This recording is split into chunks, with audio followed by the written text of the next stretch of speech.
An arrogant ruler meets the one who will change his destiny. The girl timidly greets the emperor, not knowing what awaits her. He invites her to rest, but a different interest can be seen in his eyes. As a child, a lonely young man wandered around the palace, knowing no peace. One day, he encountered a witch who wanted to take him for herself. The witch invited the handsome boy to go with her, but was refused. The angry witch attacks the young man, not forgiving his insolence. The prince kills the witch, but her curse overtakes him. From that day on, the emperor's eyes never knew sleep again. He executed everyone who could not help, drowning in despair. The criminal begs for mercy on his knees, but the ruler is merciless. The father begs the emperor, offering the only salvation. Despair turned to hope when he heard about the girl's gift. Duke Maximilian reports that his daughter can put others to sleep. He assures that Leylon will be able to rid the ruler of his insomnia. The heroine becomes the savior of someone who is no longer afraid of the night. The girl is embarrassed by her sudden closeness with the powerful emperor. Unfortunately,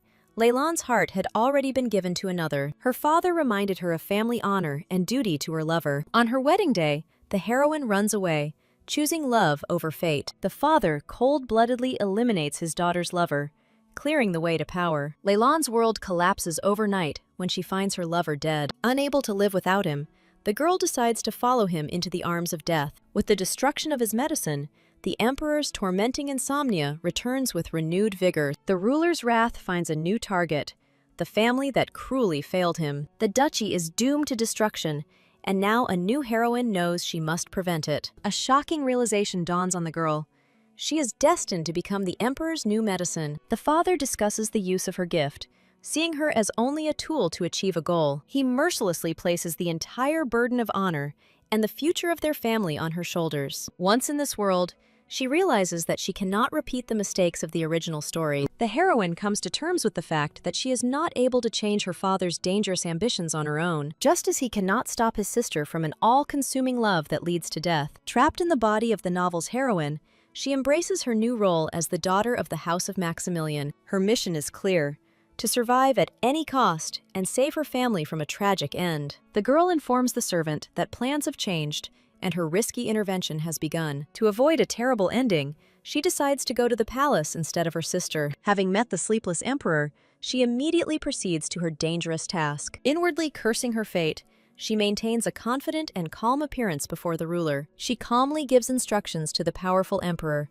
taking control of the situation. Her touch is gentle, but the command is absolute, demanding his complete trust and submission. Her lips carry not passion, but long-awaited oblivion for the exhausted ruler. The shocked emperor does not understand what is happening, but already feels her power. The girl explains that this kiss is the only salvation from his eternal damnation. Magic envelops his body, plunging him into the first real sleep in many years. The servants interrupt the moment, but the hero has already fallen into a sweet slumber. Disbelief and shock froze on the faces of the courtiers who witnessed the miracle. He is indeed sleeping, and this sight strikes everyone to the depths of their souls. The servants cannot believe their eyes, doubting the reality of what is happening. Everyone was sure that nothing could bring peace to their ruler. The heroine looks at him with anxiety, fearing that her spell will wear off too soon. This power is an ancient blessing bestowed upon her family many years ago. The kiss of love and compassion can put anyone they wish to sleep. The gift is passed down through the female line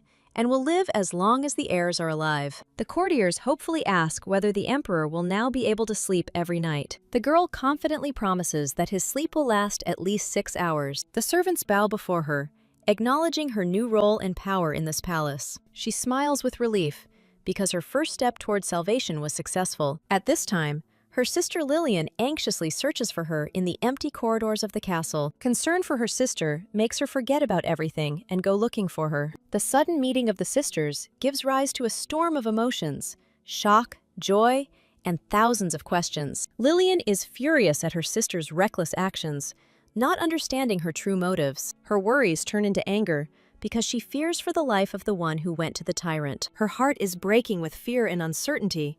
She can no longer bear this silence. Lillian overhears the servants speaking disrespectfully about her sister. An arrogant lady puts in her place a simple servant who dared to insult her family. The frightened maid mumbles apologies when faced with her mistress's fury. Lillian coldly threatens the maid, promising to personally deal with her misdeed. The exhausted heroine collapses without strength. This day was the most intense in her new life. She realizes that her fictional sister from the book turned out to be completely different from what she thought. Lillian reveals the brutal truth. This room is a cage for an illegitimate child. Suddenly, the heroine becomes filled with sympathy for the woman who so desperately protects her. Lillian ruthlessly fires anyone who shows disrespect, leaving them no chance. She sees her sister not as a villain, but as a kind and caring, albeit complex person. The sister hugs her, unable to let her go to the tyrant who could destroy her. The heroine firmly states that her decision is a way to protect her sister's happiness. She took this step not only for the sake of her family, but also for the sake of this woman's future. When the emperor woke up, he found only a letter. His mysterious savior had disappeared. At this time, the young man exhausts himself with training to the point of complete exhaustion. His faithful servant watches him with concern, bringing water to his master. A tense conversation hangs in the air, and the young man demands that the servant speak directly. A faithful servant tries to appeal to his master's justice, not knowing that he has already decided everything. The news that Leyland has fired more than 20 workers takes the young man by surprise. The servant, in despair, recalls his many years of service, hoping for compassion. He naively believes that the young master will be able to convince his sister to change her mind. Instead of help, the servant receives a cold reprimand and an order to leave immediately. On his knees, he realizes that the young master has been a silent witness to everything. The young man admits that he deliberately allowed his sister to deal with the unwanted people. He reproaches the servant for shamelessly taking advantage of Lillian's kindness. The guy, with a threatening voice, advises to get out the good way before things get worse. The maid is anxiously preparing the dress. The atmosphere in the house is tense to the limit. After yesterday's storm, the servants changed their attitude. Fear gave rise to respect. Now that they had seen Lillian's anger, the heroine was finally treated with respect. She recalls that it was her father who chose her as a victim from the very beginning. In public, he is a noble duke, but behind closed doors, he is a cruel tyrant. For his children, he is the only and precious father who knows no pity. Her dress is ready, which means it's time for the next step in her dangerous game. The girl with icy calm orders the outfit to be brought, preparing to go out. The duke eats his steak with gusto, mentally going over the plan with the emperor. The expression on his face is different from what is described in the novel.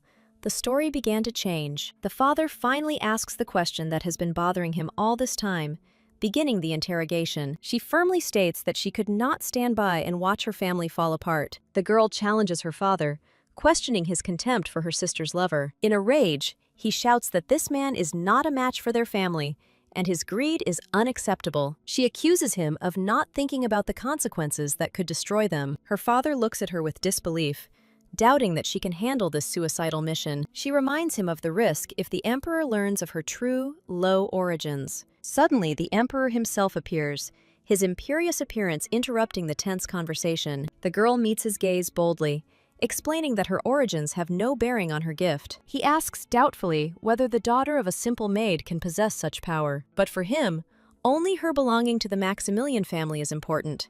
The rest is empty formalities. The Duke is stunned, his carefully laid plans crumbling before his eyes. She confirms with a slight smile that his visit was more opportune than ever. He looks at her with hope, and she obediently agrees to fulfill his wish. Having confirmed her consent, the ruler decides to immediately take her with him to the palace. His hand finds hers, and she submits without complaint, her fate now in his power. In a panic, she tries to stop him, not prepared for such a hasty departure from home. Entering his chambers, she freezes in shock, seeing him half naked. He calmly explains that he just wanted to change, leaving her confused and at a loss. He invites her to stay, but she, feeling awkward, decides to wait outside the door. She recalls that in the novel, there were countless such scenes, but the reality turned out to be much more dangerous. Reality turned out to be much more awkward than the book's fantasies. He invades her personal space, erasing all boundaries of what is permissible. Now, stripped of his armor, he is ready to surrender himself to her intoxicating power. Gathering all her will into a fist, she takes a step towards her terrifying mission. He traps her, giving her no chance to escape. His suspicions hurt her because she never betrayed him in the past. With a sly smile, he reminds her of the escape, not wanting to be deceived again. Seeing no other way out, she uses her only weapon to subdue the tyrant. The sudden intrusion of the servants forces her to act quickly and decisively. An unbearable burden falls on her shoulders, and now her life is inextricably linked with his peace. A caring maid offers her a well-deserved rest after a difficult ordeal. The luxurious chambers become her golden cage in this strange and dangerous palace. She is trying to adapt to her new role, but does not yet feel like she is in control. The servant's excessive zeal only emphasizes her strange and precarious position in the palace. She feels like her every move is being closely watched, and this feeling is driving her crazy. There is hope in their words, because her presence is the key to the peace of the entire empire. The girl tries to understand why she is being kept here, in the very heart of power and intrigue. Her appearance brought light into the ruler's soul. For the first time in many years, he smiled at the new day. The emperor's unheard-of mercy proves how much she changed his cruel heart. Behind everyone's gratitude lies her little secret. It was she who pulled the strings. The courtiers see her as their savior, begging her to stay and protect them from the tyrant's wrath. She renounces the past with a slight smile, assuring that nothing ties her to her home anymore. For the first time, she finds genuine warmth, which is so different from the cold of her home. Rested and at peace, the emperor returns to the throne, ready to rule his empire. The minister's boring reports lull him to sleep, but he no longer takes out his anger on them. He interrupts the report. He is interested in only one thing, the uprising that threatens his power. The knight reports with a heavy heart that there are insufficient forces to suppress the rebellion. Prepared for punishment, he accepts full blame for the failed mission. The ruler's unexpected mercy shocks him. He receives not anger, but a second chance. His gaze accidentally finds her, and a ray of light appears in the world of intrigue and war. A rare flower from the palace garden becomes a symbol of her new, fragile life. He realizes that she has stayed, and for the first time, he notices how his own world has changed. Their light conversation erases boundaries, because returning home for her is a death sentence. She asks for refuge, and he does not hesitate to offer her his palace as a home. His direct question takes her by surprise. Now their nights will belong only to them. With a gentle smile, she agrees, accepting her role in his new, calm life. A familiar voice from the past breaks the idyll. Her brother Bastian has found her. She freezes in shock, not believing her eyes. Her two worlds are about to collide. The memory takes her back to the day her sister first spoke of her secret love. The brother bitterly admits that he was deceived, but the sister only lowers her eyes guiltily. He understands her silence, because the true reason for her fear is their cruel father. In despair, she admits that she is confused and does not know how to live on. She is tormented by guilt for how much trouble she caused her sister with her actions. The father is broken by the consequences, and the heroine is still locked in the tyrant's palace. Her brother promises to bring her back, but she begs him not to let her sister become a victim. He notices that she is still here, and his words sound like an open threat. He hands her a flower, but immediately steps back, watching her reaction. A cunning plan is born in his head, to use her desires to bind her to himself forever. Her innocent question and bold touch take him by surprise. The maid understands that now a good attitude towards this lady is the key to survival. A faithful servant reprimands the emperor for his rude and inappropriate manners. She insists that his main task now is to win the heart of this girl. He suddenly changes his mind, and this little confession surprises everyone. Her laughter melts the ice, and he looks for new ways to please her. He's looking for a way to keep her close, and his request sounds almost like a plea. The sudden appearance of their brother upsets the fragile balance of their budding relationship. He declares that he has come to take his sister home, directly challenging the emperor. The emperor's gaze grows cold. He sees in his brother only a capricious child trying to take his toy. Bastian reminds her of her status, subtly hinting that her place is not in the palace. His cunning gaze leaves no doubt that he will not allow his sister to remain here without the bonds of marriage. He doesn't let her go, reminding her of the promise that now binds them. His words sound ambiguous, and she does not understand why he is misleading her. The brother maliciously distorts the truth, presenting their nightly meetings in a scandalous light. He tells her about his father's illness, but his true motives remain hidden behind a cold gaze. Unwilling to let her go, he receives a promise to return, which becomes his only hope. A faithful maid is waiting for her to return home, but the heroine is already doubting her decision. Despite the changed plot, she understands that her father's tragic end is inevitable. Her brother and sister try to console her, but their words ring hollow against the backdrop of the family tragedy. Her sacrifice changed their destinies, giving them freedom and happiness that she would never have. Finally, the three of them are ready to have a serious conversation that will determine their future. Her brother puts pressure on her, declaring that continuing to meet with the emperor will inevitably lead to marriage. Her sister advises her not to rush, because the palace is a dangerous place full of intrigue. She remains calm, assuring them that she has everything under control and is prepared for any outcome.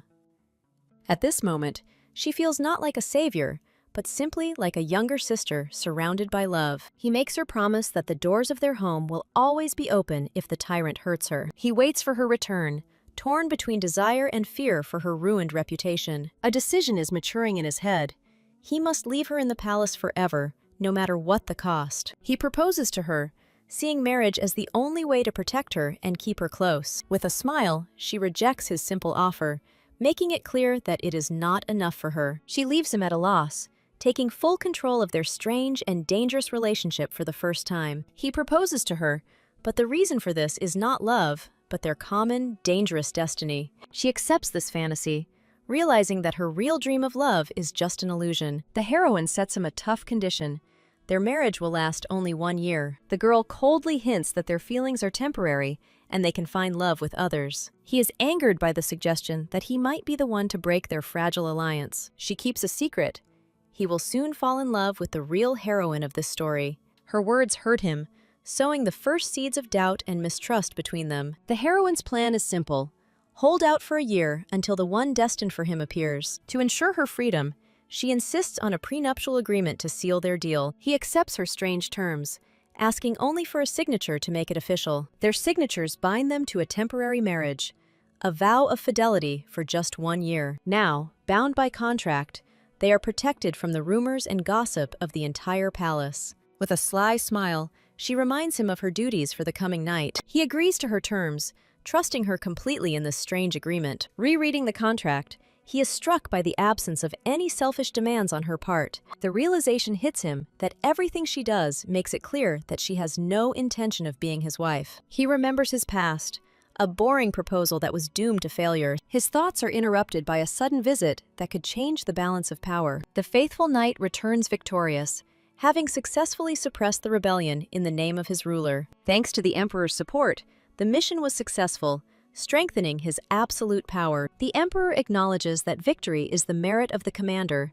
not just the soldiers. He promises generous rewards for faithful service, strengthening his reputation as a just ruler. The touched knight swears eternal devotion, unable to hold back tears of gratitude. Sir Richard plucks up his courage and asks about the proposal the emperor made before the wedding. For the first time, the ruler begins to think about how exactly he should ask the woman he loves for her hand in marriage. He jokingly attacks the confused knight, demanding details of his own proposal. The knight sheepishly admits that, like Lillian, his wife also loves flowers. He recalls how, in front of the entire city, he got down on one knee for his beloved. With a huge bouquet of roses, he uttered the cherished words that changed his whole life. The emperor understands that simplicity and honesty turned out to be much more important than status and power. He bitterly realizes how worthless and empty his own proposal was. The knight's words about the inevitable refusal deal a crushing blow to his pride. The ruler is crushed by the realization of his mistake.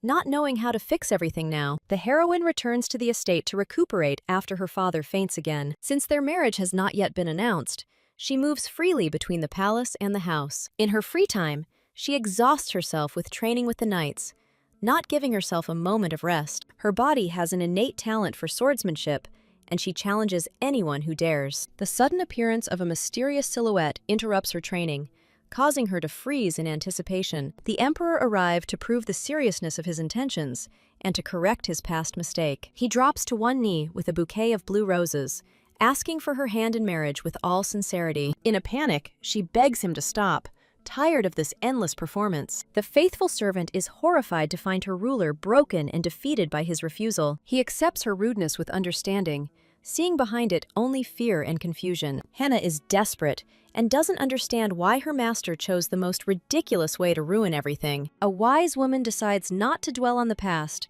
because a new challenge awaits them. The maid is interested in the lady's reaction, knowing that their probationary period depends on it. He bitterly admits that the response to his proposal was 100% negative. The experienced maid has a premonition that this crisis is far from the last one on their path. She gives him hope by reminding him that the lady did come to him last night. Henna insists on a sincere apology, as this is the only way to correct his grave mistake. She is confident in her advice, knowing that her master must understand and accept her wisdom. Her brother is furious and does not understand why she is linking her fate with such a man. The heroine calmly explains that all this haste is only the fault of the impatient emperor. Bastian angrily sends the messenger away, not wanting his sister to be disturbed again. She tries to calm him down, but her brother is sure that the emperor does not really care about her. He decides to go with her to protect her, afraid to let her go alone into the tyrant's lair. The ruler humbly asks for forgiveness, acknowledging that resentment may arise over time. She is surprised to hear Henna's name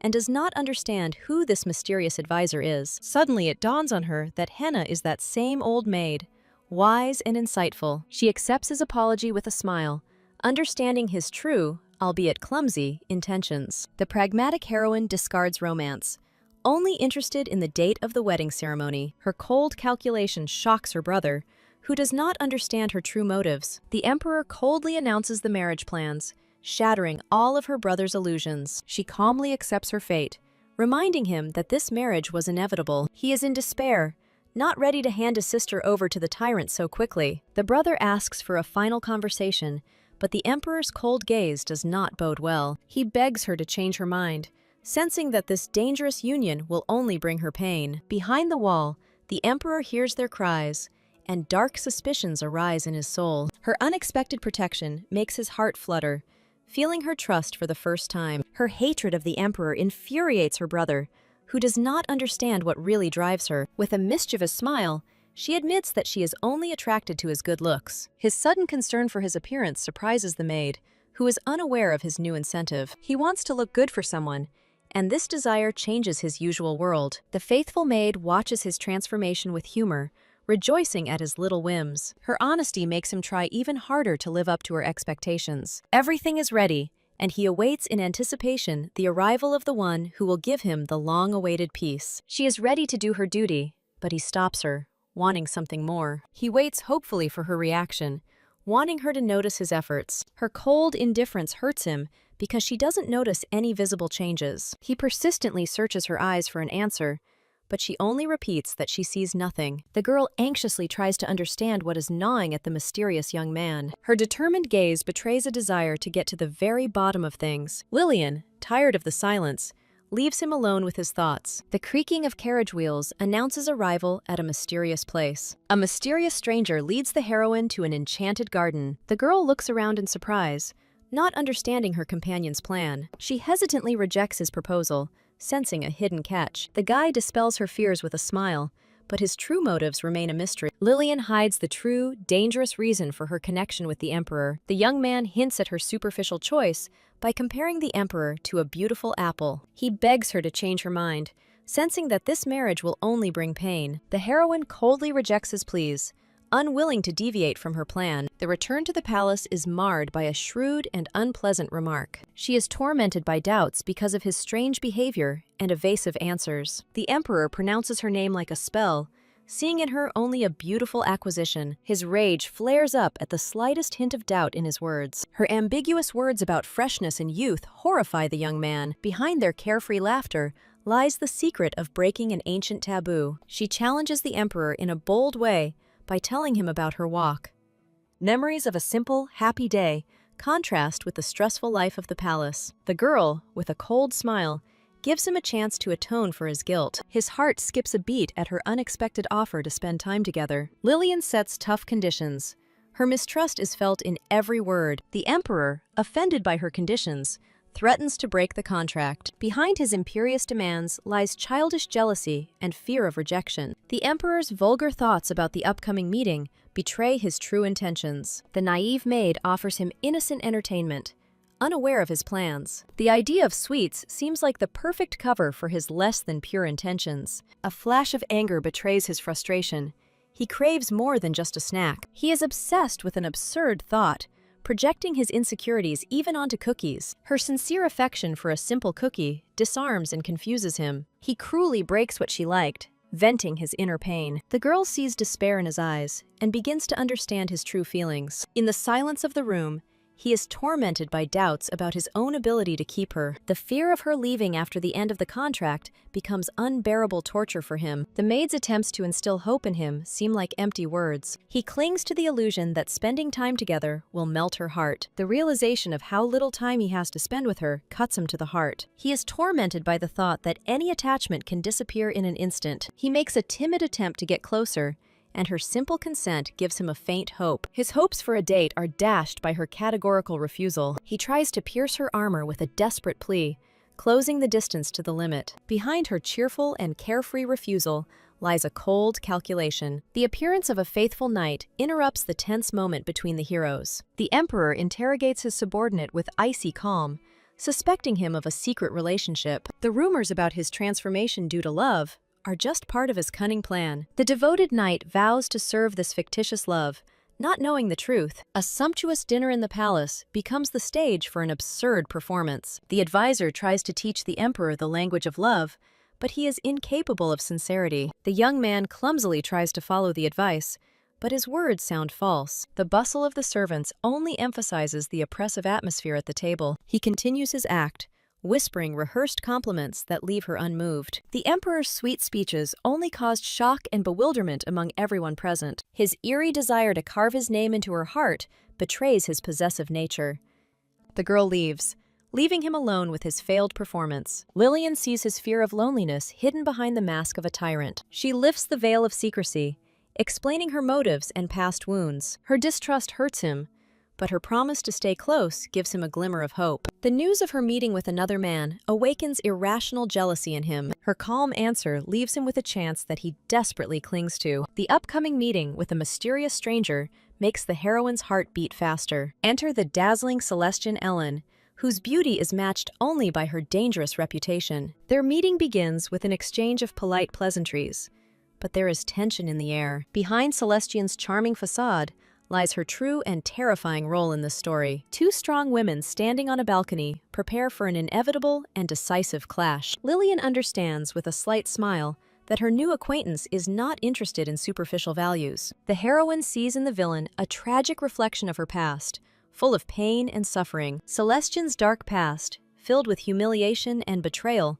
finally comes to light. She bitterly accepted the role of a villain because the cruel world left her no other choice. Celestian strikes the first blow, subtly chiding Lillian for her lack of real power and influence. Lillian uses her knowledge of the future to turn a sworn enemy into an unexpected ally. Celestian is intrigued by the girl's courage, seeing in her something more than just another rival. A casual conversation over tea becomes a field for a subtle and intense psychological game. Celestian watches her every gesture closely, trying to unravel the true motives of his guest. The sudden appearance of Count Ellen, who should be dead, ruins all of Lillian's plans. Hiding her shock, the girl tries to act naturally so as not to reveal her main secret. His miraculous rescue and Celestian's boundless devotion add a new twist to the story. Rumors of Lillian's incredible love power spread throughout the palace, creating her reputation as a miracle worker. Lillian's genuine smile and openness win Celestian over, causing her to doubt her conclusions. Lillian becomes the only one who is not afraid and remains, breaking through the ice wall of Celestian. A direct question about her future as Empress takes the girl by surprise. Celestian tries to unravel Lillian's true motives, not believing in the sincerity of her feelings. The awkwardness of asking a question that is too personal hangs in the air, creating tension. A sudden attack shatters the fragile truce, leaving everyone in a state of shock. A desperate cry for help interrupts the idyll, and the peaceful garden turns into a place of struggle. The terrible truth is revealed.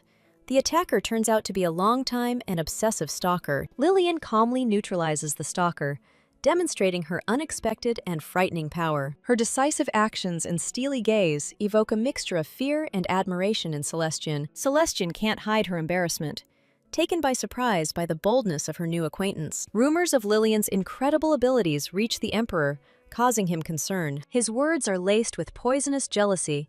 He cannot come to terms with the thought of another man. He tries to hide his vulnerability behind a mask of fatigue, but his eyes reveal his true feelings. A gentle kiss on the forehead gives him a fleeting moment of peace amidst a storm of emotions. The faithful knight tries in vain to reach the emperor, who has locked himself in his solitude. The emperor is furious.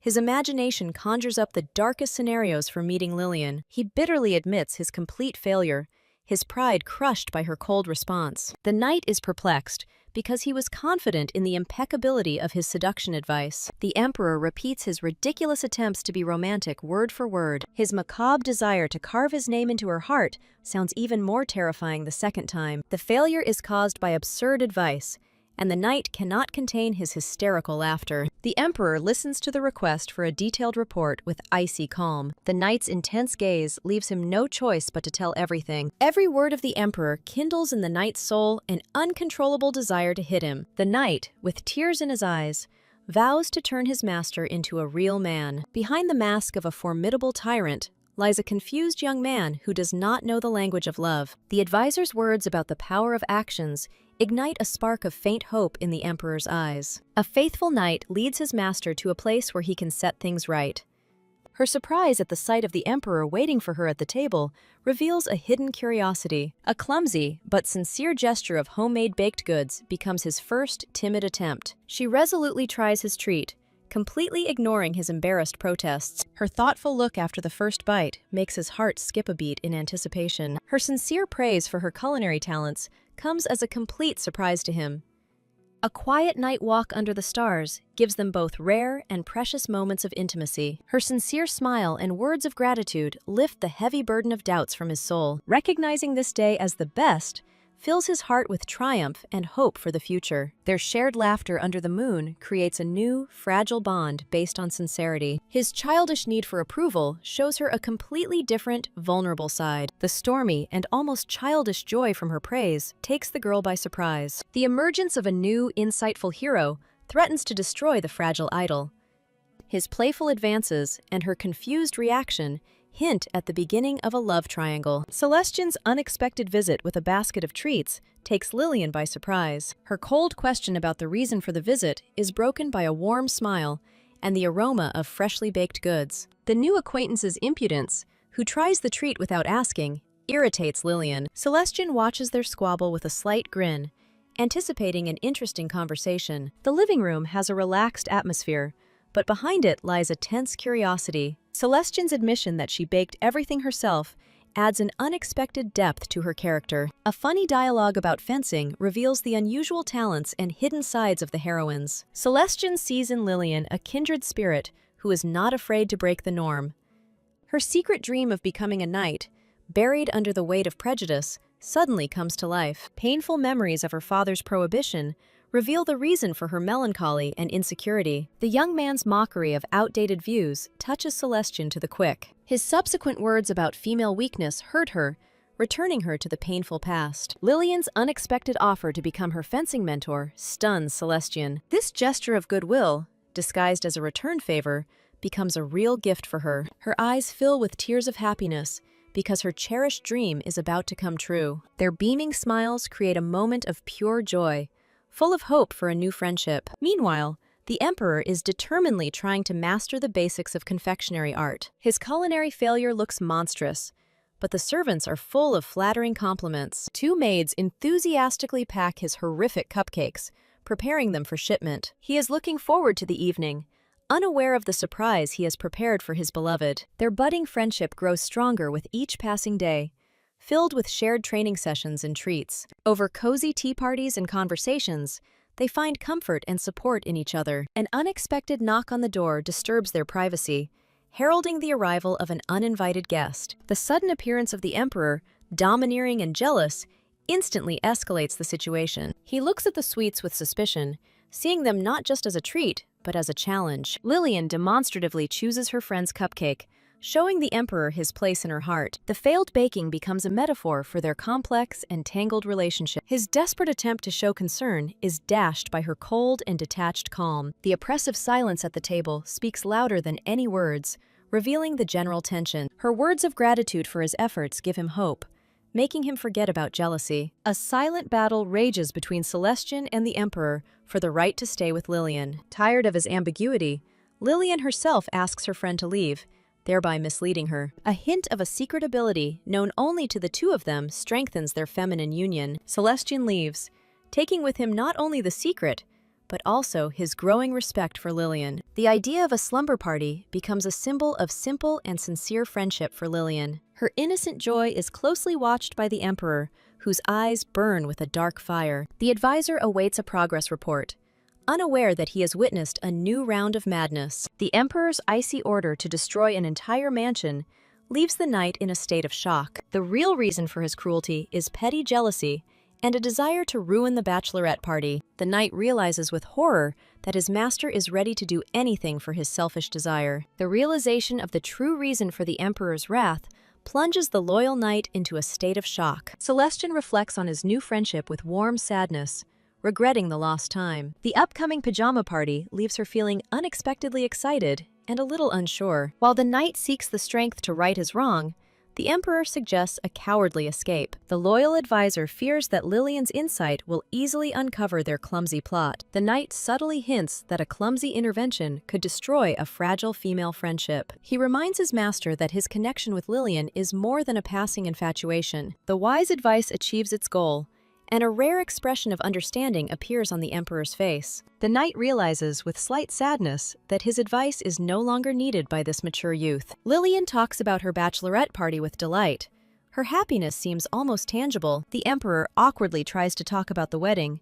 His true motives are visible to the naked eye. The experienced maid tactfully changes the conversation to choosing a dress, saving the awkward situation. While the Emperor pretends to be asleep, the maid offers Lillian a look at her future chambers. His feigned sleepiness in asking about separate rooms betrays his true desire to be closer. Her logical desire for personal space clashes with his almost childish directness. He is shocked by her persistence, but she is delighted with her small but important victory. He cannot understand her caution because their main goal is to maintain the appearance of marriage. The main question that torments him is why she so stubbornly keeps her heart under lock and key. He repeats her name in his mind, as if trying to solve the main mystery of his life. Celestian's rebuke catches Lillian off guard, reminding her of the promise she made. Celestian's piercing gaze breaks Lillian out of her troubled thoughts. A friend bitterly notes that the marriage of convenience does not bring Lillian a drop of joy. She admits that this alliance is just a cold deal to save lives. Every action she takes to survive paradoxically saves her enemies. Lillian shares her fear of the Emperor's unpredictable jealousy and wrath. Her naive confidence in her own rightness collided with his irrational thirst for intimacy. The tragic events of the original story continue to haunt her, reminding her of the stakes. Fear of the unknown future and the consequences of her intervention torments the girl's soul. A friend's unexpected offer to run away together gives her a glimmer of hope for freedom. The thought of a new, quiet life, far from intrigue and danger, seems incredibly tempting to her. She finds the strength to continue because her main goal, to save everyone, is almost achieved. Lillian credits her friend for her support, which has helped her get through this last year. His direct question about a kiss makes her heart skip a beat, erasing the boundaries of their agreement. He desperately tries to understand if there is room in her heart for something more than duty. His rude reminder of her marital duties brings her back to harsh reality. Behind his question about the future of their relationship lies an almost childish plea for warmth. She gives him a promise with a beaming smile that both reassures and keeps him at bay. Realizing the true reason for his obsession, anxiety, makes her look at him differently. Despite all her efforts, she feels like the situation is getting out of control. His desperate grip and pained question break through her armor, revealing his suffering. Broken and humiliated, he tries to gather the remains of his dignity in a cold corner of the palace. Her promise, given with a beaming smile, now became the source of his excruciating pain. He despairingly realizes that their fragile connection, based on ritual, is doomed to fade. The ghost of her departure a year later haunts him, picturing her escape to freedom. It breaks his heart to realize that her kindness is just a wall he cannot penetrate. The thought of Lillian's casual friendship with another woman poisons his soul with burning jealousy and misunderstanding. His inner storm spills out, turning the throne room into a scene of tyrannical wrath. He hides his pain behind the icy mask of a ruler, demanding an account of matters he is indifferent to. Ruthlessly rejecting the pleas of his subordinates, he takes out his impotence and despair on them. The intervention of a wise advisor interrupts his tyranny, returning him to an even more painful topic. Discussing the wedding becomes torture for him, as every aspect reminds him of her detachment. The political intrigue surrounding their marriage only increases his feelings of hopelessness and loneliness. He brushes aside state affairs, unable to bear the falsehood of this planned union. The entire court stood frozen in anticipation, unaware that their emperor was on the verge of total collapse. Trying on a wedding dress turns her into a fairy tale princess, distant and unattainable. The fuss over the details of the outfit only highlights how little he knows about the woman who will become his wife. The general admiration for her beauty only reinforces the feeling of her inaccessibility. Questions about the wedding date sound like a countdown to the day his pretense ends. Her friends whisper, full of doubts, becomes for Lillian a bitter confirmation of her own fears. Behind Celestine's cheerful smile and congratulations lies concern for her friend's future. The sister's farewell is filled with bitter tenderness and a premonition of a long separation. Behind her bold promise to save her sister lies a desperate plea for her happiness. Lillian's tears, which she tried so hard to hold back, reveal the full weight of her sacrifice. The last embrace becomes a silent vow and a farewell to a past life. The haughty visit of the imperial family's envoy breaks the silence of the empty house. The lavish wedding gifts seem to the brother not to be a sign of love, but a price for his sister's soul. Rumors of the emperor's deep love only increase his despair because he knows the truth. He realizes with horror that his sister is forever lost to him in a golden cage. The naive servants in the palace are excitedly discussing their master's upcoming wedding. They see Lillian as a sorceress who managed to melt the icy heart of their formidable emperor. Behind their backs, someone is watching who sees only falsehood and weakness in this love story. His cold gaze assesses Lillian, seeing her not as a savior, but just another pawn. He is making his own dark plans, in which she is given a completely different role. Sword training becomes Lillian's only escape from a world of intrigue. The sudden appearance of a mysterious figure in the forest makes her heart stop with fear. The silhouette of the stranger awakens a terrible suspicion in her. But something seems wrong. The appearance of Prince Sulan Kaldor, shrouded in mystery, brings a new threat into her life. His politeness and manners contrast sharply with the icy hatred in his eyes. The tragic story of his past explains his fierce hatred for the imperial family. His words that she has nothing to fear sound like the most sophisticated and dangerous lie. She resolutely rejects the dangerous ally, knowing the disaster this path will lead to. Her cold refusal to go is just a polite cover for deep dislike and fatigue. His pride is wounded by her icy silence, and this only fuels his obsession. The thought that she preferred another drives him to frenzy and blind rage. The naive idea of a gift turns into a dismal failure, emphasizing its clumsiness. All his cunning plans are shattered by her unpredictability, driving him into a rage. He realizes with horror that this woman is not someone he can easily bend to his will. Tired of failures, he decides to take matters into his own hands, and his look does not bode well. Meeting her friend becomes a breath of fresh air for her in the stifling atmosphere of intrigue. She feels someone's gaze on her, and her heart squeezes with a bad feeling. Her request for a walk in the garden is not just politeness, but a desperate attempt to prolong the moment of peace. A playful proposal for a duel erases the boundaries of their status, turning them into real friends. She sheepishly admits her inexperience, but her eyes glow with determination to become stronger. Celestine's flirtatious hint catches Lillian off guard, adding a touch of spice to their friendship. The fighting spirit and determination in their eyes indicate that this training will be intense. The scraping of steel breaks the silence of the garden, their dance of swords full of grace and hidden danger. A sudden burst of magic and the disappearance of the observer prove that their enemy is very close. The realization that the old threat is still in the air makes them prepare for the worst. She takes on the role of protector, realizing that now it is not only her life that is at risk. Another failure plunges him into the abyss of rage. His powerlessness is humiliating and unbearable. The failure of his cunning plan with the flowers leaves Sulan in an indescribable rage. He acknowledges her intelligence and cunning with hatred, seeing her not just as a victim, but as an equal opponent. He is tormented by the suspicion that the Emperor has already become a puppet in her capable hands. The meeting between two longtime rivals is filled with icy politeness, behind which lies a fierce hatred. Sulan notices changes in him, but does not believe in the sincerity of this new, soft mask. The Emperor's clumsy attempt at hospitality only strengthens Sulan's suspicions of his insincerity. The old cookies become for him irrefutable proof of the falseness of this feigned hospitality. Behind his words about trying to be a good husband, Sulan sees only a desperate desire to keep her. His caustic grin is just a cover for the bitterness and disappointment of her choice. The thought that she had so easily changed his sworn enemy cuts him to the heart. The past does not let him go, and the pain of losing his beloved once again ignites a thirst for revenge.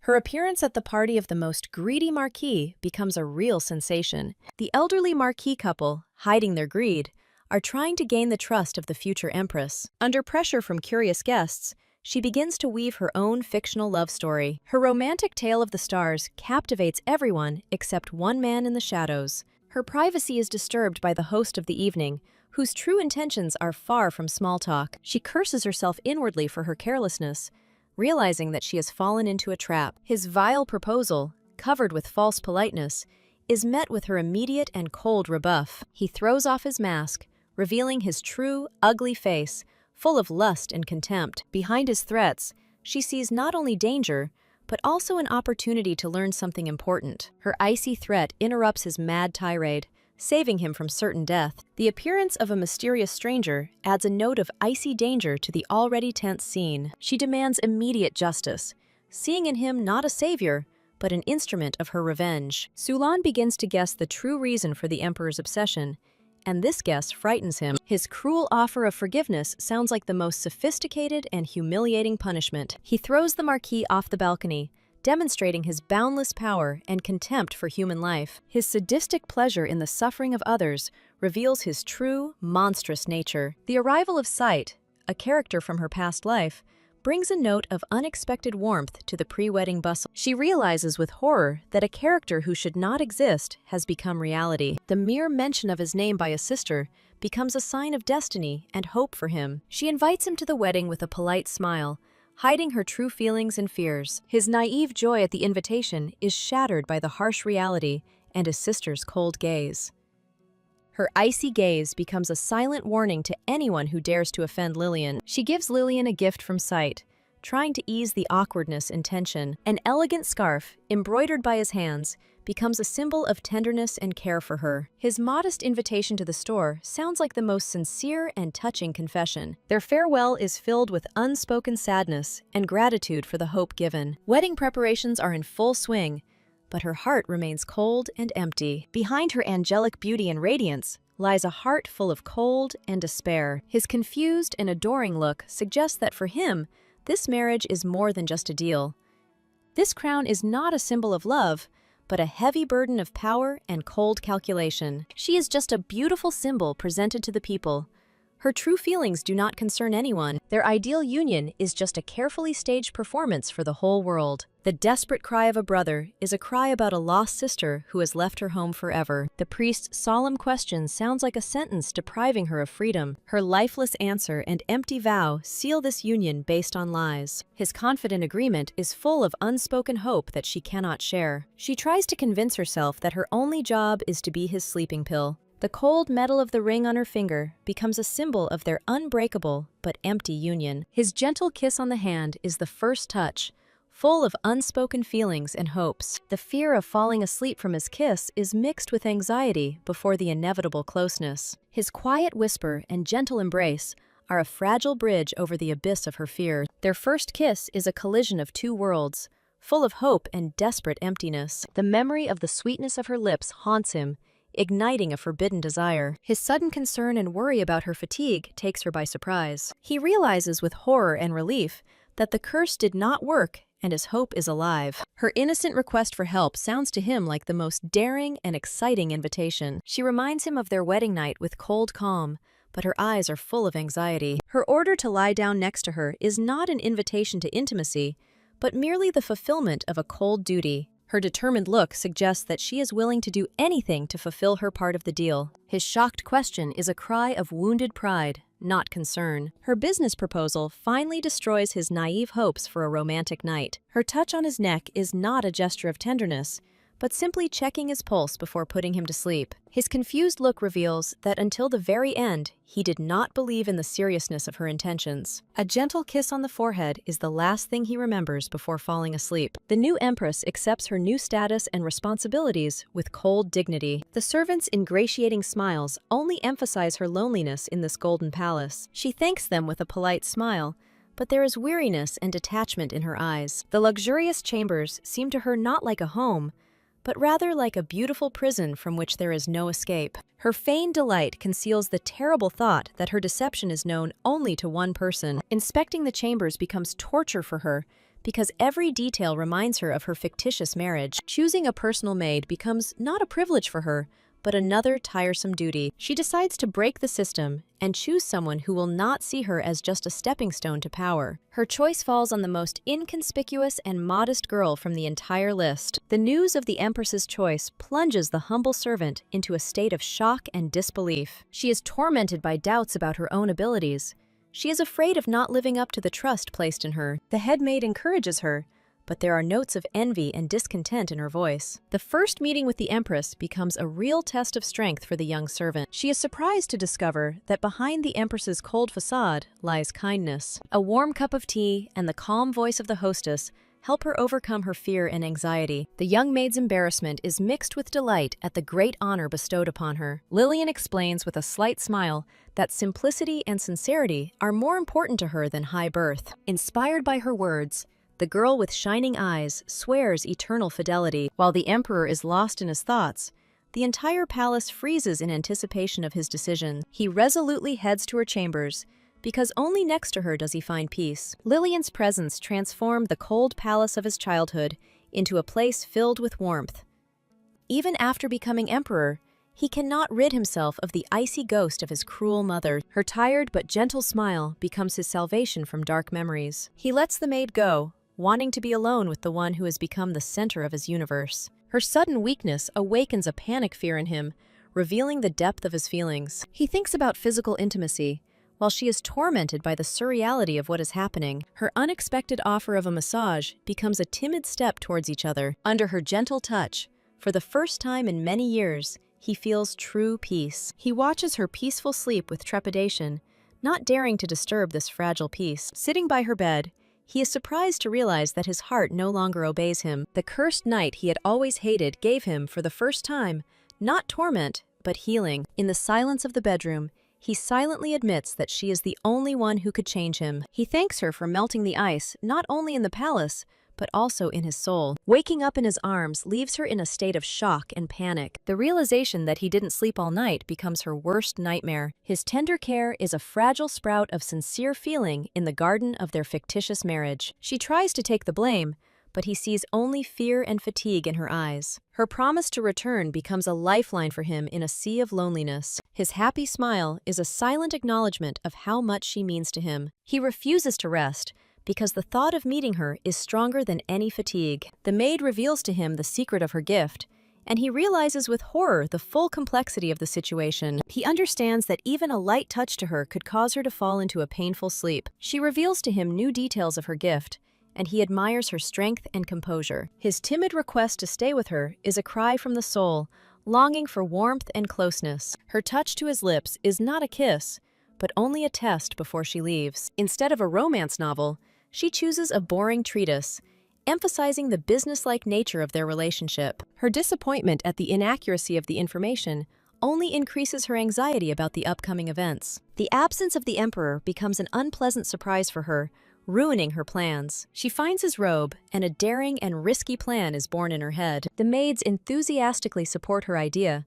seeing it as an expression of true love. She decides to take a bold step to remind him of herself and her conditions. Her sudden appearance at the council comes as a complete surprise to everyone. She interrupts their conversation with a polite smile, unaware that they are deceiving her. The clumsy attempt to hide the true reason for the meeting only increases her suspicions. She exposes their lies with icy calm, showing that she is not so easily deceived. The slammed door becomes a symbol of their forced solitude and unspoken tension. Her visit is not only a gesture of gratitude, but also an attempt to regain control of the situation. She leaves, leaving him alone with his thoughts and unspoken feeling. His gentle touch is a silent plea to stay and share his loneliness. His request for warmth is a cry from the soul, thirsting not for physical closeness, but for peace of mind.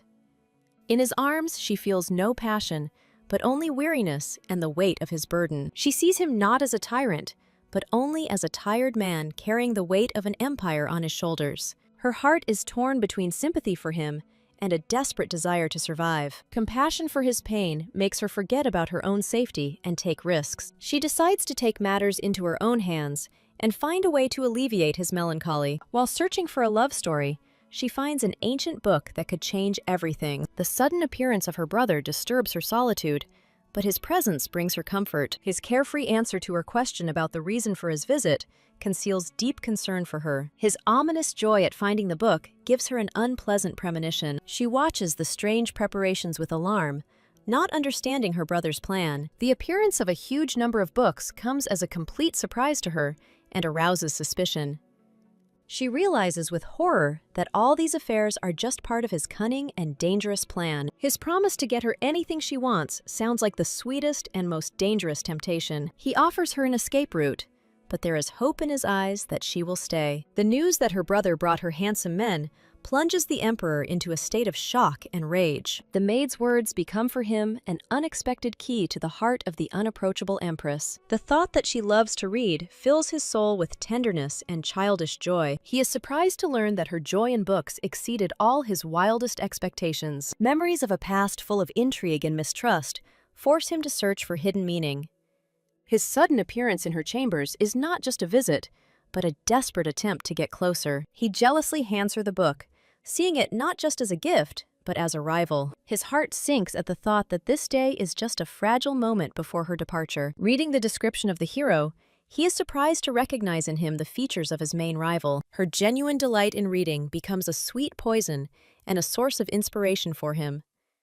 He decides to use her love for novels to become the main character in her life. Her confession of love for the handsome men makes his heart skip a beat. He is embarrassed, but at the same time proud that his appearance matches her ideals. The realization that he is her ideal plunges him into a state of euphoria and shock. He tries to hide his embarrassment, but his red cheeks and confused look give him away. He decides to transform himself to fully match the image of her ideal hero. His clumsy attempts to look attractive leave the servants puzzled. With childish naivety, he asks her opinion, expecting to hear words of admiration. The maids can hardly contain their laughter, seeing their formidable emperor in such a ridiculous form. She sadly recalls her former freedom, which now seems like an impossible dream to her. The new role of empress brings down upon her an avalanche of responsibilities and social intrigues. Tired of endless invitations, she makes her choice, deciding to take the initiative into her own hands. The maid is in a panic because her mistress has chosen an event that everyone else has refused. She takes on the role of organizer with cold confidence, ensuring that everything goes according to her rules. Meanwhile, another girl becomes a pawn in the hands of her ambitious mother. She is pushed into high society with the sole purpose of gaining the trust of the new empress.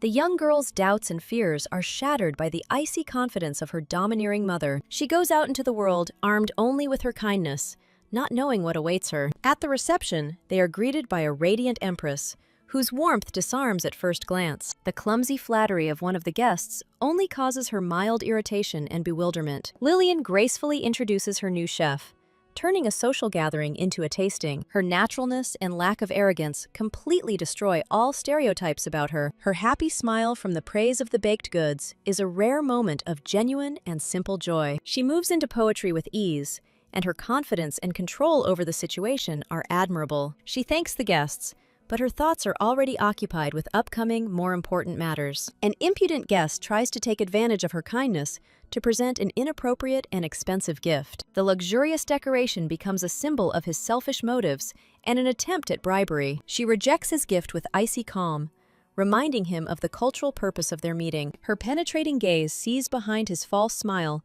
only a thirst for power and profit. She delivers a crushing blow by mentioning his brother's career ambitions. Her departure is a silent warning, a reminder of who really rules here. Her poetry evening is a triumph, leaving behind a feeling of lightness and satisfaction. She addresses the quietest and most inconspicuous girl, giving her a chance to be heard. The young lady's naive question about how to make friends with her leaves everyone slightly puzzled. An unexpected invitation to the palace becomes a real gift of fate for the girl. She can hardly believe her luck because her cherished dream is about to come true. Those who see this sincerity as nothing more than a convenient tool for their own plans remain in the shadows. The envious glances and fake smiles of other guests cannot hide their disappointment. She accepts their flattery with a slight smile, preparing for a new week full of intrigue. The maid tenderly helps her take off her dress, her concern for her mistress almost palpable. The servant's admiration for her talent as an organizer comes as an unexpected and pleasant surprise to her. Their praise of her courage and determination makes her forget her fears for a moment. Discussing outfits for the next reception brings her back to the reality of social life. She asks with slight weariness to bring her jewelry, preparing for her new role. Fatigue and sleepless nights are reflected on the face of her faithful servant, causing her anxiety. His confused and adoring look gives away his feelings completely. He jealously asks about her plans, afraid that she will slip away from him again. She rejects his compliments with slight irony, but a warm smile can be seen in her eyes. His possessive instinct takes over, and he decides to accompany her to the reception. He tries to convince her of the need for them to appear together, but his true motives are obvious. Despite his logical arguments, her intuition tells her that this evening will not be easy. Her promise to wait for him at 3 o'clock becomes a lifeline for him in a sea of loneliness. His embarrassed cough and confused look reveal the depth of his feelings. Meanwhile, young Marion is inundated with letters from admirers eager for her attention. A letter from Count Calson's son comes as an unexpected and exciting event to her. The maid enthusiastically discusses the handsome aristocrat, not knowing his true motives. His flattery and brave ladylike manner only arouse suspicion and distrust in her. She bitterly realizes that she has become just a bargaining chip in the hands of ambitious aristocrats. The anticipation of meeting the Empress makes her heart beat faster, full of hopes and fears. The first glance at the Empress in the garden amazes her with its unearthly beauty and grandeur. An awkward compliment from one of the guests only evokes contempt and disgust in her. She realizes with horror that her idol, the Empress, could be interested in such a non-entity. She is filled with jealousy and resentment because she considers herself unworthy of even the Empress's glance. She rejects his flattery with icy calm, reminding him of her status as a married woman. His brazen mention of her name sends the Emperor into a state of icy rage. All present freeze in horror as they see their master draw his sword. He was ready to forgive her a lot, but the attack on his wife was the last straw. His icy command to die sounds like a sentence, leaving no chance for salvation. She is horrified to realize that her carefully planned reception could end in bloodshed. The thought that the guest's death will tarnish her reputation drives her to action. She comes to his defense, but the Emperor rejects her plea for mercy with cold fury. The appearance of a new guest interrupts their conversation,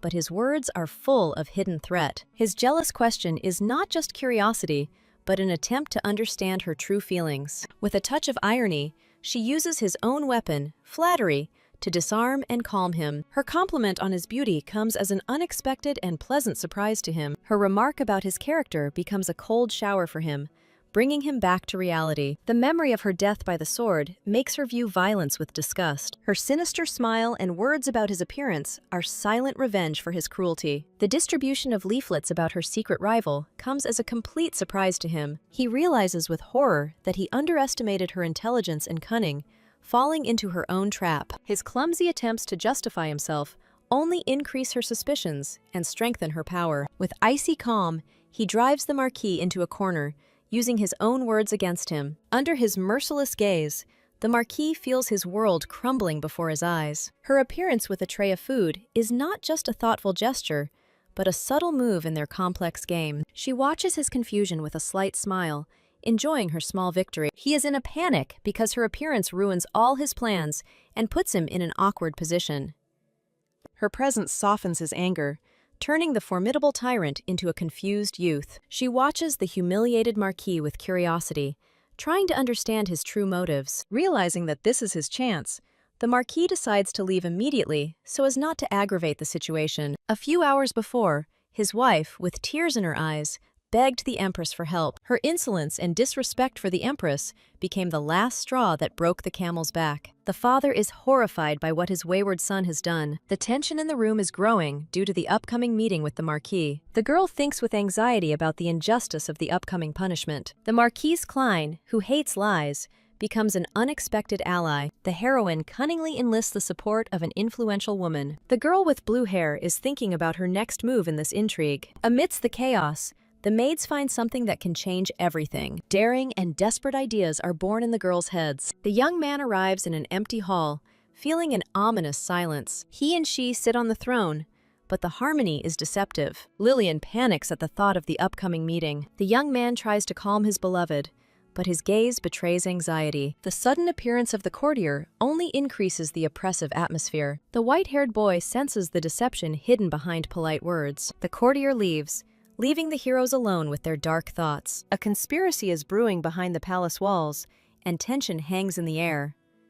The hero realizes how obsessed he is with Lillian and everything connected with her. He is tormented by doubts as to whether he is as important to her as she is to him. He cooked a steak for her, trying to express his feelings through caring. The taste of food awakens a storm of emotions, an unexpected insight in the girl. The young man shyly welcomes the praise, hoping that his culinary talents are the key to her heart. The girl's sincere smile conceals her growing anxiety over the emperor's strange behavior. His obsessive care and constant presence begin to arouse her suspicions. Even the books brought from the library seem to her to be part of some cunning plan. She is struck by the wild thought that he could give up the throne for the role of a simple servant next to her. The young man mentally rejects her guesses, because power is above all else for him. He notices her confusion and tries to understand the reason for the sudden change in her mood. The guy proudly waits for praise for his dishes, not noticing the girl's true feelings. Lillian begins to suspect that his strange behavior is somehow connected to her brother. She understands that behind his apparent kindness,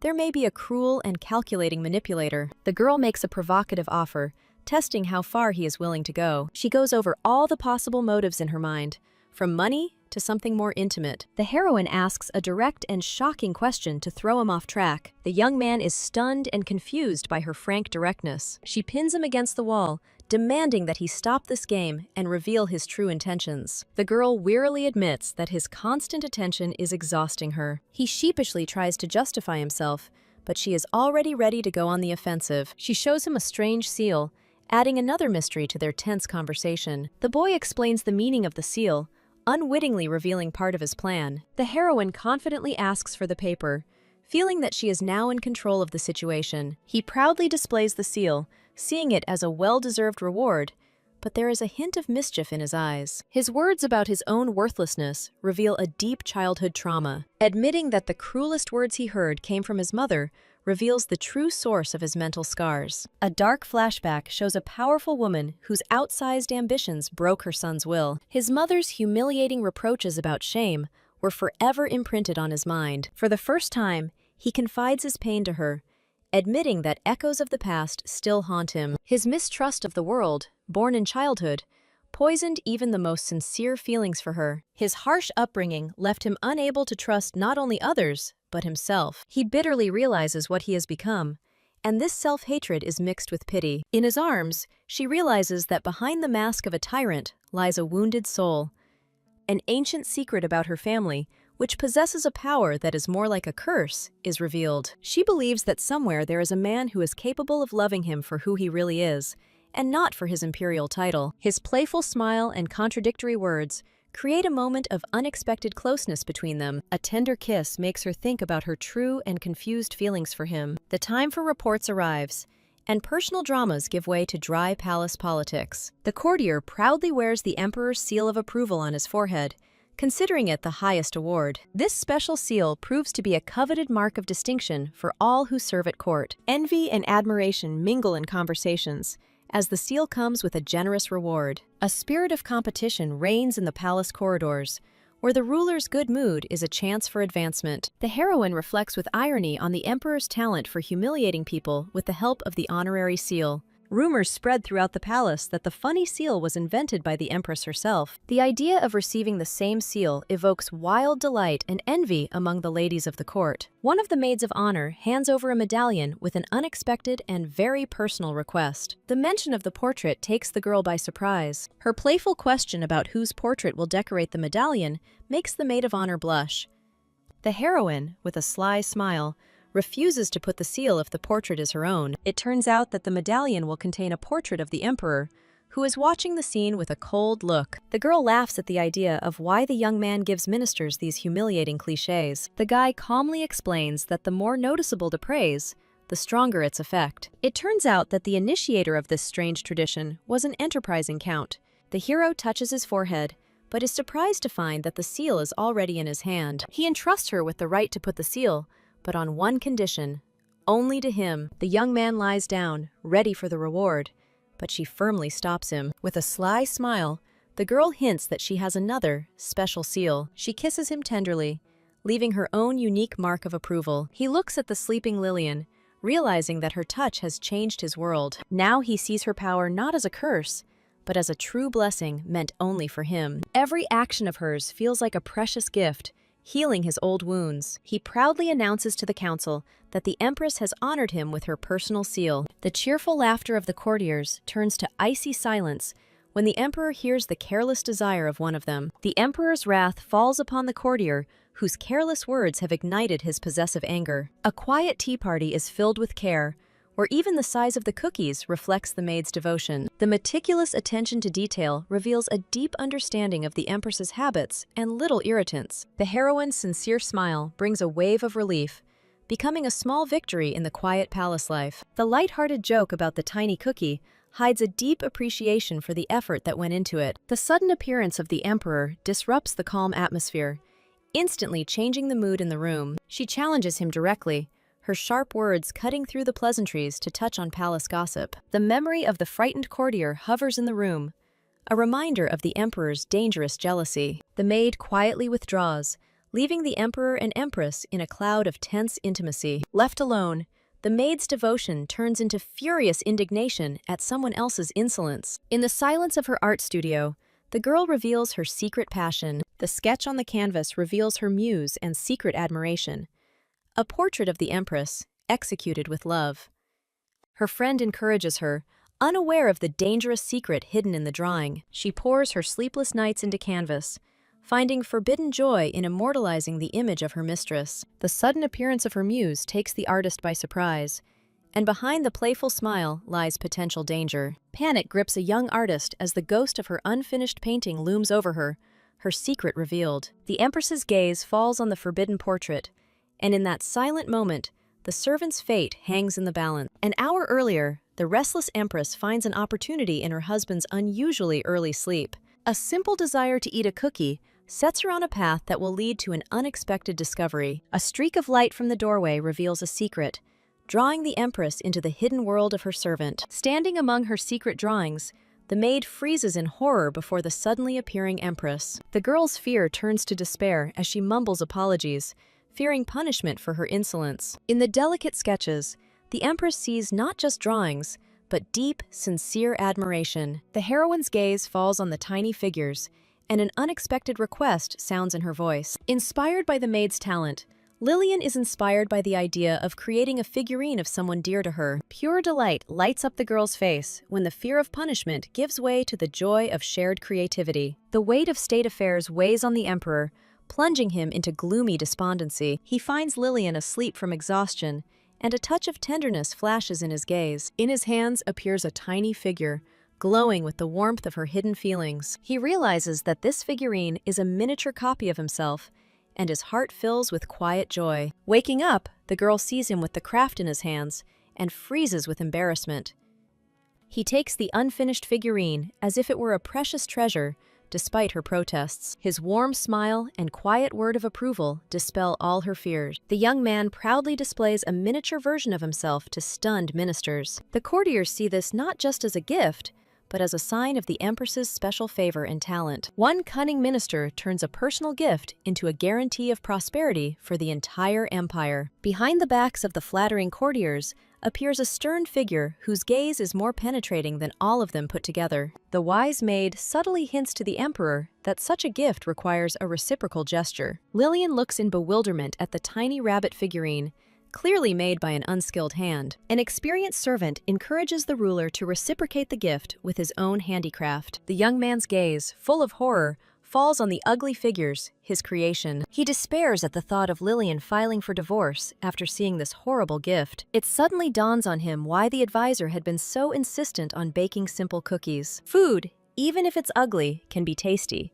And most importantly, it won't remain an eternal reproach. But he wanted to create something eternal and meaningful, like the figurine she made for him. His gaze falls on a precious stone, a symbol of eternity that will not fade. The advisor suggests creating something similar to Lillian's own gift, playing on his feelings. The thoughtful talk about the Empress's golden hands only increases his uncertainty. The advisor's gentle prodding to give a return gift becomes a real challenge for him. The Emperor is overcome with despair at the thought of his own clumsiness, which has become a new problem. The assistant offers a solution, but warns that you will have to moderate your expectations. The sudden appearance of a red-haired girl interrupts Lillian's thoughts about the past. An old friend takes her for a walk, promising to dispel her gloomy thoughts under a clear sky. An empty gym becomes the perfect place for conversation and old habits. There is a challenge in the air, the promise of a full-on sparring session that both have been waiting for so long. The heroine's heightened senses detect someone's hidden presence in the shadows of the trees. The rustling in the bushes seems deceptively innocent,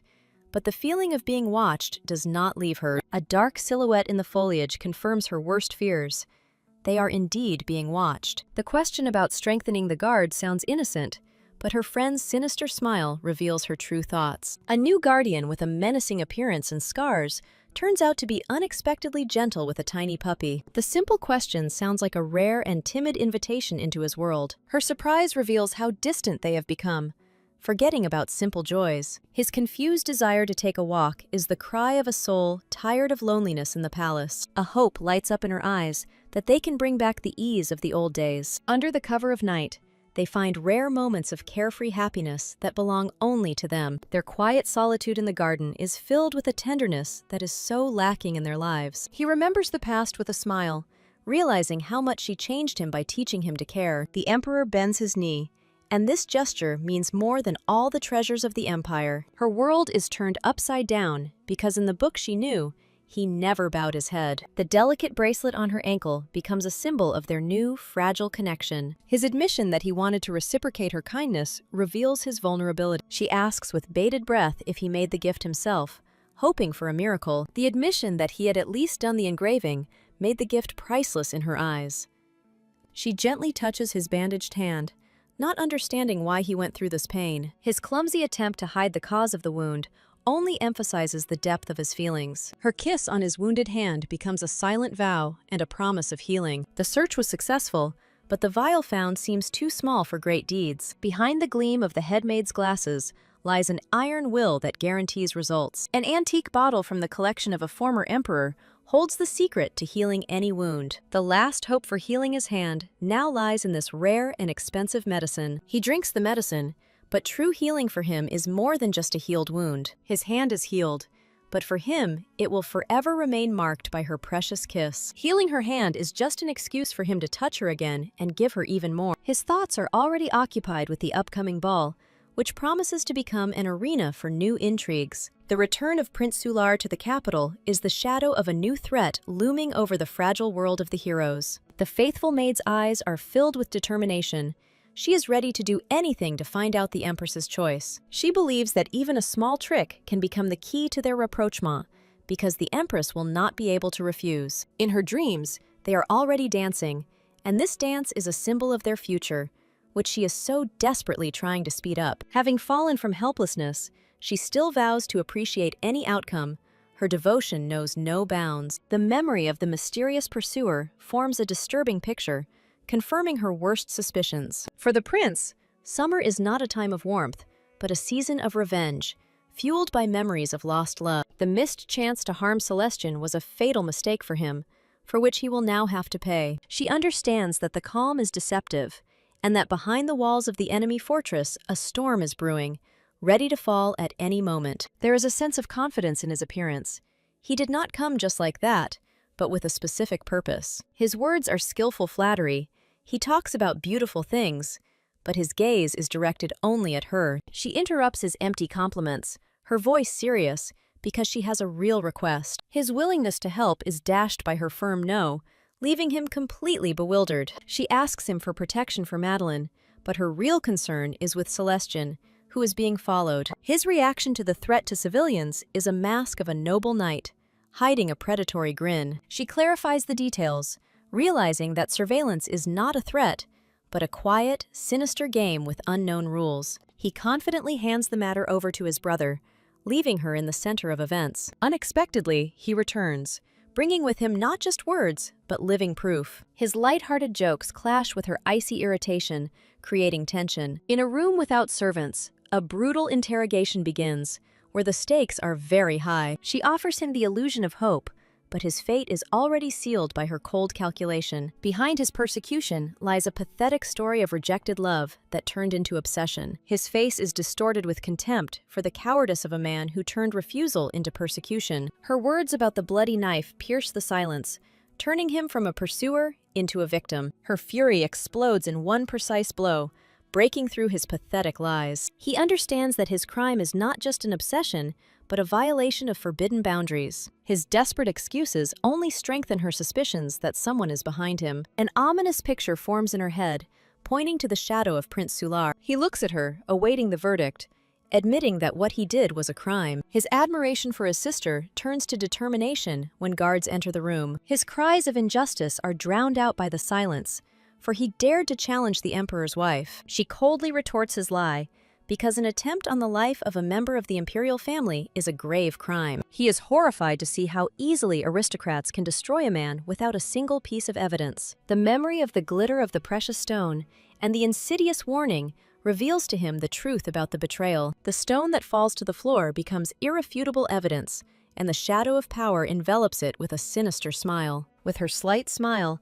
his fate is sealed, and news of his shameful crimes spreads throughout the country. Behind Lillian's apparent calm, her friend senses echoes of the horror she experienced. Her bold request to hold his hand is a test of strength and a sign of deep affection. The girl's embarrassment reveals her vulnerability, which she so carefully hides from everyone. In her strong hand, Lillian feels not feminine tenderness, but the reliability of a seasoned warrior. A light compliment about the beauty of her hands conceals deep admiration for her strength of spirit. A playful offer of a kiss becomes a subtle game, full of hints and hidden desires. Behind their playful squabbles about sleep lies a deep understanding and care for each other. The sudden appearance of the emperor, whose face is distorted by jealousy, destroys the fragile idol. The two women meet his angry gaze with icy calm, ready for another battle. His questions are full of venom, but she parries them with a slight smile, not giving him power over her. He tries to regain control by reminding her of the upcoming ball, but the tension only mounts. His words about the ball plan are a veiled attempt to separate them, to bring her back into his orbit. The invitation to the office sounds like an order, and in his hand she sees not a request, but a demand. The red-haired warrior realizes with irony that she has found herself in the epicenter of a royal love triangle. Lillian's gaze falls on the tiny figurines on his desk, a silent sign of his deep affection. His desk, now decorated with her gift, became a reflection of his changed inner world. The perfect order on the table, where chaos once reigned, screams of his desire to change for her sake. Even the usual place of his favorite pen had changed, like all his old dark habits. The open curtains let light into his office, dispelling the darkness in which he had lived for so long. He, who hated the sun and suffered from insomnia, now reaches out to the light himself, healed by her love. Her inner world is collapsing from fear, because every deviation from the plot is a step into the unknown. She takes the tea from his hands, and this simple gesture is filled with awkwardness and hidden tension. He thinks he can see right through her, but behind her silence lies something other than what he thinks. The girl pretends to be inexperienced in business, trying to hide her true knowledge. There is hope in his eyes. He is waiting for her to notice his inner changes. She feigns naivety, hiding her sharp mind and fear behind childish spontaneity. His disappointment is a quiet storm hidden behind a mask of indifference to the signed papers. He stops her at the threshold, not ready to let her go until he gets answers to his questions. His jealousy of the Marquis's élan bursts out, poisoning the air with suspicion. He clings to the innocent gesture, seeing it as a betrayal and confirmation of his worst fears. He mistakes her embarrassment for resentment, not understanding the true motives behind her actions. He secretly watches them, and the delicate flower in her hands becomes for him a symbol of their dangerous closeness. He regrets his feigned resentment, realizing that this game only pushed her further away. Two women admire the flower, and their gaze reflects a beauty that is inaccessible to his jealous heart. A rare flower, growing only in the palace, becomes a silent witness to their forbidden friendship. He is tormented by the pain of her misunderstanding, because behind the wall of his jealousy lies desperate love. She finds him even in the shadows. Her penetrating gaze sees right through him, no matter how he hides. Her compliment about his radiance is a sharp jab, a mockery of his futile attempts to remain unnoticed. She challenges him, declaring that she will not become a victim of his jealousy.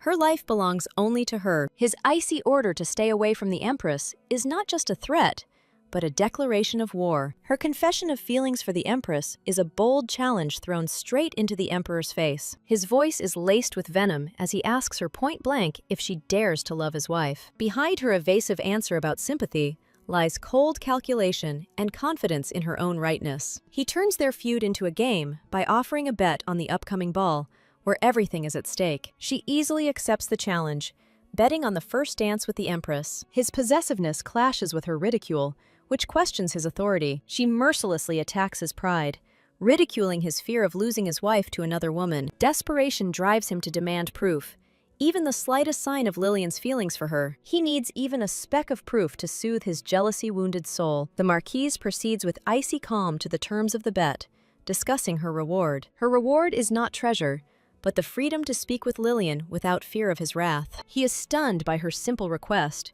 not realizing that for her, this is more important than any wealth. They make a deal where the loser risks losing more than just a dance. She delivers the final blow, promising her support if she wins, knowing it will hurt him even more. He accepts her challenge, and the air between them sparkles with hatred and anticipation of battle. Celestine's appearance on the balcony interrupts her triumph, his gaze full of concern. He fears for her family, but she only mocks his fear of the Emperor's wrath. His admission of powerlessness to protect her only strengthens her resolve, for she has always accepted his weakness. She finally reveals to him the true reason for this dangerous bet she has made. It was all for him, because she was ready to risk everything to win his heart and not give in to pain. She reflects on the bet, realizing that His Majesty got everything too easily and without a fight. An easy start to a relationship does not guarantee faith, which Elon believes must be earned through suffering. Lillian believes that to win someone's heart, you have to go through despair and misfortune. Reinhard figures out her cunning plan.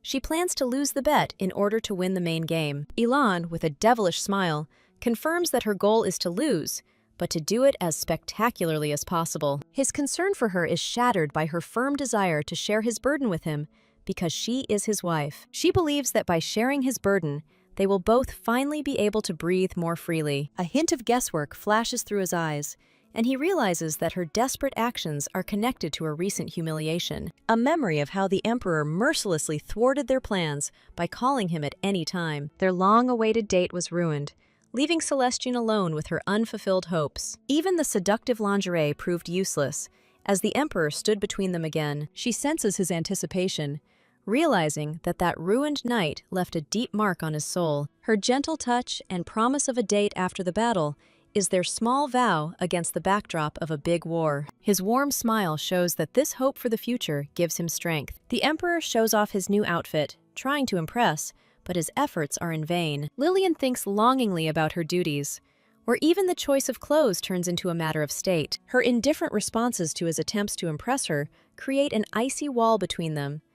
He bitterly realizes that she sees only beautiful clothes and not his desperate desire to please her. The news of Miss Elan's arrival sends a wave of irritation through Lillian, disrupting their fragile truce. His unexpected offer to take a break comes as a breath of fresh air and a sign of hope for her.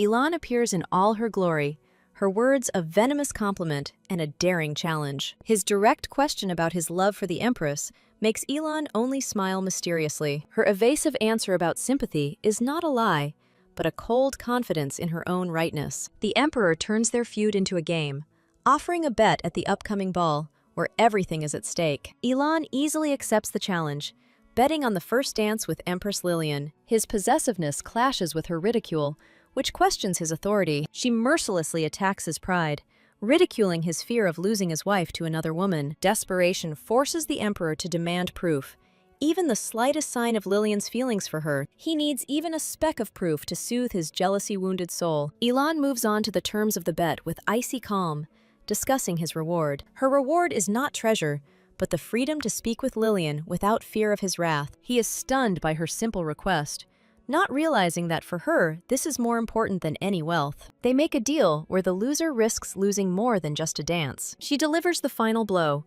promising her support if she wins, knowing it will hurt him even more. The Emperor accepts her challenge and the air between them sparkles with hatred and anticipation of battle. Celestian's appearance on the balcony interrupts her triumph, his gaze full of concern. He fears for her family, but she only mocks his fear of the Emperor's wrath. His admission of powerlessness to protect her only strengthens her resolve, for she has always accepted his weakness. She finally reveals to him the true reason for this dangerous bet she has made. It was all for him, because she was ready to risk everything to win his heart, and not give in to pain.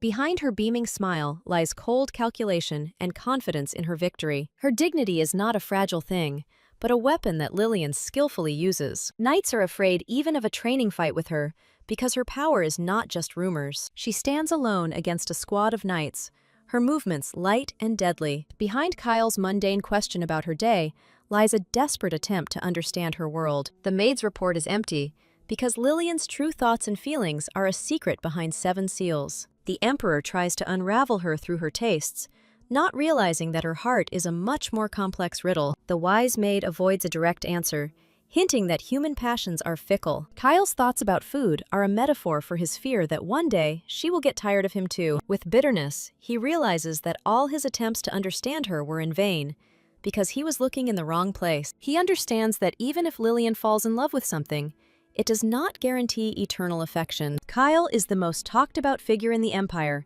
but no one knows what goes on inside his soul. The jealousy that had been blinding him finally recedes, and for the first time, he sees the whole picture clearly.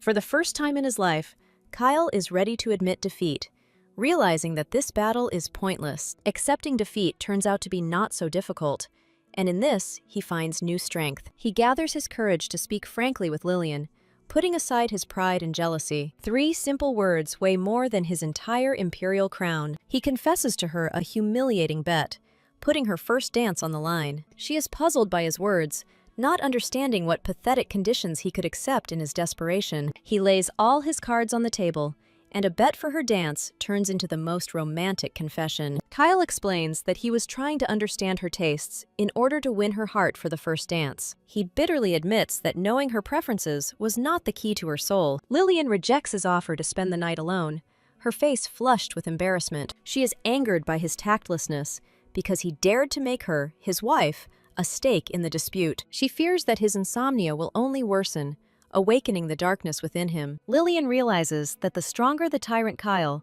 the more powerful the dark Sular becomes. She stops him, arguing that her constancy is her right, and his is his duty. The girl declares that her essence as an empress will not change, even if her tastes change. She admires his honesty, because he chose to lose the bet, but not his honor. In his decision to refuse the position, she sees not weakness, but the strength of a true emperor. She believes that the tyrant Kyle is changing thanks to her, and this gives her hope for the future. Their kiss is not just passion, but a promise born from the hope of healing. The painful memory of the hot summer and the dead woman awakens an old pain in Sular. He still feels the cold that pierced him on the day of her death under the scorching sun. Sular never wanted to experience that chilling feeling of loneliness and loss again. Kyle's complaint about the heat becomes a trigger for Sular, taking him back to that terrible day. For Sular, the approaching birthday is not a holiday, but another anniversary of his tragedy. Kyle's simple question about a gift sounds like a mockery of someone who has had everything taken from him. Since birth,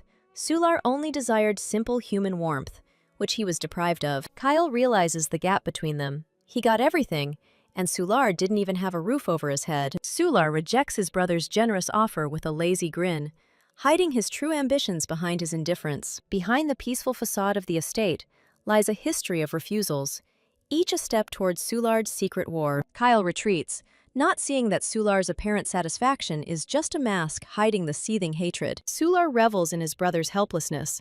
As in the shadow of his ignorance, an army grows, ready to strike. His gratitude for the ball is a poisonous courtesy, a cover for the real purpose of his visit. The cute figurines on Kyle's desk cause Sular a fleeting surprise, but do not soften his cold heart. Sular bitterly acknowledges Lillian's strength in changing the indomitable emperor. He doubts that Kyle is worthy of such a woman, and this thought only fuels his envy. Sular goes into the darkness of the night, where he has much more important things to do than prepare for the ball. Under cover of night, he gives an order, and the shadow of espionage falls on the unsuspecting palace. The memory of Lillian awakens in him a forgotten feeling, when her power first forced him to change his plan. His subordinate does not realize that behind the postponed wedding lies indecision, but a complex calculation. Rumors of Lillian's magic that pacified Kyle only confirm her value in the eyes of her enemies. Solar sees Lillian not as a woman, but as a powerful weapon, an ideal ally in his coming war. He goes over the treasures in his mind, but realizes that the real treasure is his enemy's weakness. His abrupt order to do nothing shocks his subordinate, revealing a new, more insidious plan. Kyle's refusal of the sapphires becomes a key for Solar, who seeks not what his brother wants, but what he fears losing. The stranger's request to become a knight seems simple, but behind it lies a desperate desire to change his destiny. Rain's experienced eye notices in the stranger not a simple petitioner, but a battle-hardened mercenary. Solar, sitting on the throne, accepts everyone into his army, because for him, the sins of the past are not important, but only loyalty in the future. The mercenary's past casts a shadow of suspicion on Bolton, calling his honor into question. His name, Bolton Battalion,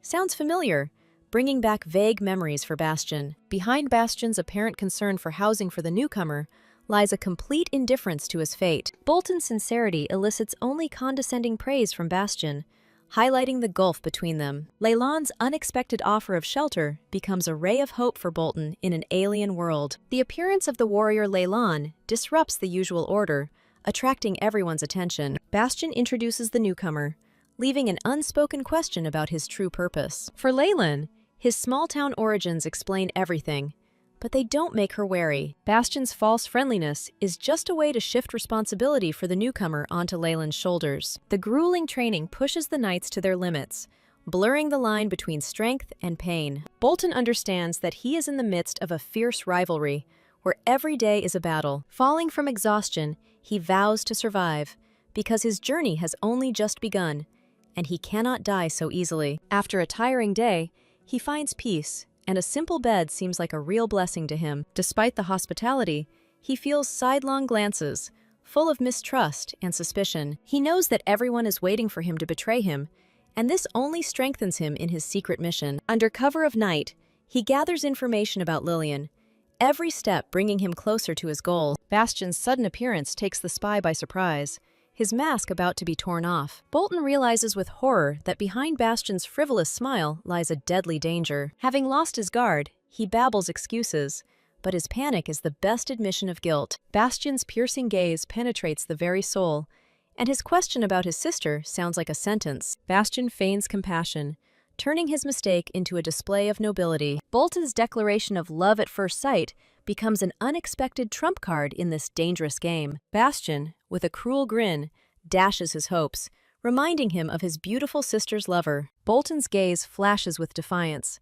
He will not let another's cruelty define his worth. Bastion presents his poisonous words as wise advice, reveling in his power over him. His promise of help is a trap disguised as a noble gesture, one that Bolton is willing to fall into. Bolton is blinded by his words, seeing in him not a manipulator, but an almost divine mentor. Bastion's order to become more beautiful sounds like a sentence, absurd and undeniable. His philosophy about money and beauty is a twisted logic to which he subordinates the world around him. Behind his call for trust lies a demand for total submission, turning Bolton into a puppet. The crowd's enthusiastic cries of beauty become a hymn to the new cult he creates. Bolton runs, not understanding what it means to be beautiful, but feeling the embarrassment burning inside him. Exhausted to the limit, he vows to himself never to complain again, because his humiliation has only just begun. He realizes the absurdity of what is happening, but his protest is drowned in pain and fatigue. The mocking joke about the newbie buying lunch was another put-down Bastion had concocted. He walks into a bakery for some beef jerky, his simple order seeming out of place in this sophisticated place. Their gazes meet in a tense duel, where age and experience clash with youth and mystery. She takes him into the shadows, and behind a closed door, a meeting awaits him that will decide his fate. In a dark room, Solar awaits the report, his calm, the calm before the storm. Solar's rage explodes when he realizes that his spy has returned empty-handed. Solar is furious that his goal seems flawless, because everyone must have their secrets. Bolton reports his failure in disgrace, his pathetic account drawing only contempt. Solar clenches his fists in helplessness, and his spy is ready to lie low in despair. Solar decides to wait, since Bastian, who has not yet inherited the title, is a vulnerable target. His cold order to continue surveillance suggests he has no intention of backing down. Under cover of night, the palace prepares for a grand ball in honor of Sulard's birthday. The palace is immersed in the scent of summer flowers, creating an atmosphere of dazzling luxury. Sular, the host of the celebration, takes center stage, throwing down a silent challenge to the emperor himself. The stream of guests with fake smiles and routine congratulations seems endless. He looks with disdain at the mountain of gifts. Their value is obvious and boring to him. Gifts are divided into luxurious ones from the rich and modest ones from the commoners, revealing a social gap. All these trinkets are just dust for him, because he is waiting for the main gift of the evening. The appearance of a radiant stranger only fuels his suspicions, as such beauty must hide secrets. Latecomer Kyle looks anxiously through the crowd, his gaze full of worry. Sular points out the Empress's absence to Kyle with a venomous grin, enjoying his confusion. Kyle's unexpected apology takes Sular by surprise, as he expected anything but this. Sular cannot understand why this incredible woman chose such a cruel and merciless emperor. The appearance of Empress Lillian silences the hall.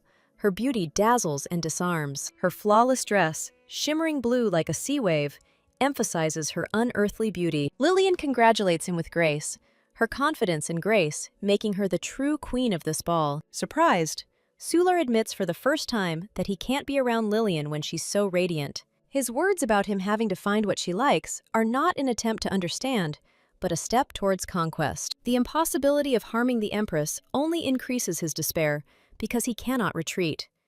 Kyle, having lost all hope, admits that his only option is to accept defeat. His past, when he was just a mercenary, now seems distant and insignificant. Bastian, not wanting to interfere, gives in, but there is a cold calculation in his eyes. When Kyle had to decide where to turn, he chose Bastian, sensing his impending doom. Bastian's words about finding a place to live only confirm his intention to become a knight. His humble small-town origins don't matter, because Leylon sees something more in him.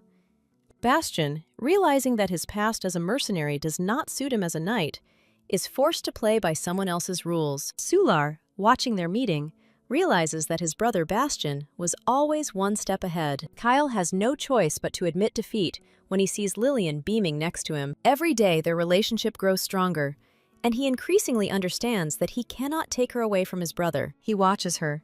Her beauty and strength drive him crazy, but he knows he can't keep her. His eyes reflect the past, where he was a tyrant, but Lillian changed him by giving him mercy. He understands that Lillian's hope for his change was not in vain, and he is ready to become better for her. His desire to give something meaningful is a desperate attempt to get her back, to win her heart. But there is bitterness in his eyes.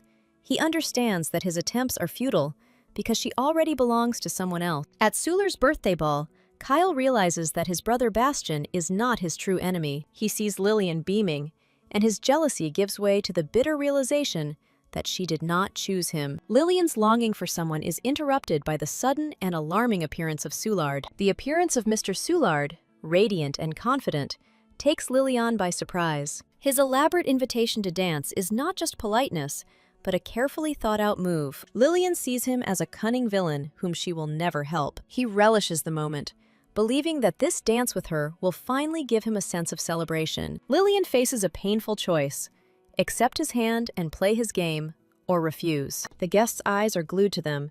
Everyone understands that her choice will have dangerous consequences. Their every gesture is under close scrutiny, because the meeting between the Empress and the hero of the evening is the main event of the ball. She happily accepts his hand, making her move in this dangerous game of chess. Sular is confident that only his status as the birthday boy gave him this one and only chance. She is oppressed by the general alienation, but a sudden touch breaks her loneliness. The music starts, and they whirl around in a dance that looks more like a duel. In the midst of the whirlwind of dance, he asks a venomous question, questioning her right to be near the Emperor. He mercilessly strikes at her most vulnerable spot, her simple origins. A memory flashes of Sayla, the heiress of a ruined family, forced to survive among the commoners. His false apology for his brother was only a prelude to the tragedy that brought Sayla back from oblivion. His memory takes him back to the moment of the assassination attempt, to the broken glass and the spilled poison. On that fateful evening, poison administered by the hand of a servant was supposed to end his life. All the blame was placed on Sayla's maid, hiding the truth about the real culprits from Sular's retinue. Lillian dreads the possibility that she will become the next victim in his bloody game of poison and subterfuge. His curiosity is not idle interest, but an attempt to find her weak spot. She avoids giving a direct answer, hiding her true criteria behind general phrases. The direct question of whether the Emperor is worthy of her takes Lillian by surprise, revealing her doubts. Sular changes tactics. Now his goal is not just to find out her opinion, but to understand her choice. She accuses him of criticizing the Emperor, trying to steer the conversation in a safe direction. Her confident smile and words about the Emperor having changed are her main trump card. Lillian admits that she was the trigger for his change, and there is pride in her voice. Her flower metaphor is a subtle hint that true beauty is not revealed to everyone. She explains that only the person himself decides what meaning to give to fleeting beauty. Lillian says with a smile that she only helped the Emperor find a way to change, but did not change him. Her belief that everyone is capable of change is an echo of the faith of someone who has lost everything. His eyes reflect sadness as he remembers the one who believed in change, but never saw it. The dance ends, and with it, their tense conversation, full of omissions, ends. She leaves with icy politeness, leaving behind a trail of roses and broken hopes. The ball was over, and with it, her plans had collapsed, because the assassination attempt on Soulard never happened. Tired but not broken, Lillian returns to her chambers, ready for a new day. She searches the reports for even the slightest hint of a conspiracy, but the evening has gone suspiciously smoothly. Her decision to let the maids go is not just a vacation, but part of a new, more subtle plan. The faithful servant remains close by, ready to help her mistress in her secret war. Lillian returns to the party alone, her order to arrest anyone suspicious a manhunt. Lillian's thoughts about her friend are interrupted by a sudden appearance behind her that makes her blood run cold. She turns around to see Monsieur Soulard, whose smile hides an icy threat. His elaborate invitation to dance is not just politeness, but a carefully thought-out move. Hatred boils in Lillian's soul. She vows not to succumb to the tricks of this cunning villain. He relishes the moment, believing that this dance with her will finally give him a sense of celebration. Lillian faces a painful choice: accept his hand and play his game, or refuse. The guests' eyes are glued to them. Everyone understands that her choice will have dangerous consequences. Their every gesture is under close scrutiny, because the meeting between the Empress and the hero of the evening is the main event of the ball. She happily accepts his hand, making her move in this dangerous game of chess. Sular is confident that only his status as the birthday boy gave him this one and only chance. She is oppressed by the general alienation, but a sudden touch breaks her loneliness. The music starts, and they whirl around in a dance that looks more like a duel. In the midst of the whirlwind of dance, he asks a venomous question, questioning her right to be near the Emperor. He mercilessly strikes at her most vulnerable spot, her simple origins. A memory flashes of Selah, the heiress of a ruined family, forced to survive among the commoners. His false apology for his brother was only a prelude to the tragedy that brought Selah back from oblivion. His memory takes him back to the moment of the assassination attempt, to the broken glass and the spilled poison. On that fateful evening, poison administered by the hand of a servant was supposed to end his life. All the blame was placed on Selah's maid, hiding the truth about the real culprits from Sular's retinue. Lillian dreads the possibility that she will become the next victim in his bloody game of poison and subterfuge. His words about honesty are not just a compliment, but a recognition of its uniqueness in a world of lies. He says he trusts her because he saw her for who she truly is, and didn't play by someone else's rules. A memory emerges of a marriage proposal for a year, which she had initially considered a trap. Kyle's words about trust break through her wall of mistrust, making her heart beat faster. She tries to hide her true feelings behind a mask of indifference, but the warmth of his hand gives her away. His touch gives her a sense of security that she has been deprived of for so long. Their kiss is not just a moment of passion, but a promise of protection and warmth in a cold world. She asks him to hold her hand, needing him not as an emperor, but as Kyle. That night, for the first time in a long time, they sleep in each other's arms, finding peace and comfort. Bastian appears with good news about the books, but his true goal is to find out her plans. She asks about work with a smile, but her eyes show concern for his fate. Lillian admits that she still needs the Duke's support, as the game is far from over. Bastian is ready to accept the title, but to do so, he must prove the current Duke's incapacity. The plan is cruel and simple, prove the father's incompetence, and prepare a new heir. The shadow of the past hangs over their family, as Duke Machiavellian has destroyed all distant relatives. He did this when he did not yet need an heir, leaving only his direct descendants. Bastian awaits news from the temple, which will be the final step in his plan. Lillian sends the maids away to speak with her brother alone, her face serious and determined. She asks if there is anything to worry about, but his confident answer only increases her anxiety. She is struck by the idea that someone is spreading rumors about their family, and she does not know whether it is a friend or an enemy. Bastian shares his suspicions about Sular, and Lillian bitterly agrees. Her admission that someone was assigned to her makes Bastian tense up. He doubts that Sular is behind this, but the situation itself seems suspicious to him. Sular's house is teeming with strangers, his army of shadows ready to strike at any moment. Lillian is horrified to realize that the enemy knows too much about her, and her life is in danger.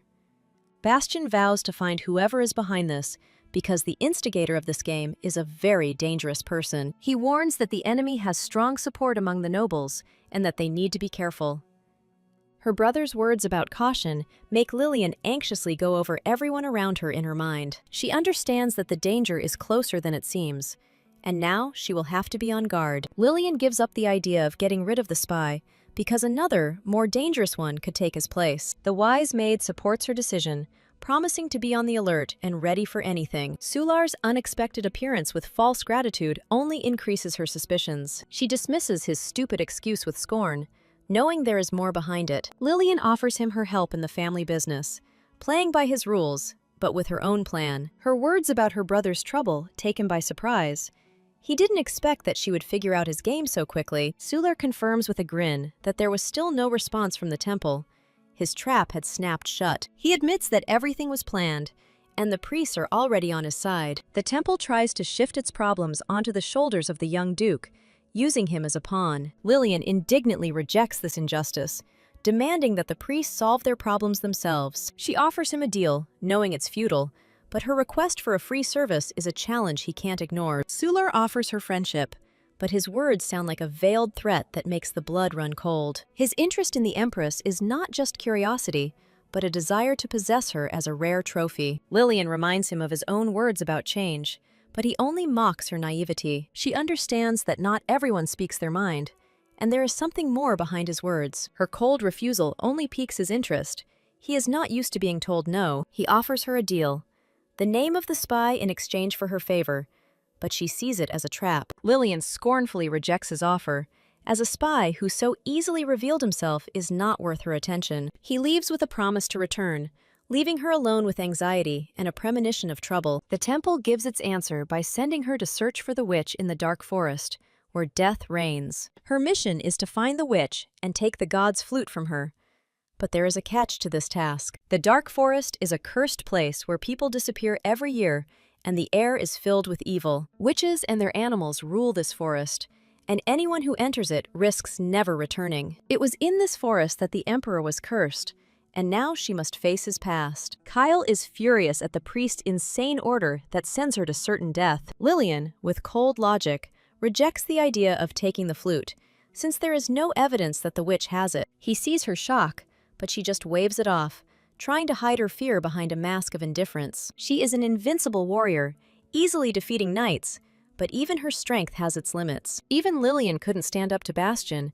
His strength and cunning proved beyond her abilities. He asks if she believed in his power, but she knows there is something more important. Trust in a family is true strength, and she is willing to do anything to protect her loved ones. Kyle pouts like a child, but Lillian puts him in his place with one stern word. Her playful threat to stop loving him if he continues in this manner works without fail. He wakes up from her touch, his irritation giving way to surprise. Her sly smile and question about whether he was asleep betray her true intentions. Kyle falls asleep again with a blissful smile, her presence calming him better than any potion. Lillian is alarmed to realize that more priests have defected to Sulard's side than she thought. Leylan understands that the journey to the Dark Forest will be a difficult and dangerous test. Bastian worries about his sister, offering to take the knights with her, but she refuses. Leylan reassures her brother, reminding him of her strength, but a shadow of doubt flickers in her eyes. Bastian vows to protect her, because she is the only thing he has, and he is ready to do anything for her. He gives her a magic stone, which he hopes will protect her in difficult times. Bastian is getting ready to set out, his backpack filled with provisions for 10 days. But he doesn't know what awaits him. His gentle touch and promise of a quick return is their silent farewell. He leaves with a smile full of hope, unaware that this is their last meeting. The first day in the forest brings not prey, but a pack of hungry wolves thirsty for blood. The witches have set a trap, but hungry beasts attack Bastian before the spells can work. His sword cuts through the darkness, and the blood of his enemies stains the ground, proving his incredible strength. The witches watch the carnage in horror, realizing that he can handle their magic. Panic grips them as they realize that this mad beast is on the brink of death. On the 4th night, he finds the witch, and her pleas for mercy are drowned out by his icy gaze. A bloodied Bastian calls for the flute, his voice weak, but his eyes ablaze with fire. His promise to leave as soon as he receives the flute is not a request, but a final warning. The witch, defeated and humiliated, sees in him not a man, but a monster born of darkness. The priests discuss what happened in the forest in horror, their faith in their own strength shaken. Suler's generous offer to give up the mine is the price for the temple's silence and loyalty. They understand that the Duke's plight is their chance to obtain the coveted stone. The sudden appearance of Bastian, unharmed and with a flute in his hands, leaves them in shock. His bloody appearance and cold gaze make the priests freeze in horror. One of them tries to play the flute, unaware that it is a trap set by Bastian. The flute bounces back, and its power falls upon the knights, proving Bastian right. He asks with a grin when they will visit the Duke's house, his words sounding like a death sentence. He gives them a week, and this period is not a reprieve, but time to prepare for the inevitable reckoning. They are horrified to realize that Bastian has tricked them, and that they are now at his mercy. Suler is speechless. His plan has collapsed, and there is no news from the temple. Bastian bitterly realizes that his heroism does not please the temple because he has disrupted their plans. Kyle brings wine, but his true goal is not to celebrate his victory, but to find out the truth. Duke Machielian arrives, and his appearance is a sign that the game is moving to a new level. Bastian is embarrassed because he expected anything but to be considered a failure. Lillian says with a smile that the news of his success became the main news of the day. His confused question about who he is to her is a cry from the soul, thirsting for recognition and love. For Bastian, this is no longer child's play, as the alcohol Kyle brought is almost gone. Lillian looks at Bastian with admiration, dismissing all the bad rumors about him as empty chatter. Panic grips Bastian. He begs the Emperor not to go into the cursed forest, where certain death awaits him. Kyle's icy doubt couldn't hide the fact that one person had already returned from this hell, and that was Bastian. A drunken Bastian collapses, and Lillian and the Duke take care of him. In a rare moment of tenderness, Lillian tenderly wakes her drunken brother, reveling in his helplessness. Bastian's drunken babble about strength betrays his pride in belonging to the great Machielian family. He looks to his sister for confirmation that he is right as he is led away, clinging to her words. Lillian plays along, agreeing that strength is key, and a hint of sympathy flickers in her eyes. Lillian's words cut to the quick in Kyle, and he asks with concern if she really despises weakness. Behind his resentment lie not only the scars of the curse, but also deep emotional wounds. He replays her conversation with his brother in his head, and every word about strength echoes with pain in his heart. The story of the Machielian family, people standing at the pinnacle of nothingness, comes to his mind,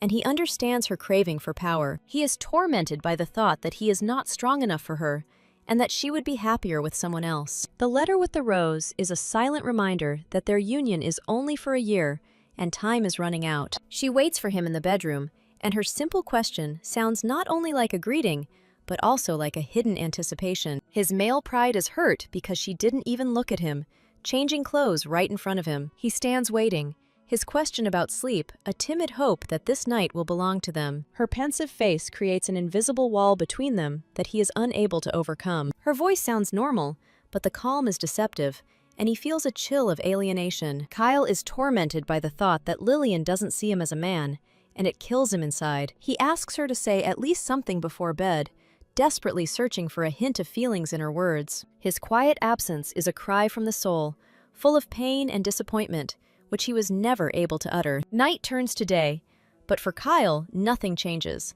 His heart still belongs to her. His playful threat to not forgive her if she stays there overnight is a desperate attempt to keep her. The day of the ceremony arrives, and Bastian prepares to accept a new title that will change his life. The simplified ceremony highlights the precariousness of his position, with only his closest relatives in attendance. Lillian proudly says that this is her brother's ceremony, and she would not miss it for anything.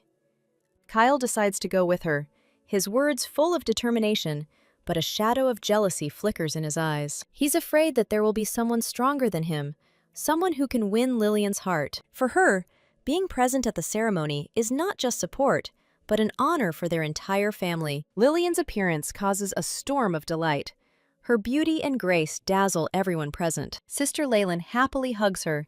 Their meeting is filled with warmth and sincere love. Bastian looks great in his new look, and even Lillian can't hide her admiration. Kyle congratulates Bastian in a reserved manner, but there is a hint of rivalry and envy in his voice. The ceremony begins, and all eyes are on Bastian, who is about to become Duke. Despite the simplified ritual, everything happens quickly and solemnly, observing only the most important traditions. Bastian swears an oath, promising to lead his family to prosperity, and there is steel in his voice. He officially becomes the Duke of Macellion, and this title is not just a title, but a heavy burden. The ceremony is over, and from this moment, a new chapter in their family history begins. Bastian officially becomes the head of the Macellion family, and a light of triumph lights up in his eyes. His reproach to his sister is not just words, but a desperate attempt to keep her close, at least for a moment. Lillian, hiding behind Kyle, uses him as a shield from her brother's annoying attention. Bastian and Leyland's tears are not just the bitterness of separation, but the realization that they are losing their sister again. Kyle's irritation from his morning breakfast turns to awkwardness as he tries to hide his true feelings. They sit at the table in awkward silence, and even the sumptuous food cannot ease the tension. Leyland and Bastian unanimously protest against their imminent departure, not wanting to let their sister go. Kyle gives in, his gentle touch and words about them staying breaking the ice. They hold hands, and in this simple gesture lies a promise of peace and fragile happiness. Kyle lovingly cuts the steak for her, and the gesture speaks louder than any words. Leyland interrupts their idyll, her words about the need to strengthen the atmosphere sounding like a challenge. With bottles in hand, she starts a party that promises to be long and wild. She passes the baton to Bastian, and now it's his turn to keep the fun going. Lillian refuses alcohol with a smile, her sobriety her weapon in this drunken chaos. Memories of their childhood together wash over her with a wave of nostalgia and sadness. Bastian remembers with a smile their childhood pranks. When the three of them were inseparable, they played hide and seek, angered their father, and hid in the stable where they first smelled manure. The memory of them taking a bath together makes Bastian laugh and Kyle shocked. Kyle is horrified by their childish spontaneity, but Bastian just waves it off, reminding them that they were children. His words about them being of different genders sound like an accusation, but Lillian only laughs in response. Bastian suggests returning to childish pranks, but his smile hides the bitterness of what was lost. Lillian's ban sounds harsh, but a shadow of sadness for carefree times flickers in her eyes. They sense the tension in the air, realizing that Kyle is jealous, and decide to play a prank on him. Kyle's embarrassment at their ambiguous bathroom references is sweet revenge for his suspicions. Bastian's idea to end the fun in the bathroom is a daring challenge that Kyle can't ignore. Kyle bitterly admits that he never played such games because he was always the emperor. The news of the prepared bath takes him by surprise, and he realizes that he has fallen into their trap. Lillian asks him with a sly smile if he was worried, enjoying his embarrassment. His silence was an admission that he was genuinely afraid that they would take a bath together. He tries to leave, but Lillian stops him, her words sounding like a promise of something more. She waits for Kyle in the silence of the night, her anxiety growing with every minute of his absence. Bolton apologizes for the delay, but Lillian finds his night walk suspicious. She recognizes him as Soulard's spy, and her heart sinks with fear and a premonition of trouble. Bolton, Sayla's former lover, now serves her enemy, and Lillian realizes that this is no coincidence. Kyle's appearance interrupts their tense conversation, his gaze full of jealousy and suspicion. He looks at the new knight with distrust, not knowing that before him is the key to unraveling the past. Bolton tries to justify himself, but his comments about muscular men only increase the tension. Her simple yes is not just an answer, but a premonition of her own death at his hand. Kyle leads her away, but there is something unsaid in the air that could cost them their lives. He's still there,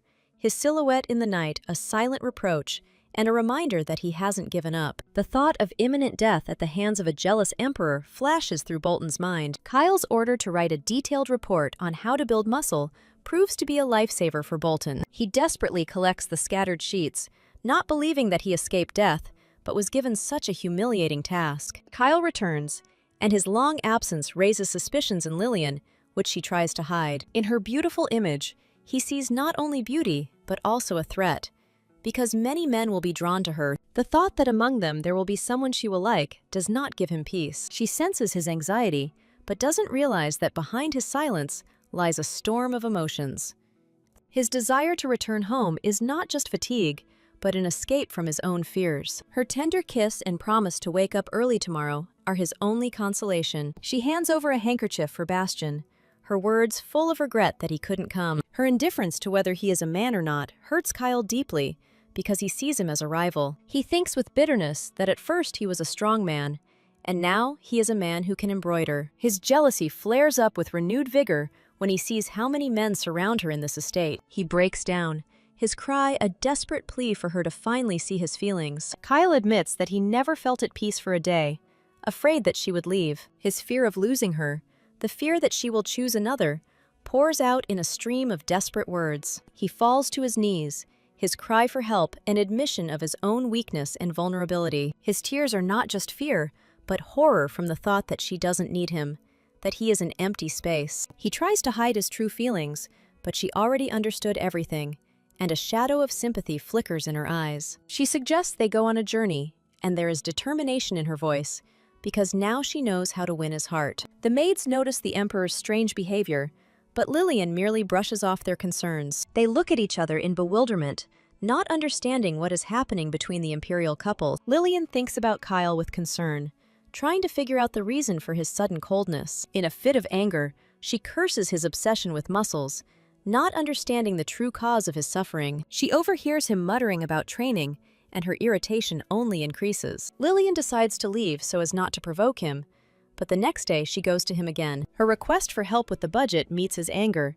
He sees it as just an excuse. The maid tries to stop her, but Lillian is determined to get her way. She doesn't understand why her request seems funny to him, because there is a lot to do in the capital. Lillian walks into his office, her determination a challenge he can't ignore. His confusion and vague excuses only confirm her suspicions that he is hiding something. She realizes that all his strange antics took place in his office, and this gives her an idea. The maids confirm that he was screaming in her room, which only increases her suspicions. She sees the letters and understands that there will soon be a tea party that could change everything. His question about whether she answers all the letters sounds like an accusation full of jealousy. He reminds her that she is an empress, and her inattention to the nobles could be considered an insult. His words about their contract ending soon and her becoming one of them sound like a threat. The maids see his calm and decide that he is not angry, but Lillian knows the truth. She understands that his sadness is not just sadness, but deep disappointment and pain. For the maids, their joint appearance is a sign of harmony, but Lillian knows that this is only the calm before the storm. The fate of the entire empire depends on the fragile peace between the emperor and empress. Due to strange etiquette rules, Kyle cannot be with Lillian at events that he organizes himself. Kyle finds a shred of self-respect, a quiet victory over his deep-seated insecurities. The ghosts of his mother's cruel words still haunt Kyle, poisoning his every thought. Lillian is painfully aware that the situation has gone far beyond a simple marital quarrel. Faithful servant Daisy finds pure joy in being able to help her mistress, even a little. Lillian approaches Kyle cautiously in his office, breaking the silence with a question full of unspoken meaning. He instantly puts his work aside, his full attention focused on it, ready to solve any problem. With a disarming smile, Lillian makes a request that only he can fulfill, skillfully playing on his feelings. Her simple request to accompany her to tea sends a flash of unexpected hope through Kyle. A wave of regret washes over Lillian as she fears she has miscalculated and acted too rashly. His immediate agreement to go along proves that her fears were unfounded,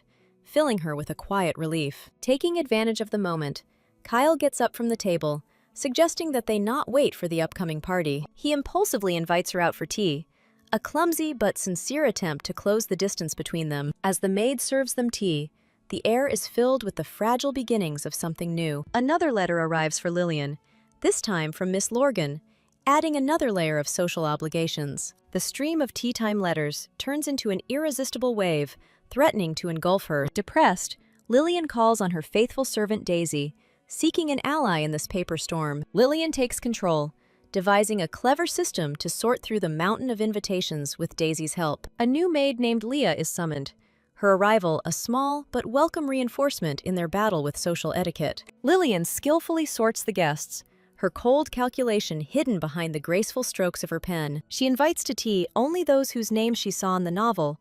Her choice is a strategic move. Behind the scenes of this tea party, Soulard weaves a web of lies, using his puppets to spread rumors. Lillian knows that this event will happen, but her role in this drama is not the main criminal, but the Grey Cardinal. She creates a winning party by placing her allies, Celestian and Marion, next to her. Gathering all the suspicious nobles at one table is the easiest way to break your enemies. With a sense of accomplishment, Lillian finishes the job, her smile full of confidence in her victory. Kyle enters the room, his appearance surrounded by flowers, a carefully considered gesture full of symbolism. His black suit is more than just an outfit. It's a statement, a sign that he's ready for battle. He wants to show his greatness, and this suit is his way of declaring his strength and power. Their hands are intertwined, and in this simple gesture lies a promise of support and unity in the face of the enemy. His question about whether she will hold his hand next time is a timid hope for the future. Her beaming smile and simple, "of course," were the answer he had been waiting for. Marion can't believe her luck. She's sitting next to the Empress, in the center of events. For her, this is not just a tea party, but the fulfillment of a dream that she never dared to think about. A few days ago, she had been looking forward to this day, her excitement almost palpable. Her anxiety grows when she realizes that the invitation may not arrive in time. Panic grips her as she realizes that her dream could be shattered. She reproaches herself for her impulsiveness because her desperate desire could have ruined everything. Her only question is, how to make friends with the Empress? And in this lies all her hope and fear. Marion anxiously awaits a letter from the Empress, her hope fading with every passing minute. The appearance of the maid with a letter is a ray of light in her dark kingdom of doubts. The seal with the image of a heart and a sword is not just a sign, but a symbol of imperial power. She thanks the servant with such sincerity, as if he had brought her not a letter, but salvation. The smell of fresh ink and elegant handwriting indicate that the letter was written by the Empress herself. Her eyes widen in surprise when she sees her name on the tea party invitation. An invitation is not just a formality, but a sign that she has been noticed, that she is important. She clutches the letter to her chest, her heart beating with joy and anticipation of the meeting. At the central table, she sees unfamiliar nobles, and a shadow of doubt darkens her joy. She doesn't understand the principle by which they were distributed, and this makes her wary. Celestian watches the scene with an icy grin, her gaze full of contempt. Heiress Katrina, the last of her kind,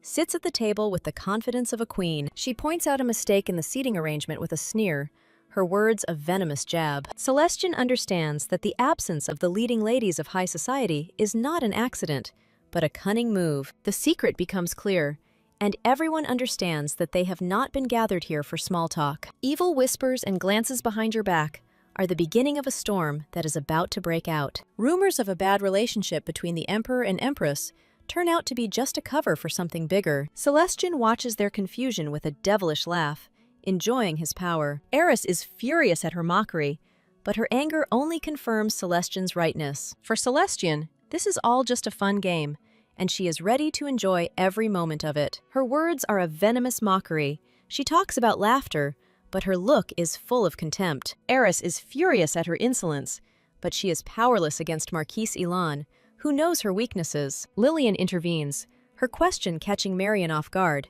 causing her to fall silent. Eris, hiding behind her fan, repeats the question, her voice sounding cold and commanding. Marion, plucking up her courage, says that they are all wrong about the Empress. She saw Mr. Klein talking to the Empress, and it changed her mind. The mention of the Klein family leaves everyone puzzled, but Marion continues her speech. She tells how the Emperor was angry with Mr. Klein, but Lillian calmed him down. The gratitude in Marion's eyes is not just words, but recognition of Lillian's strength and kindness. The appearance of the Emperor and Empress together is a silent answer to all the gossip and intrigue. Kyle offers to punish those who mocked her, but she sees this as only a manifestation of his jealousy. Lillian believes that mercy is the imperial family's best weapon, And Kyle doesn't argue with that. His gentle kiss on her hand and his promise to see her at night is their little secret, full of hope. She looks forward to the night. Her smile is an anticipation of something more than just a meeting. The silence in her chamber seems deafening, but she knows Kyle said it on purpose in a public place. She starts the tea party. Her words about not having to tell the whole truth are a challenge. Marion's admiration for the dessert isn't just praise, but a sign that she's on her side. In the original, she took the path of villainy, but now her fate is in her own hands. Lillian asks about the chocolate with a smile. Her question is a test of sincerity. Her compliment to the Marquise that she, too, is a good cook is a subtle hint that she is not alone. The noble's hypocritical apologies for the slander ring hollow. But Lillian remains icy calm. Her cold gaze is a silent sentence.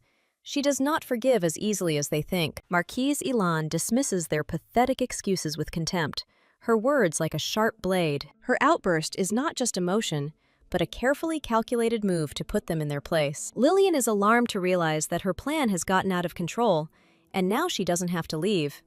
She sat Celestian down with the suspects to help her, but things didn't go according to plan. Marquise Elan handled everything herself, her strength and cunning exceeding all of Lillian's expectations.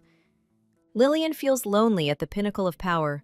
Her victory seems strange and empty to her. Marion tries to defuse the situation, but her words about the quarrel only underscore the tension. Rumors about the new king and his beauty are not just gossip, but a harbinger of new intrigues. Lillian says with a smile that the Duke has not yet decided to marry, but a shadow of worry flickers in her eyes. The question of who is the most handsome in the Empire is not just small talk, but a test of loyalty. Eris speaks of the Emperor with contempt, her words full of venom and hidden resentment. Lillian is furious at her words, her face contorted with anger, because she will not allow her husband to be insulted. To Eris, the Emperor is nothing but a bloodthirsty tyrant, and she sees nothing but darkness in him. Her words take Lillian's breath away, and she feels her throat dry up with horror. Sular's subordinates fall into two categories: those he buys and those who seek revenge. The second are those who lost everything due to the Emperor's fault and are now ready to do anything to take revenge. Eris belongs to the second category.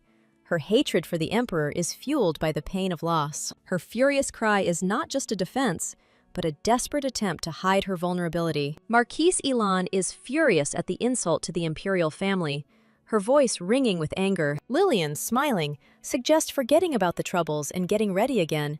Her calmness is disarming. The image of the bloodthirsty emperor appears in Eris's memory, and her hatred for him does not fade. Lillian bitterly realizes that she has forgotten about those who resent Kyle for his past actions. The maid brings her a warm blanket, her care a small island of warmth in a cold world of intrigue. Her words about bringing something warmer sound like a promise of protection and comfort. Lillian learns that Lady Katrina has lost her brother, and a shadow of sympathy flickers in her eyes. He was killed by order of the Emperor for disobeying orders. His death is another wound on Kyle's conscience. Lady Katrina thinks the Emperor was simply following the rules, but there is bitterness and resentment in her voice. Daisy's silence is a silent reproach. She cannot forgive the Emperor for his cruelty. Lillian didn't think the Emperor was a tyrant. She thought it was just part of the novel, but the reality turned out to be more terrible. She decides to change this. Her gaze is full of determination. She is ready to challenge fate. Kyle enters her room, his question about whether she was asleep sounding like a tentative hope. He wants to say something. His voice trembles with excitement. He is ready to open his soul to her. He asks her to think before taking someone's life, his words a plea for mercy. His fear that she will kill those women is not just anxiety, but the horror of the thought that she will become like him. He swears that his sword will never touch her, his words an unbreakable vow. His firm no-no is his promise to protect her, even at the cost of his own life. She speaks about the lives of others. Her hand on his hand is a request for him to change. She does not ask to forgive everyone, but she wants as few people as possible to die. Her words are a hymn to life. The thought of Kyle as a cruel, blood-soaked tyrant pains Lillian. Kyle makes a vow in his heart to be more restrained for Lillian's sake. Now, every time before he takes someone's life, Kyle will think of Lillian. Lillian's happy smile and quiet thank you become Kyle's greatest reward. Lying in bed, Kyle calls Lillian strange, but there is tenderness in the young man's voice. To Lillian, Kyle himself seems even stranger, but the Emperor doesn't mind at all. The embrace among the white roses makes Kyle wish that this moment could last forever. Kyle forgives the maid and offers to call the Emperor if he wants to stay the night. Kyle's warm smile and promise to make everything right drives all worries away. Lillian blushes, her heart fluttering at Kyle's words, and the embrace closes again. Panic grips Lillian, and she covers her face, realizing the danger of Kyle's charm. The year seems so short, but now Lillian is overcome with the fear of falling in love with the Emperor. Lillian's memory takes her back to the day when the offer of a one-year contract seemed like such a sure thing. Once upon a time, Kyle was just a character in a novel for Lillian, a soulless figure on the pages of a book. But in this world, Kyle turned out to be a living person, warm, with a beating heart, left for the sake of Selah. Lillian wonders how a man whose very essence she likes so much could fail to touch the girl's heart. Kyle's request for separate rooms is a desperate attempt to draw a line between the spouses. Confused, Lillian tries to figure out if she has done something wrong. Kyle's confirmation that last night's events are the cause hurts Lillian. The pain in Kyle's eyes reflects the main question. Is the Emperor really that disgusting to Lillian? Lillian tries to explain that their closeness is too great, but the words get stuck in her throat. Kyle reminds them that their marriage is official and intimacy is normal for an emperor and empress. A cold anger flashes in Kyle's eyes when Lillian suggests keeping their distance for the sake of a smooth divorce. Lillian's words about Sale and the impossibility of being with Kyle sound like a death sentence for the Emperor. Lillian is confused and cannot understand why Kyle does not accept her request. Kyle explains that their harmonious relationship strengthens faith in the imperial family and the stability of the empire. Lillian backtracks, pretending she didn't mention the separate rooms, for the sake of everyone's sake. Lillian understands that the ending of the story is already known, and now the girl needs to take care of her own heart. With icy calm, Lillian announces her desire to kill one person. Kyle tells of the smuggling of a magic stone by an Eastern nobleman, and the Emperor's voice is filled with anger. A magic stone, capable of storing magical power, becomes a bone of contention and a reason for the death penalty. Many wanted to get their hands on these stones, but they were very few in number, and every transaction required an entry in the imperial ledger. The death penalty is imposed for breaking this law, and Lillian's finger points to the fatal line. Kyle proudly declares that he didn't kill anyone, but only sentenced them to life imprisonment. Lillian ironically suggests checking his heart, since mercy is not what was expected from the Emperor. Lillian's offer to become his doctor sounds like a joke, but Kyle sees it as an opportunity. Kyle holds Lillian close, their embrace a mixture of passion, despair, and hope. Lillian checks his heartbeat, and in that moment, all the walls between them collapse. Kyle asks Lillian to check his heart every time she fulfills her promise. Fortunately, the smuggling that day was small, and this saved the aristocrat from certain death. Kyle logically explained to Lillian that their alliance was important for the stability of the empire. Lillian's embrace was an unexpected comfort, giving Kyle a rare moment of peace. Kyle ruthlessly confiscated the aristocrat's property and title, condemning his wife and child to poverty. The courtier's hypocritical praise of Kyle's mercy only fills him with contempt. Kyle can hardly stand their nonsense, but his thoughts are occupied with something else. Lillian. Kyle understands that Lillian wants to distance herself so that she can calmly end their relationship in a year. Even if they fail to mend their relationship within a year, Kyle will try until the very end. Kyle is looking for a way to close the distance with Lillian. He needs to send a letter to Apella. The advisors are perplexed. They cannot think of a way to help the Emperor get closer to his wife. The military advisor takes the words to close the distance literally, suggesting an attack. Kyle barely contains his anger as he asks again how they can close the distance. The general suggests retreat as a priority since their castle is strong and the escape route must be clear. Kyle is confused. It seems to him that the general is talking about something else, not understanding his true intention. The general suggests leaving those who remember the way in the castle and shortening the distance by attacking. His crazy idea about the ladder and the wall makes Kyle furious.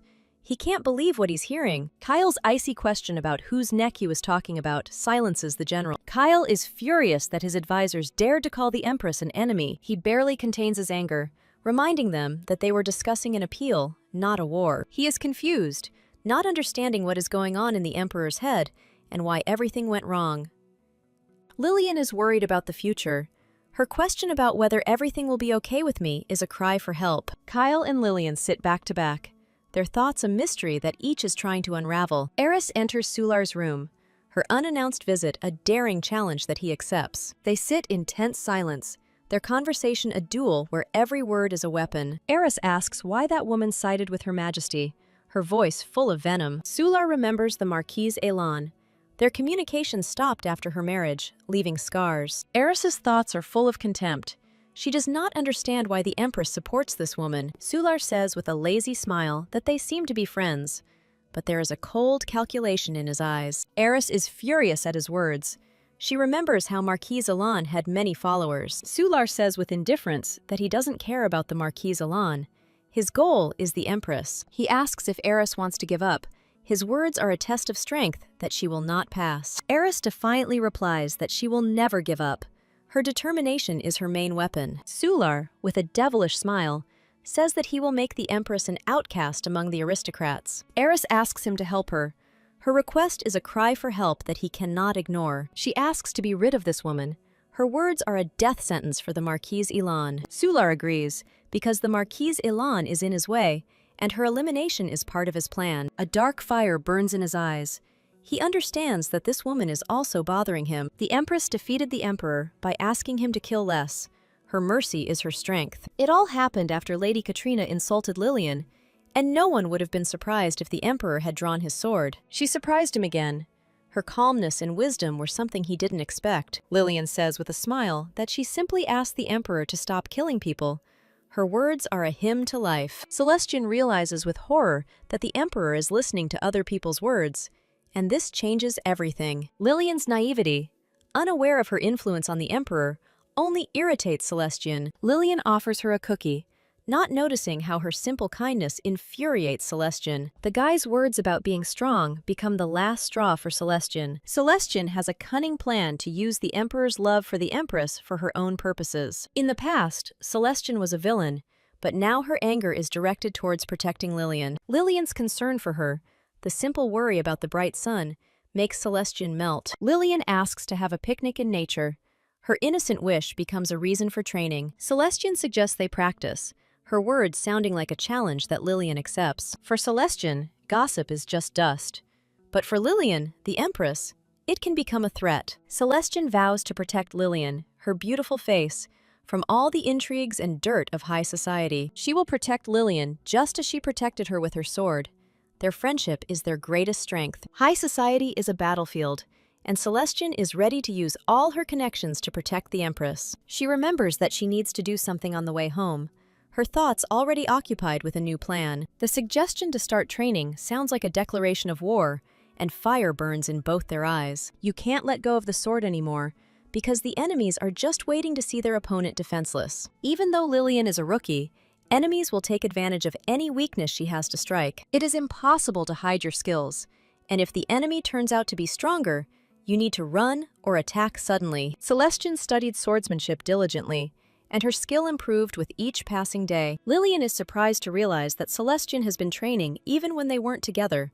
Her strength, the result of hard work. An exhausted Celestian suggests a rest, her sword falling to the ground with a dull thud. Lillian looks at her friend with admiration, not imagining how she could swing a sword for so long. Kyle's appearance disrupts their privacy, his request for a break sounding like a challenge. The three of them sit under a tree, and in this quiet scene, there is a fragile truce between rivals. Lillian offers Kyle some water, but her gesture only elicits a disdainful smirk from Celestian. Kyle drinks from her flask with pleasure, not noticing how his actions hurt Celestian. Celestian's devilish smile is a mask that hides the pain and jealousy that is tearing her apart from within. She offers Lillian her water, and in this simple gesture lies all her devotion and care. Kyle drinks water greedily, not noticing how his selfishness becomes the cause of a new quarrel. He is confused that he drank all the water, but his confusion looks like mockery. Celestian ironically invites him to go back and drink there, her words full of poison. Lillian says with a smile that she doesn't like cruel people. Her words are a subtle hint at Kyle. She admits that she has recently started learning fencing, and her words surprise Celestian. Kyle is furious at her words. He can't believe that Lillian loves Celestian. Lillian says with a smile that she is not cruel, but rather an innocent lamb. Kyle is confused. He doesn't understand how she can talk about her shortcomings so easily. Celestian explains that cruelty and swordsmanship are two different things. Lillian wonders if Her Majesty likes people who can't handle a sword. She says with a smile that she has heard about his fencing training since childhood. His embarrassed laugh is an admission that he was not a diligent student. But his skills are noteworthy. Celestian's sudden laughter seems out of place to Lillian and only causes confusion. The order to take care of this woman sounds like a dying wish, full of pain and regret. Sular orders not to kill the Marquise Elan, but only to wound her so that she appears in public. Marquise Elan was easy prey, as she usually sat at home, not expecting an attack. Martha proudly offers her pudding to the Marquise Elan, her face shining with anticipation. The assassin has difficulty containing his emotions, having been trained to be ruthless and unfeeling. Marquise Elan looks at the pudding with suspicion, her intuition telling her that something is wrong. The fear in Martha's eyes gives her away. She is afraid that her insidious plan will be exposed. Rumors of Marquise Elan's cruelty prove true, and the assassin realizes he underestimated his victim. Chen orders the magical stone with freezing magic to be brought. His voice does not tolerate objections. Marquise Elan says with a smile that it would be a shame if the pudding were to spoil. Her words are a challenge. The assassin is horrified. He was trained to be ruthless, but he cannot believe what is happening. He asks if he will be able to meet Her Majesty, his voice trembling with excitement. Martha doubts that the Empress will meet someone like him. Her words are full of contempt. Marquise Elan easily says that she was able to meet her, and this gives him hope. She shows him her sword, saying that everyone has flaws, and that's no reason to give up. Martha is shocked that the Marquise Elan is learning fencing. She finds it unfeminine. Marquise Elan has been trained in this art since childhood, and now she teaches it, fulfilling her dream. She believes that everyone can change if they want to. Her words are a hymn to hope. The assassin is horrified that she recognized him. His mask has fallen, and now he is defenseless. Marquise Elan stands over her fallen enemy, her sword gleaming in the rays of the setting sun. The words of the Marquise Elan, that such work does not frighten her, sound like a challenge to the entire world. Marchioness Elan tells Sir Walton about the captured spy, her voice calm, but fire burning in her eyes. Her compliment to Sir Walton on his eloquence is a subtle mockery that he does not immediately understand. Lillian is shocked by how many young girls have come to learn fencing. She can't believe all these girls want to learn how to wield a sword. Her world is turned upside down. Marquise Elan says with a smile that it's okay if there are many of them. Her laughter is infectious. Lillian is perplexed. She does not understand how the Marquise Elan was able to gather so many girls. Her embarrassment gives her away. She doesn't know what to say, and this only amuses the Marquise Elan. The rumor that Her Majesty is teaching the Marquise to wield a sword is spreading throughout the palace. Lillian is thrilled that she will be able to defeat the villain, her eyes glowing with anticipation. The assassin thought it was just a rustling in the bushes, but it turned out to be a man who looked like magic. Marquise Elan says with a smile that this is what strength is, to find the courage to resist. Marion asks with trepidation to touch Lillian's hand. Her admiration knows no bounds. She apologizes for her rudeness, but Lillian only smiles, her kindness disarming. The young ladies Celestian brought were good, but they lacked basic training. They stay to talk, and in this quiet scene lies the beginning of a new, strong friendship. Celestian admits that she could leave this to the knights because it is a woman's role to be protected. Lillian asks why she took the sword. Because it could be dangerous. Her concern is genuine. Marquise Elan clenches her fist, her words about not giving up on her dreams sounding like a vow. Lillian became Celestian's will, her dream of a new life free from prejudice. Lillian feels the weight of responsibility because Celestian has decided to change for her. She doubts she can handle these girls without overloading them with her expectations. Celestian explains that these are mostly girls from disadvantaged families who have been deprived of a chance. They have difficulty hiring knights, and even if they want to learn to wield a sword, it is difficult to find a teacher. Their situation limits them, because without money, there is little they can do in this cruel world. But their desire is stronger than the responsibility that Lillian felt. Their eyes are burning with fire. Lillian says with a smile that there will be no second chance. Her words are a challenge that they accept. Celestian says with a sly smile that everyone is ready for this. Her confidence is infectious. Kyle readily offers Lillian the gym, and his support is her mainstay. He says that the entire Imperial Palace is at her disposal. His words are full of love and tenderness. He asks if there is anything else he can do. His desire to help her is boundless. His offer to bring cookies to the gym is a sweet, clumsy attempt at caring. Lillian agrees to a simple favor with a smile, her heart melting from his tenderness. His confusion and bewilderment at her agreement was the cutest thing she had ever seen. His timid request to sleep holding hands is a cry from the soul, longing for her warmth and closeness. They fall asleep holding hands, and in this quiet scene, there is a promise of a new, happy life. A week later, 46 rookies stand in the training room, their eyes full of hope. Lillian warns that it will be difficult, but her words only strengthen their resolve. She says that everything that comes easily also disappears just as easily. Her words are a hymn to perseverance. Everyone was breathing heavily, but somehow they managed to get through the grueling workout. Lillian is surprised that none of the girls gave up. Their resilience is astounding. Letters from aristocrats asking to join the training are an unexpected turn of events. Rumors of Celestian's victory over the spy and fencing lessons spread throughout the palace. Lillian realizes that Sular's frequent visits are not just a coincidence, but part of his game. Sular speaks of interesting rumors with a false smile, his words full of poison. He gives Lillian a box of rare medicinal herbs, his generosity a trap. Lillian is terrified that she must accept this gift, because it is the price for silence. Despite her disgust, Lillian accepts the gift, her handshake a forced compromise. Sular says with a grin that the knight's job is to protect the precious inhabitants. Lillian ironically suggests that he ask all the knights for help. Her words are a challenge. Sular, laughing, reminds him that he is also from an imperial family, and his fighting skills should not be underestimated. There is a cold glimmer in his eyes. He knows that these young girls have never held anything heavier than a fan in their hands. They never sweated, were hungry, or felt pain. Their life was one continuous pleasure. Sular doubts they can change, but Lillian believes in the power of human will. Her confidence that everything is too real is a response to his cynicism and disbelief. Sular says that change requires sacrifice, and this frightens Lillian. His question about what she will have to sacrifice sounds like a threat, but she is not afraid. Lillian says with a smile that she will have to sacrifice herself. Her words are a daring challenge. Kyle stands in the shadows, his heart breaking with jealousy and fear. He does not envy the power.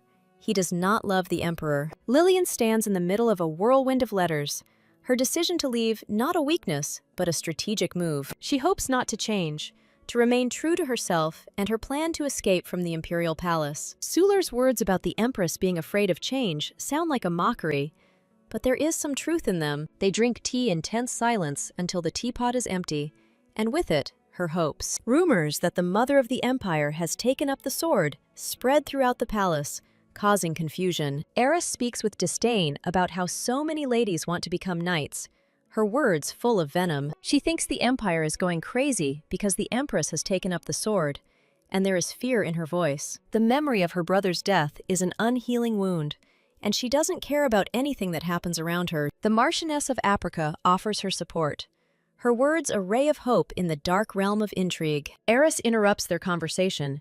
Her appearance is not an accident, but a carefully planned move. She thinks that the Marchioness of Africa is also unhappy with the Marchioness of Elan, and this gives her hope for an alliance. Eris speaks with hatred about the Empress instilling a love of the sword in young girls. She closes the book, her words about simply reading her mind sounding like a threat. She apologizes for being rude, but her words about them having different opinions are a declaration of war. The Marchioness of Africa invites her to sit down. Her hospitality is a trap into which Eris has fallen. Kyle is furious that the Empress knows about the rumors, his anger stemming from the fear of losing her. The problem was that the nobles who criticized Lillian had formed a group, and that was dangerous. Kyle is afraid that Lillian won't be able to handle it, and his fear is his greatest weakness. The maid bursts in screaming. Her words about noble ladies surrounding Her Majesty are an alarm signal. Lillian smiles and suggests that they rest.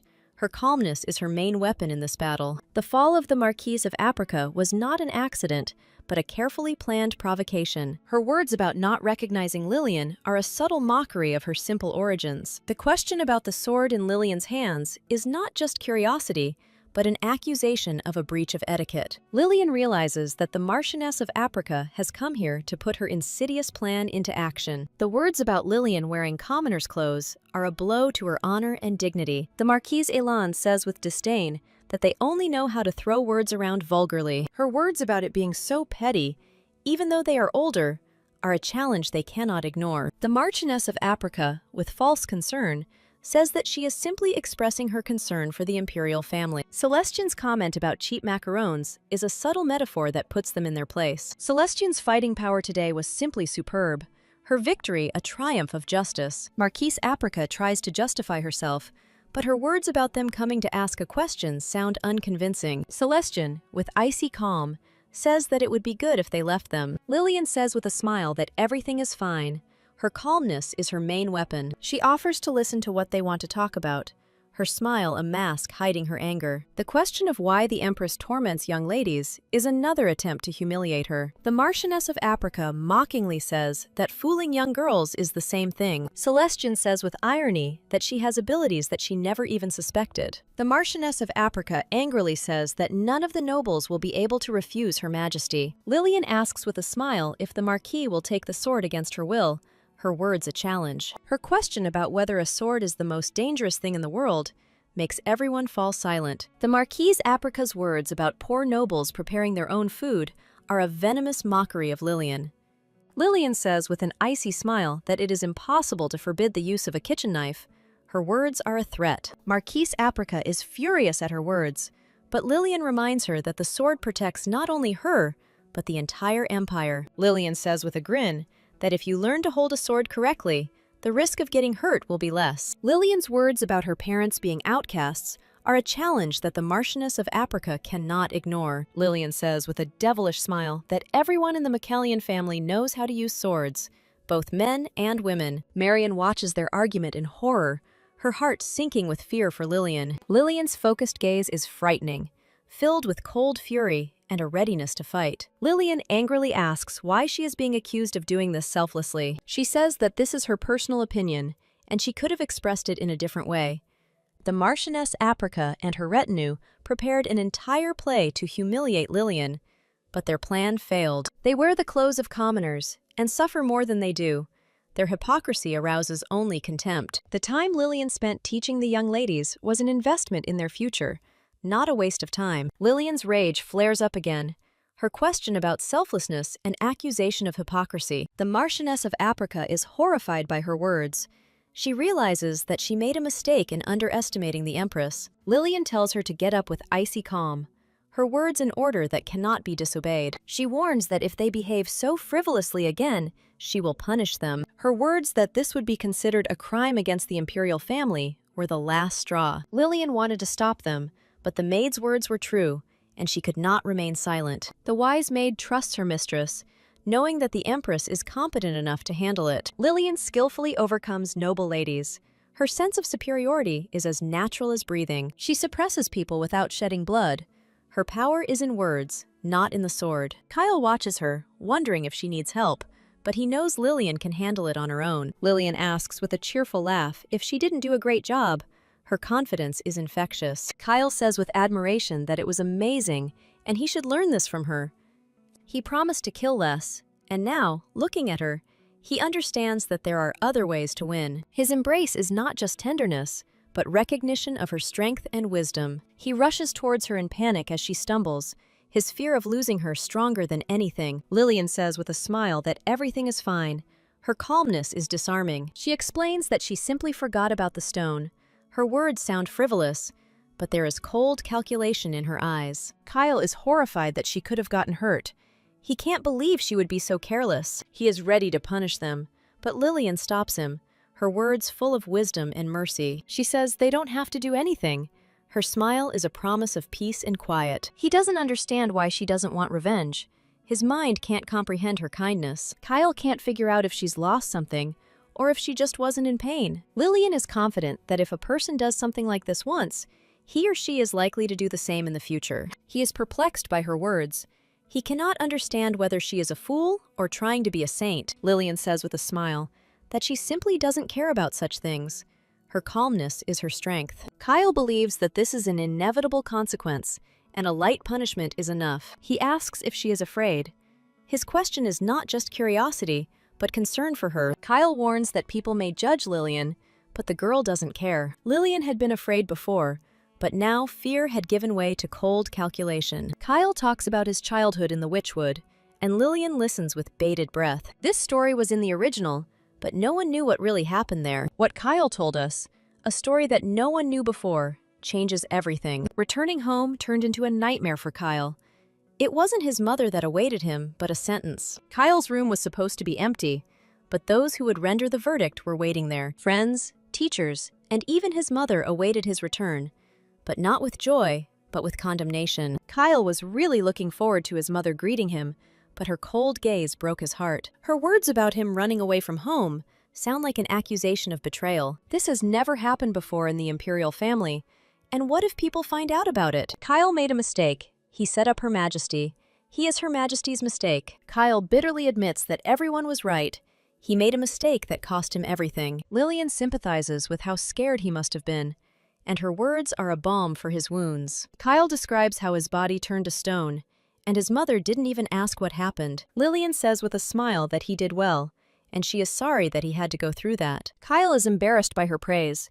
He is not used to being praised rather than reproached. His question about whether she wants to test how tough he is a desperate attempt to hide his vulnerability. Lillian says with a smile that it's a bit of a burden, her words a gentle jab. Kyle hoped his coolness didn't need to be tested, but now he's willing to do anything to prove it. Kyle, the man no one has ever named, is asleep, but Lillian sees him as just a character. The original was written for Sayla, and it was easy for Lillian to understand her motives. Lillian knew that if she stayed with the Emperor, she would suffer as a reader, and decided to keep her distance. The thought that it wasn't her fault doesn't bring Lillian any comfort, because she's still trapped. Lillian is looking for her own path, her own ending, which will not be like the one in the book. She's trying to understand how she sees Kyle, not how the novel describes him. How to look at Kyle through Lillian's eyes, and not from Sayla's point of view, is the main question. The memory of Kyle proposing to Sayla is a painful sting for Lillian. Kyle tries to be kind to her, but Lillian sees it as just part of his game. She searches for him in panic,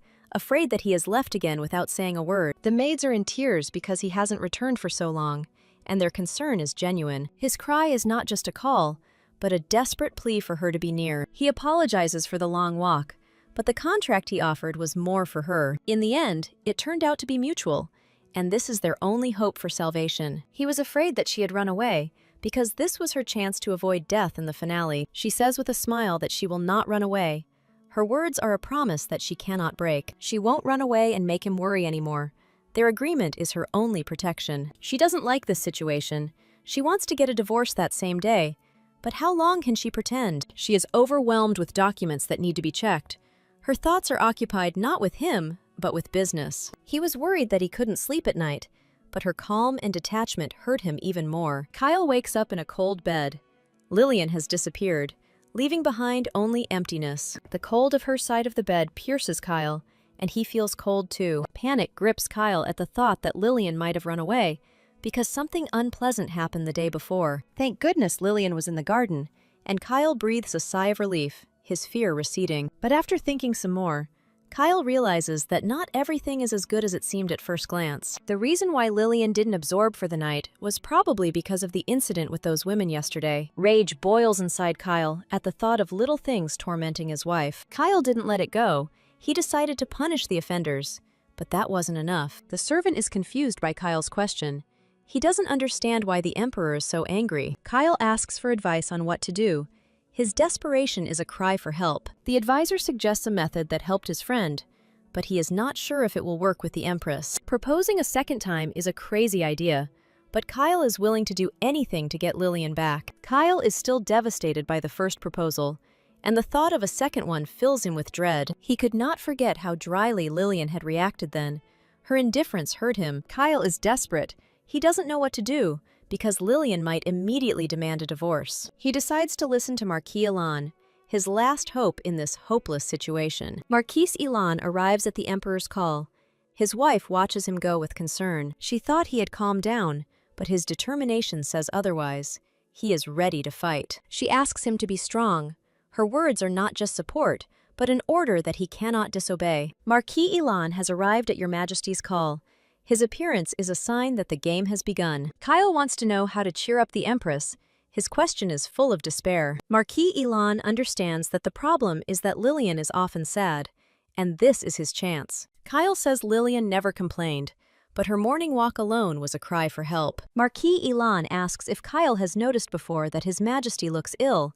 His question is a trap. At night, Lillian looks as if she needs comforting, her loneliness palpable. Marquis Elan says with a smile that he noticed the Empress's bad mood in the bedroom. Kyle bitterly admits that Lillian never once told him, "I love you," or expressed any affection. Marquis Elan understands that personal experience will not help here because Kyle was unstoppable. He says shyly that he cannot talk about his experience.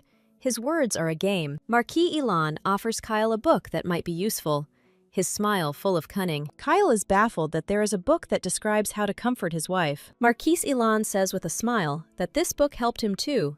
His words are a lie. Kyle is glad that Lillian loves to read, and Marquis Elan promises to prepare everything for them to watch it together. Their handshake is not just gratitude, but the beginning of a new, dangerous alliance. Marquis Elan leaves, promising to hurry with the preparations, his smile a mask. The gift from Marquis Elan is not just a book, but the key to the Empress's heart. Kyle is confused that Celestine's husband gave him this book, but he believes it will help. Lillian unwraps the gift with interest, her curiosity stronger than her suspicions. A red book titled 101 Ways to Spend a Hot Night is not what she expected.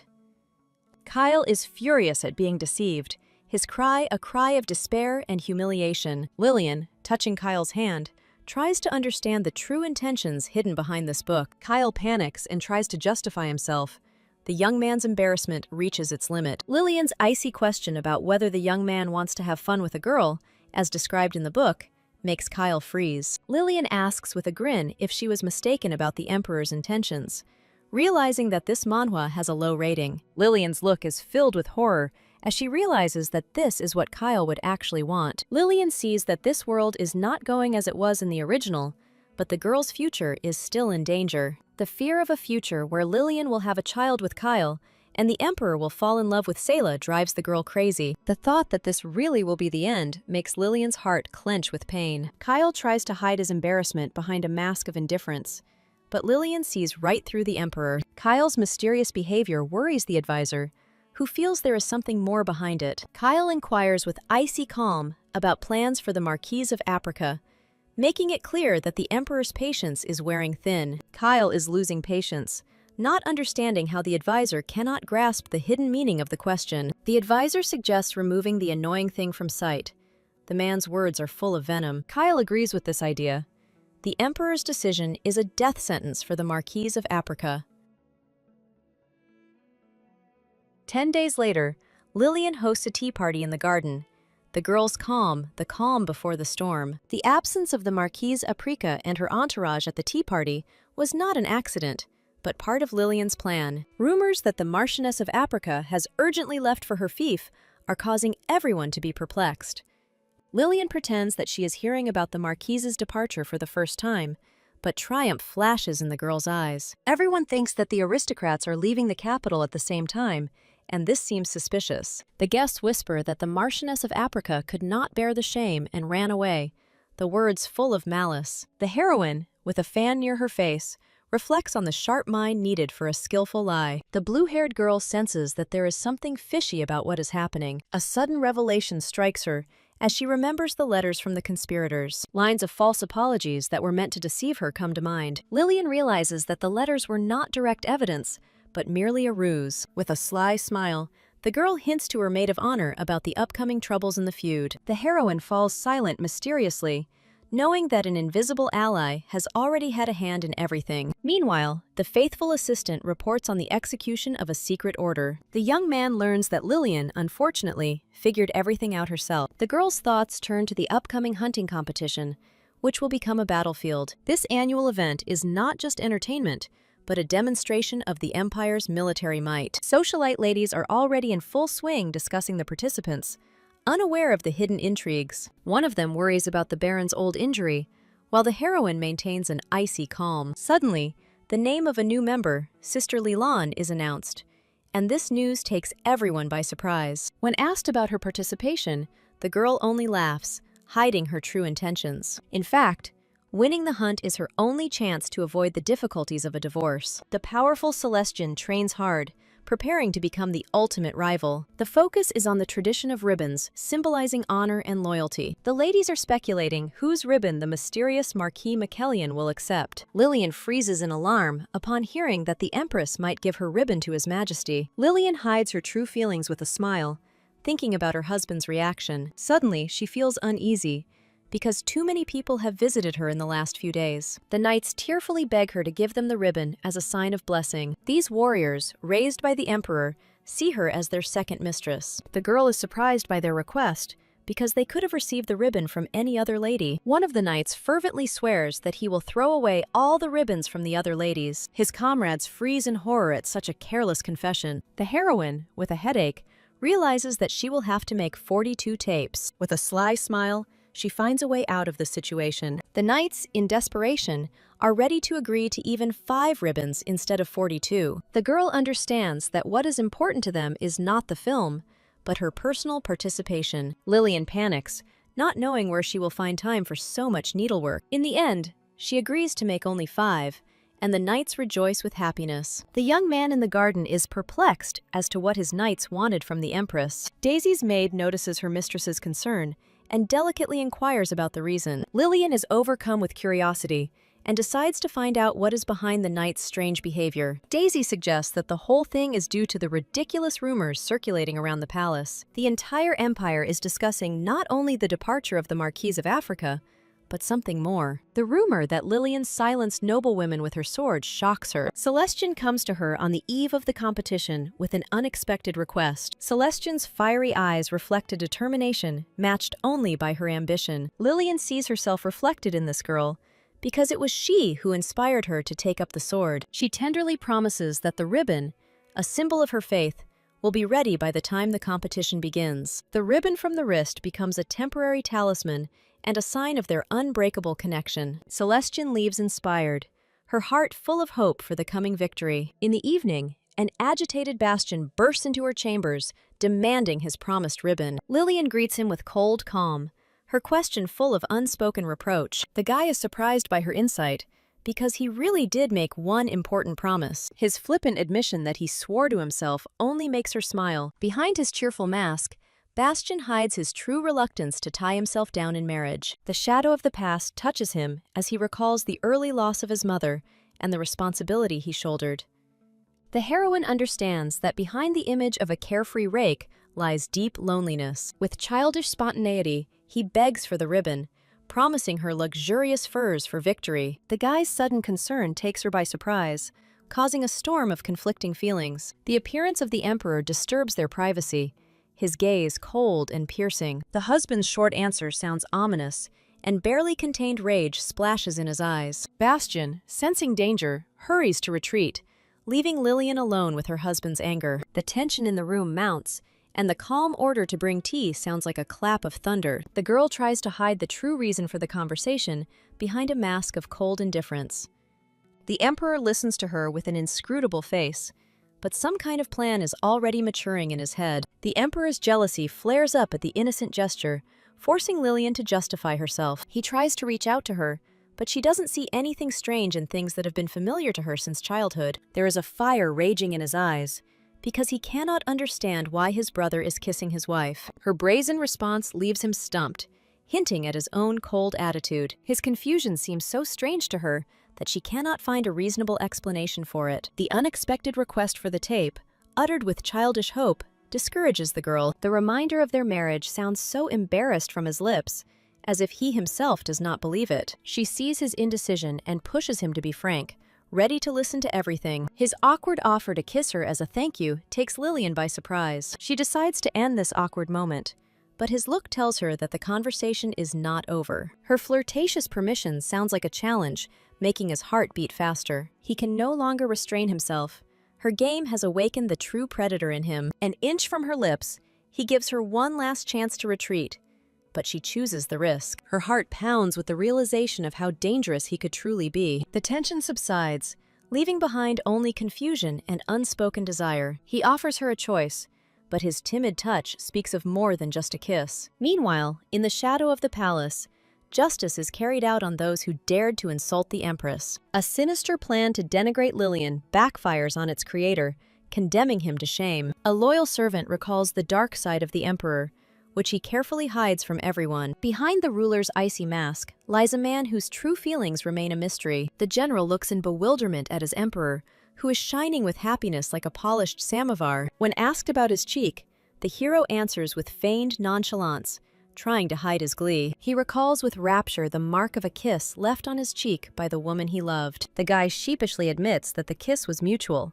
and he still can't get over it. His narcissism reaches its peak, because he no longer wants to be just a spectator in someone else's love story. The stone-faced general realizes that he no longer has the strength to watch this circus. The emperor's sudden question about married life leaves the loyal subject completely baffled. The ruler's cold tone brings the general back to reality, reminding him of his true, frightening nature. The subordinate, in despair, begs to fix his ruined life, seeing this as the only way out. The general leaves in complete confusion, his thoughts confused by the strange behavior of his master. Left alone, the emperor tenderly rereads the letter, anticipating the coming victory and the cherished kiss. A spirit of competition reigns in the forest as the knights discuss their first successes in the qualifying rounds of the competition. One of the warriors proudly declares that he will not sell his trophy because for him it is a matter of honor. The young knight, with a modest smile, attributes his victory to a mere whim of fortune. However,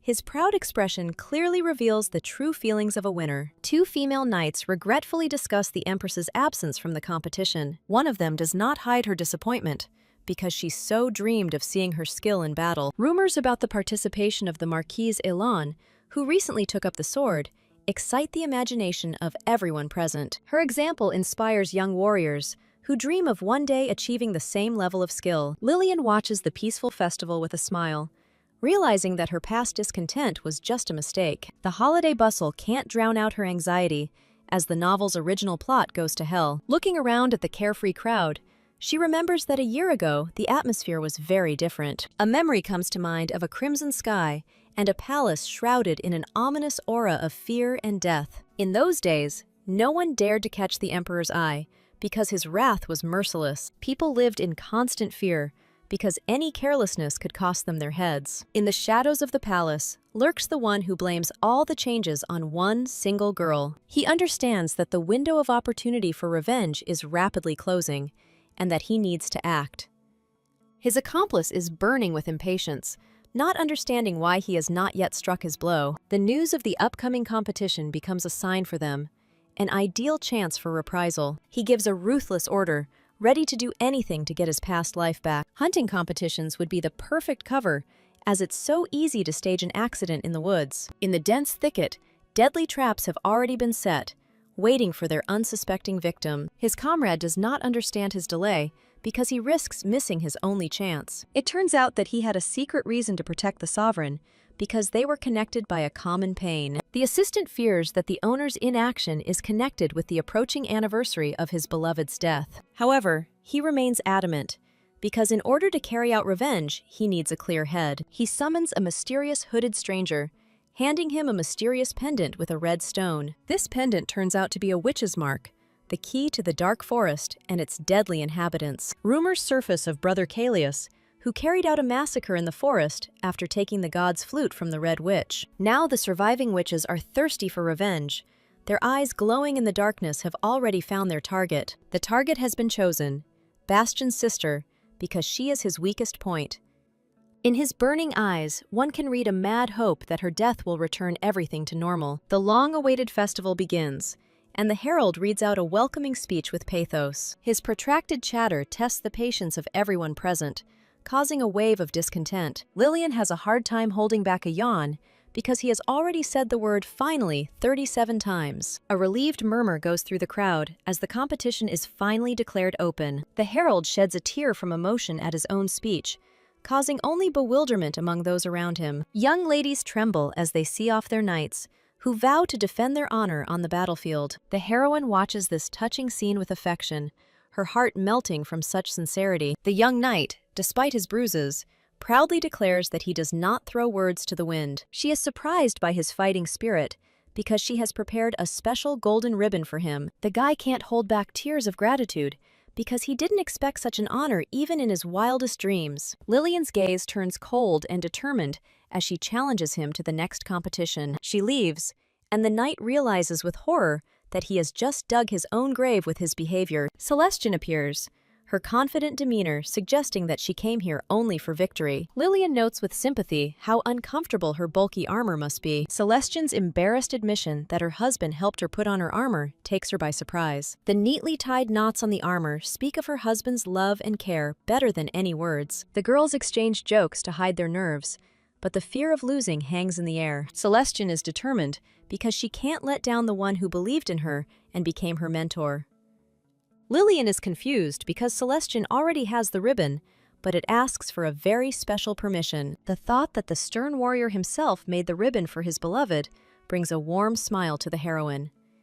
The girl puts her before a difficult choice, but Celestian readily accepts the double responsibility. They make a playful agreement in which Lillian's share should still be a little larger. Celestian kneels, swearing that all honors won today will belong to her alone. Bastion's sudden appearance, with his loud declarations of sisterly love, brings a note of chaos to the idol. He demands his promised film with childish delight and impatience, paying no attention to those around him. His loud statement makes other ladies look at them with resentment, because they also hoped for something. For Bastion, this is a special moment, as it is the first time he has received a ribbon made especially for him. He leaves with a smug smile, determined to keep his promise to her. Lillian remains perplexed, trying to remember what other promise he keeps talking about. The Emperor appears at the most unexpected moment, and his calm request for the ribbon sounds like an order. He looks at her with such tenderness that the girl has no doubt about his feelings. The Emperor's unexpected gesture of kneeling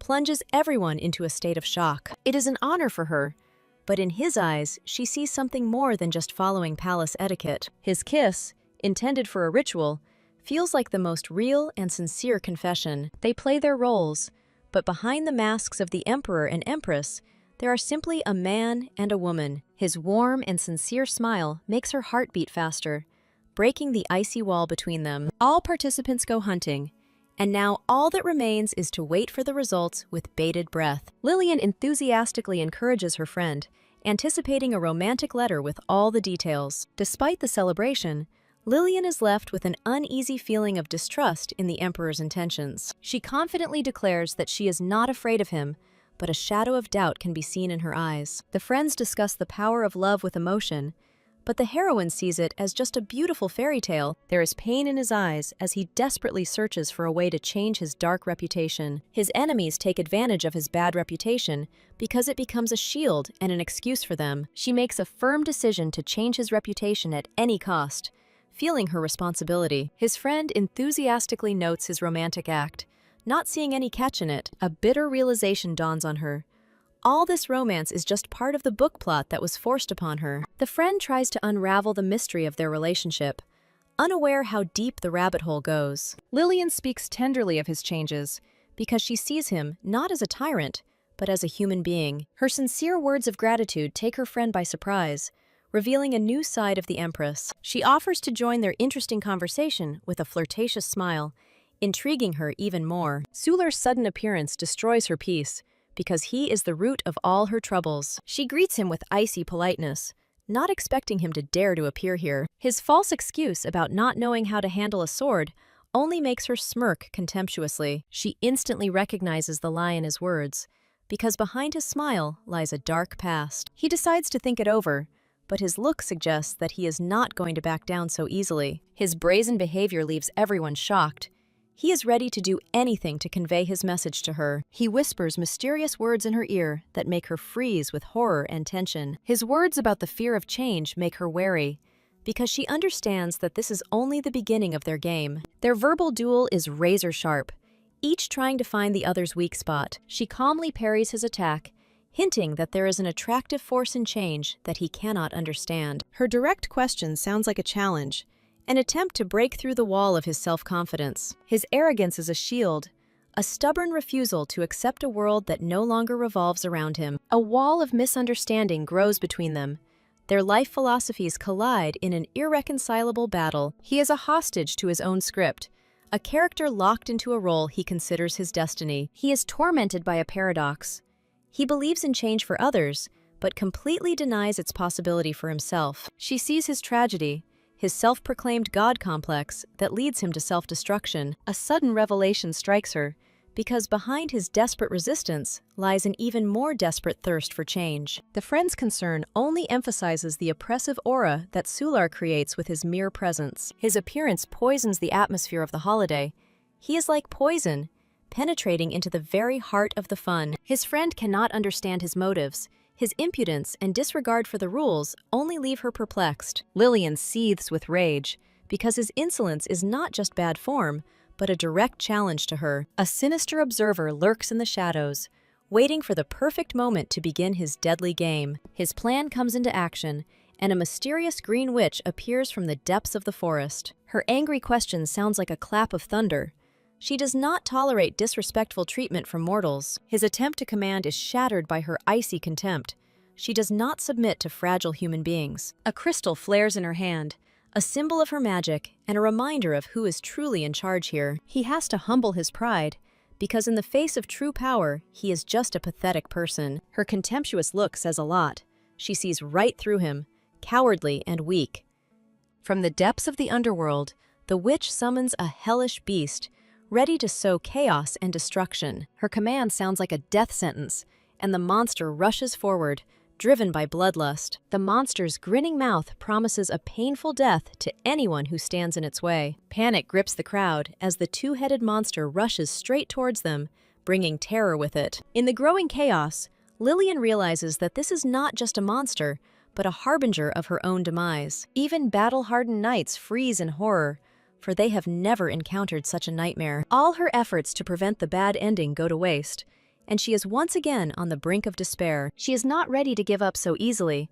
Her hand reaches for the sword, the only chance for salvation. With sword in hand, she challenges fate, ready to fight hell itself to survive. With a graceful leap, she rushes towards the monster, her blade glittering in the dying rays of the sun. The witch and her client watch in amazement, not expecting such a rebuff. In the beast's body, she notices a magic stone, the key to its power, and a vulnerable spot. Her keen gaze notices that the stone is just a copy, but that doesn't make it any less dangerous. She understands that somewhere nearby, there must be a witch hiding who controls this monster. The traces on the ground confirm her guess.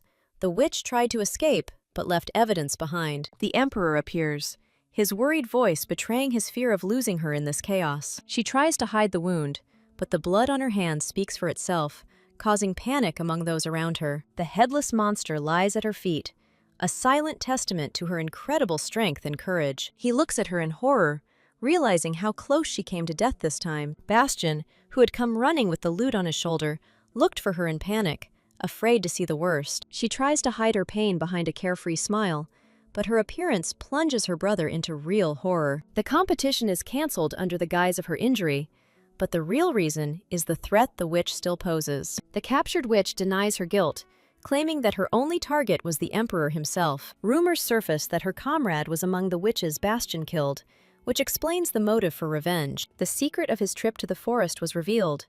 The priests were behind it all, and they came to visit again. Lillian ironically suggests peeling potatoes to avoid meeting the uninvited guests from the temple. Her sister enters her chambers, her face expressing concern, but in her hands, she holds a healing gift. This rare medicinal gift is a sign of care and support that touches Lillian deeply. Celestian appears at the door, her visit a pleasant surprise in a series of disturbing events. She happily invites her to join, because lately she has been missing friendly communication. Celestian came to personally check on her well-being.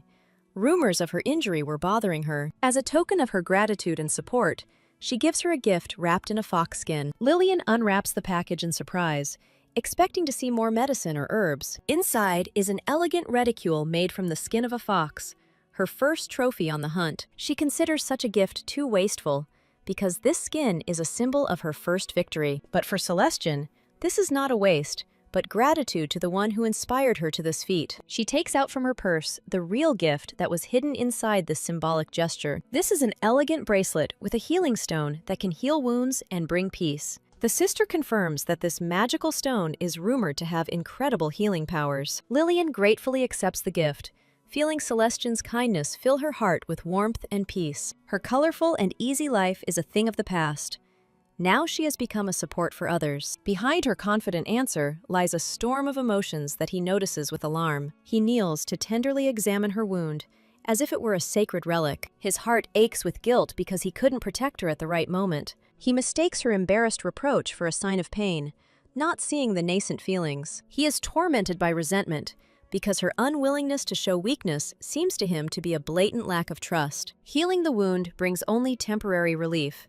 The tension between them does not subside. A gift from a friend becomes a silent reproach, reminding him of his own distance. In a fit of jealousy, he suggests an absurd idea, just to leave his mark on the gift. She rejects his offer with a smile, appreciating the sincerity of the gift rather than its cost. He sees a challenge in her gaze, and his resolve to fight for her trust becomes unwavering. His bold gesture is not just a request, but a desperate attempt to break down the wall between them. He longs to create an unforgettable moment for them that will erase all past grievances. He is confident that his own gift can complement this fragile moment of budding intimacy. She recalls that their annual contract was merely an insurance policy against mistrust, not a hope. The gap between them, which should have been repulsive, only served to inflame his heart even more. He swears allegiance to her, begging her to trust not him, but her own feelings. His promise not to betray becomes more valuable to her than any vows of eternal love. Their kiss seals his vow,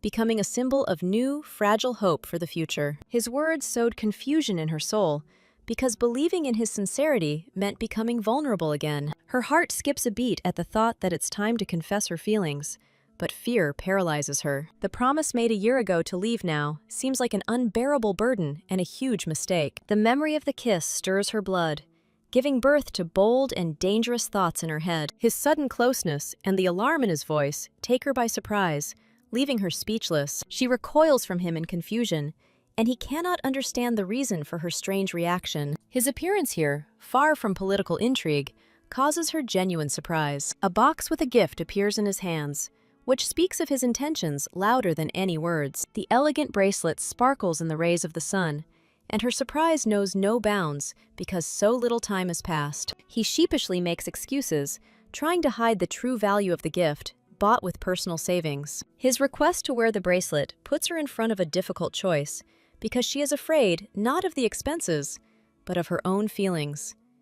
She understands how dangerous this gesture is, but the temptation to give in to temptation is too great. His radiant appearance and sweet persistence disarm her, depriving her of the will to resist. She happily agrees, hiding her trembling heart behind practical thoughts of divorce. The moment freezes as his fingers touch her wrist, creating an unbearable tension. Suddenly, she realizes that 2 bracelets on one hand look completely ridiculous and tasteless. He sees her confusion and offers to take off another bracelet, unaware that this is also a gift. The general's appearance with another gift disrupts their fragile idol, causing him irritation. She is completely confused, not understanding why everyone around her suddenly decided to give her bracelets. The general's words about how the new bracelet suits her sound like a mockery and a challenge. His confused look and recognition of his rival's taste add a touch of comical jealousy to the scene. His invitation for a walk is not just a gesture, but a silent request for trust. She accepts his offer,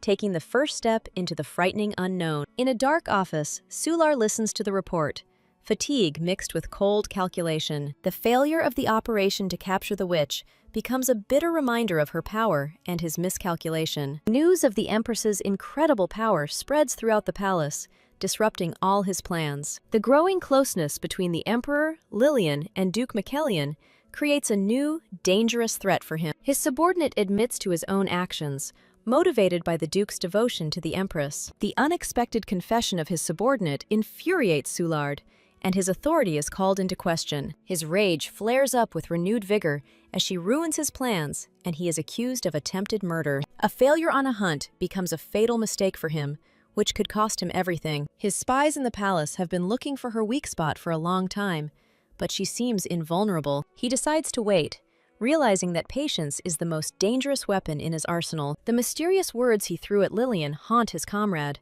sowing seeds of doubt. He remembers that strange question about the fear of change, which was the key to her soul. Sular waves it off, hiding his true, insidious interest behind a mask of curiosity. There is a cold flame burning in his eyes, because he knows that any change requires sacrifice. For him, Any change is just a funny story, an insignificant incident in his game. He understands that for him, to change means to break himself, to betray his beliefs for the sake of survival. The image of Lillian, whose sword was always on the side of the weak and oppressed, comes to mind. Her true essence is not weakness, but an incredible strength that can change this entire rotten world. Sular's treacherous question about separating the Emperor and Lillian hangs in the air, full of hidden meaning. Lillian's thoughts are occupied only by the sweet memory of the kiss, giving rise to a desire to repeat it. Bastian bursts into the room, his loud cry interrupting Lillian's girlish dreams. Bastian's concerned question about her well-being makes Lillian flush with embarrassment.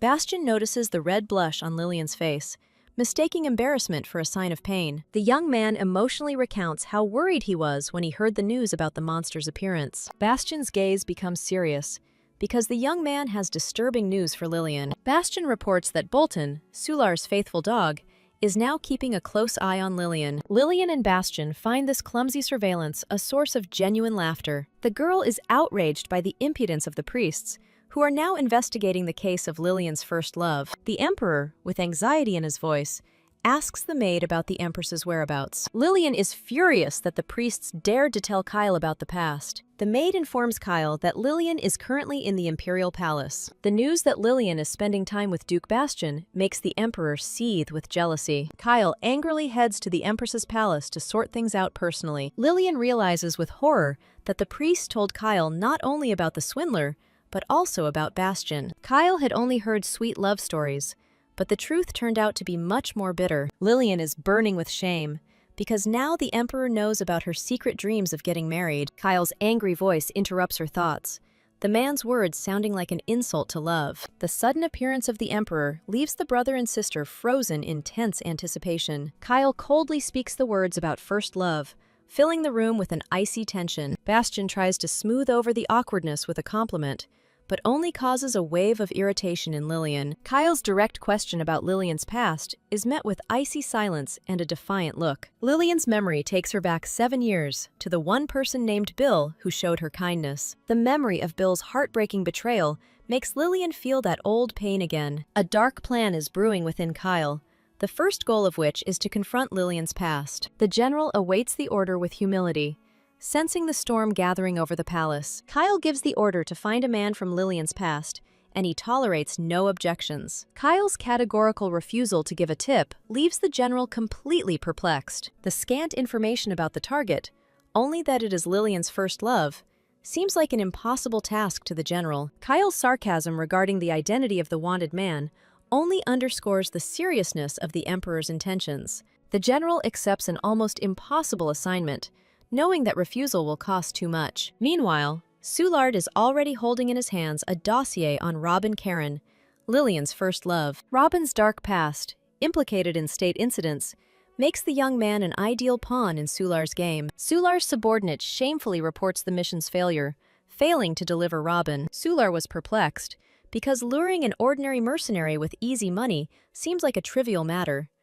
The news that the Imperial soldier has gotten ahead takes Sular by surprise, ruining all his plans. Kyle looks at the captured Robin with cold satisfaction. Now Lillian's past is in the hands of the Emperor. The order to raise his head makes Robin meet the Emperor's gaze, feeling a chilling cold. Kyle's eyes flash with rage, as the Emperor sees this man not as a rival, but only as an insult to Lillian. The order to undress leaves Robin in a state of complete shock. The general's wrath falls upon Robin for the slightest disobedience to the Emperor. Remembering Lillian's words about muscular men makes Kyle test the theory. Kyle's jealousy flares at the thought that Robin might be Lillian's type. Emperor Kyle suppresses his anger to begin interrogating Lillian about her past. Kyle's question about the Empress brings back distant memories for Robin. In the past, Robin was just a talentless young man who got into the palace through connections. Robin's secret ambitions extended far beyond knightly service. The young man craved power. Instead of training hard, Robin looked for an easy path to fame and fortune. Young Lillian, the Duke's youngest daughter, becomes the key to a new life for Robin. Rumors of the Duke's untold wealth only fuel the flames of greed in Robin's soul. Robin finds the injustice of the world beautiful when he has the chance to take advantage of someone else's situation. In that fateful moment, Robin sealed Lillian's fate by buying a rose as a symbol of deception. Lillian's huge dowry and title became Robin's most coveted prize. Sweet dreams of wealth completely consumed Robin when Lillian approached the young man. Two angry maids accuse Bastian of deliberate deception and betrayal. The maids' rage boils over because the vile scoundrel Bastian has cheated on the girl. A friend reveals the bitter truth.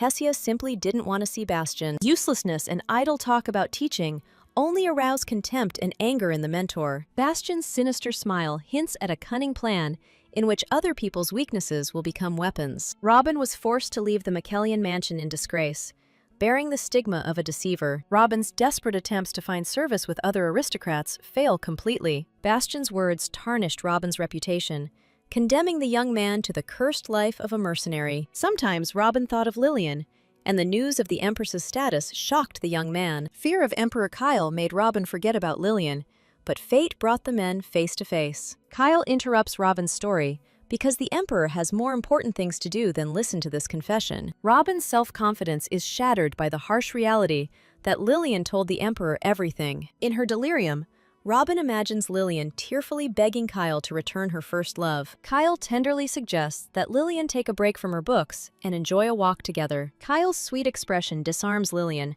making her forget all her worries. The possessed Emperor Kyle is ready to grant Lillian's every wish, and a walk becomes the perfect excuse. An icy horror grips Robin at the thought that his own life could become a bargaining chip for Kyle. The instinct for self-preservation takes over, and Robin, in a panic, decides to run to save himself. Lillian and Robin's gazes clash in a silent duel of fury and contempt. Robin's accusation of betrayal makes Lillian boil with indignation. Robin's brazen lie about the assassination attempt is met with icy contempt from Lillian. Robin's anger boils over as he can't believe Lillian could have set him up like that. Robin's cruel words about how everything was a mistake hurt Lillian's heart. Robin's confession of self-interest tears off the last masks, revealing the true, ugly nature of the young man. Robin's humiliated confession of his true motives puts a bold end to this sordid story. Kyle finally sees the whole picture, and a cold rage boils within the Emperor's soul. Kyle's hand grips the hilt of his sword,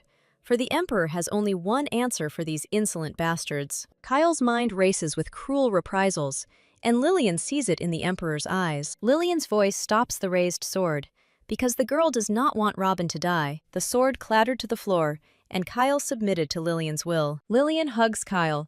The girl's silent plea for mercy melts the ice in the Emperor's heart. Kyle embraces Lillian, and in that moment, for the Emperor, only the girl exists. The general notices a shadow of worry on Kyle's face, seeing that the Empress does not leave the ruler's thoughts. The general is surprised, because punishing the enemy usually brings relief, not new anxiety. Lillian's words about first love come to mind, haunting Kyle. For Kyle, such love is a poison that has poisoned Lillian's soul and left scars.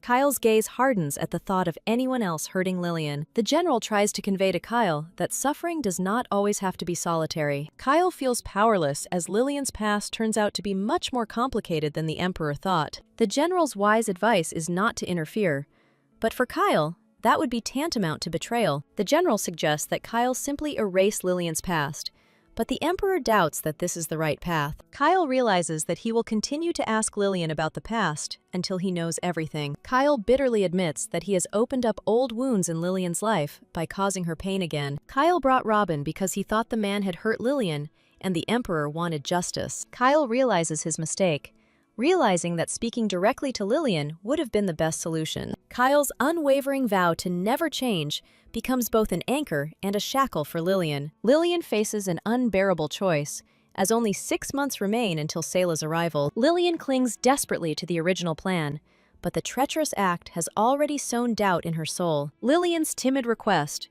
which seems so burdensome, is in fact a cry for help. Lillian's beaming smile hides a plea for a hug, to feel protected, even for a moment. Kyle's gentle embrace becomes a safe haven for Lillian, a refuge from all the storms. Lillian's touch to Kyle's chest is a silent admission of her own vulnerability and pain. It's enough for Kyle to just be near Lillian, because in moments like these, Words become superfluous. Kyle's desire to see Lillian happy becomes the girl's greatest treasure and torment. Lillian's resolve to leave Kyle melts like sand through her fingers under the onslaught of her emotions. Kyle and Lillian's kiss among the white flowers becomes an act of complete and unconditional renunciation of plans. Lillian decides to risk everything to finally find out where her own heart will lead her. Lillian's bold proposal to spend the night together is a challenge to fate and a desperate attempt to snatch happiness. Kyle and Lillian's gazes meet in a silent dialogue where passion burns and new hope is born. The firecracker received from the blind maid becomes a symbol of the upcoming autumn ball for Lillian. Kyle's morning question about waking up early is filled with tenderness and a desire to prolong the magical moment. The maid's conversation about the romance of fireworks only fuels the anticipation of the upcoming holiday. A mysterious, heart-shaped fireworks display becomes the main intrigue of the upcoming evening. Lillian's playful impatience and Kyle's excitement create an atmosphere of trepidation and anticipation of a miracle. A heart of fire in the night sky seals Kyle and Lillian's kiss, marking the beginning of a new story. Lillian's question about the single firework catches Kyle off guard in a tender moment. Kyle's playful excuse about checking the fireworks only adds to the romance of the moment. The multicolored lights in the night sky become a symbol of fairy tale beauty for the maids. Lillian announces a break with an infectious smile, charging everyone with her irrepressible energy. Hard training exhausts the students, but the cheerful spirit of competition gives the girls strength. The arrogant Sayla looks at the dirty floor with disdain, not wanting to stain her clothes. Careless words escape her friend, and the girl freezes in horror at her own tactlessness. The pink-haired girl suggests that Lillian send the new girl away, not wanting to put up with Sayla's arrogance. Lillian understands that the first impression of Sayla is deceiving, but gives the girl a chance. Sayla bitterly realizes that any mistake will become public knowledge and damage her reputation. Pink Hair's gratitude gives way to a determination to accept anyone who desires to wield the sword. Lillian confirms with a warm smile that this is the whole point of training. The new girl's admiring look confirms Celestine's words about Lillian's incredible kindness. Lillian feels squeezed like a lemon, because the Empress's meticulousness will not allow her to miss a single detail. A cold flame burns in Sayla's eyes, because the girl came here only for victory. Sular's sinister smile promises young students precious magical stones, hiding their true price. Sayla's hand grips the hilt of the sword, for in the girl's heart lives a thirst for revenge for her brother. The magic stone becomes Sayla's last resort to wound the Empress and achieve her goal. Sayla's sudden attack causes Lillian to react instantly, parrying the blow. Sayla's triumphant smile speaks of success, as the blow itself was only part of a cunning plan. Lillian falls into the abyss of despair, her sword the only support in this whirlpool of events. Lillian's caring question takes Sayla by surprise, as the girl expected anything but sympathy. A whirlwind of doubts runs through Sayla's head.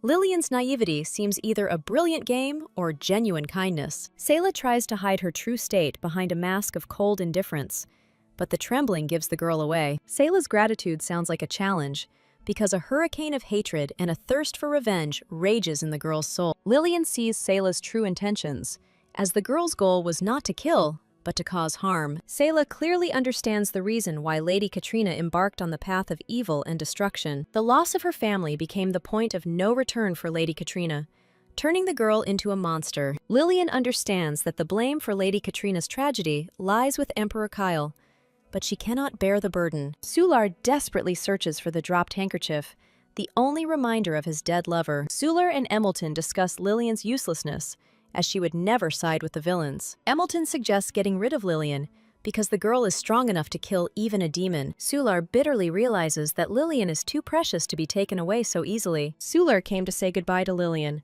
to see his beloved one last time, albeit in someone else's guise. Fulciisha's lost handkerchief becomes a symbol of an absurd and tragic accident for Sular. Sular cannot find the handkerchief, and despair takes hold of the man with a new, crushing force. The pain of loss tears at Sular's soul, for nothing remains of Fulciisha in this world except a handkerchief. The stranger hands Sular the lost handkerchief, and a spark of hope flashes in the man's eyes. Lillian returns the handkerchief to Sular with a smile, because the girl thought that the thing belonged to the prince. Sular's question about how Lillian guessed sounds stupid, because the answer was obvious from the very beginning. Soulard asks in bewilderment how Lillian knew that the handkerchief belonged to the prince. The maid's words about searching for the prince became the key to solving this little mystery for Lillian. Simple curiosity and luck helped Lillian find the scarf and return it to its owner. Lillian's confident smile disarmed Soulard, as the girl turned out to be much more perceptive than she seemed. Lillian's informal address by name takes Soulard by surprise,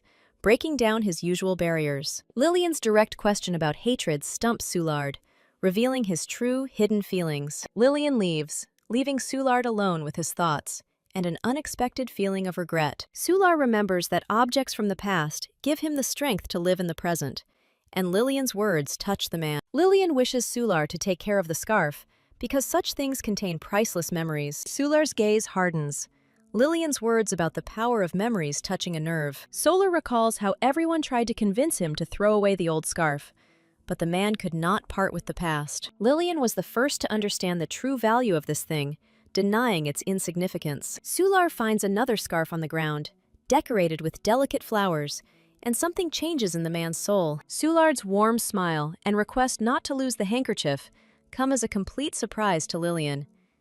The sudden thought of a new scarf makes Lillian reflect on her own losses and gains. Lillian is panicking and looking for something very important, and the maid watches her mistress with concern. With a fake smile, Lillian tries to hide her loss, but her eyes reveal her true feelings. Lillian's thoughts about the possibility of making a new scarf are just an attempt to deceive herself and hide the pain. Kyle meets Lillian in the bedroom, and the Emperor's question about a walk sounds like a quiet reproach. Kyle's half-naked appearance makes Lillian blush with embarrassment, because there is no escape from the heat. Lillian's caring touch to Kyle's forehead reveals her concern about the Emperor's temperature. Kyle's embarrassed blush speaks volumes about the Emperor's true state. Lillian's innocent question about Kyle's half-naked appearance puts the Emperor in an awkward position. Kyle tries to change the subject to hide his embarrassment at Lillian's blunt question. A sudden inspiration dawns on Lillian, and a daring plan is born in the girl's head. Lillian takes the initiative, reminding Kyle of the importance of the girl's wishes to the Emperor. Lillian's flirtatious question makes Kyle's heart beat faster in anticipation. A curious maid becomes an unwitting witness,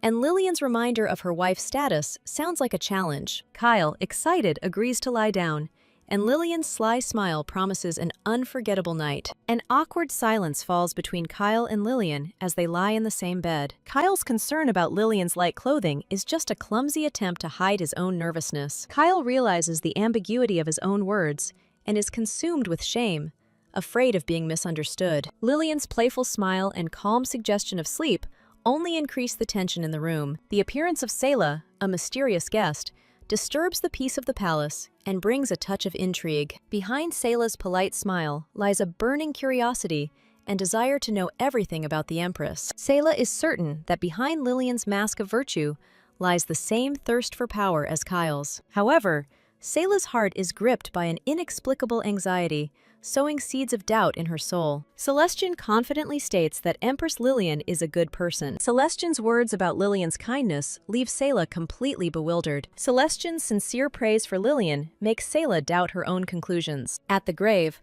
Celeste remembers in tears her well-fed retinue, and her friend consoles the girl. The friend tenderly hugs Celeste, because the imperial family and the nobility are now the girl's enemies. Celestian sees a kindred spirit in Celeste, as both girls are willing to fight for their ideals. In Sayla's mind, Kyle is a bloodthirsty killer, and Lillian is a woman who chose a monster. Ren's words about Lillian's humanity make Sayla question her own prejudices. Sayla realizes that she is no better than the Emperor, because the girl is also ready to kill innocents. The general's report of a mistake in the plan only brings cold calm to Kyle. Kyle is confident of success, because in the Emperor's garden, everything must go according to plan. Kyle's indignation knows no bounds, because protecting the enemy's sister is unacceptable for a commander. The general's wise advice about the classical method seems to Kyle to be the only correct solution. The dawn over the palace brings Kyle satisfaction, as many ladies have followed the Emperor. Lillian and Celestian smile as they recall the young lady's excitement before the meeting. Kyle's appearance with an unbuttoned shirt causes a sensation, disturbing the peace of the palace. Lillian's innocent question about the rain makes Kyle embarrassed, because there is nothing water on the Emperor's face. Celestine's laughter betrays the girl's embarrassment because Kyle's appearance excites the imagination. Lillian doesn't have the courage to admit her thoughts, but Celestine sees everything in her eyes. Celestine decides to side with Kyle, seeing the Emperor as a man rather than a tyrant. Celestine's playful offer to help Kyle become more courageous takes the Emperor by surprise. Kyle's confusion turns to embarrassment when Lillian hands the Emperor a handkerchief. Lillian's caring gesture and warm smile melt the ice in Kyle's heart. Lillian's care for Kyle awakens tender, almost maternal feelings in the girl. Kyle's unexpected remark about his brother makes Lillian look at the Emperor in a completely different light. Lillian's playful hug and cheeky advice make Kyle completely lose his mind. Lillian's gentle kiss on Kyle's cheek becomes a promise of something more and exciting. Kyle's strange behavior leaves the maids perplexed,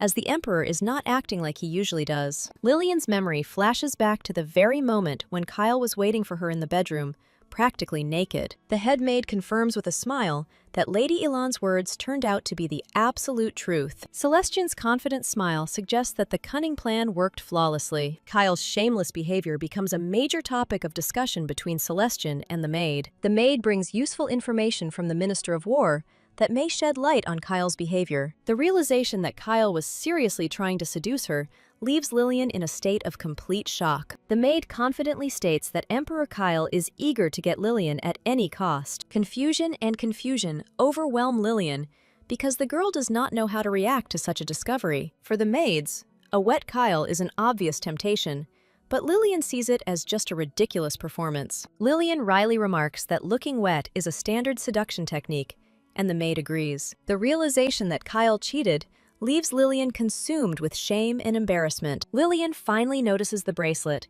and Kyle's happy smile says it all. Lillian realizes that she simply didn't want to notice Kyle's constant attempts to get attention. When Kyle asks Lillian about her awkwardness, she answers calmly, but a storm rages inside her. Kyle's confession of fear of Lillian's hatred comes as a complete surprise to the girl. Kyle's declaration of love falls upon Lillian, causing the girl's heart to stop. Kyle thanks Lillian for her courage, as she was able to awaken dormant feelings in the Emperor. Kyle takes responsibility for the past because it was the Emperor who signed those fateful documents. Kyle's desperate plea for a chance sounds like a plea, revealing the Emperor's vulnerability. Kyle, on his knees, begs Lillian to stay, promising eternal love and devotion. The sincerity in Kyle's voice pierces Lillian's consciousness, breaking down all protective barriers. Lillian realizes that Kyle's love turned out to be much stronger than she could have imagined. An icy fear grips Lillian, as many details of this world remain unchanged and dangerous. The shadow of Sular still hangs over the Empire,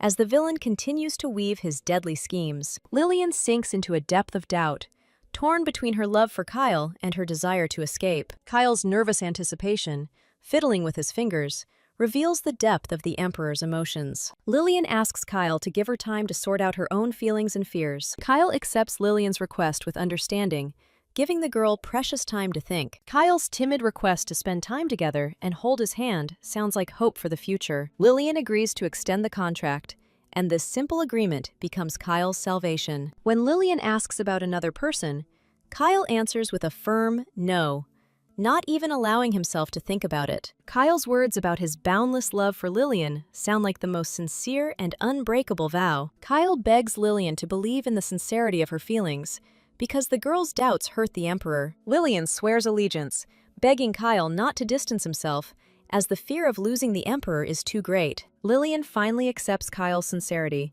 and a fragile but long-awaited peace reigns in the bedroom. Lillian smiles as she announces a long-awaited break after a grueling workout. Lillian's gaze turns icy when she sees Eris, as the girl's behavior seems too strange. Eris's casual behavior, chatting with other girls, only increases Lillian's suspicions. Some of the students listen to Eris's conversation with surprise, not understanding the essence of what is happening. Lillian watches the conversation about the mysterious cave in the royal forest with bewilderment. Katrina tells a legend about a cave that the Emperor himself often visited in the past. Lillian, with a feigned smile, asks to explain the essence of the conversation, hiding her true thoughts. Doubts plague Lillian, as the story of the mysterious cave seems too suspicious. Katrina, in desperation, tries to prove her case by suggesting that they all go into the cave together. Katrina's indignation at distrust seems too feigned and fake to Lillian. Lillian's cold determination to take responsibility for a potential ambush frightens Katrina. Lillian realizes that the cave in the royal forest is a place where one cannot enter without the Empress's permission. One of the students tries to stop Lillian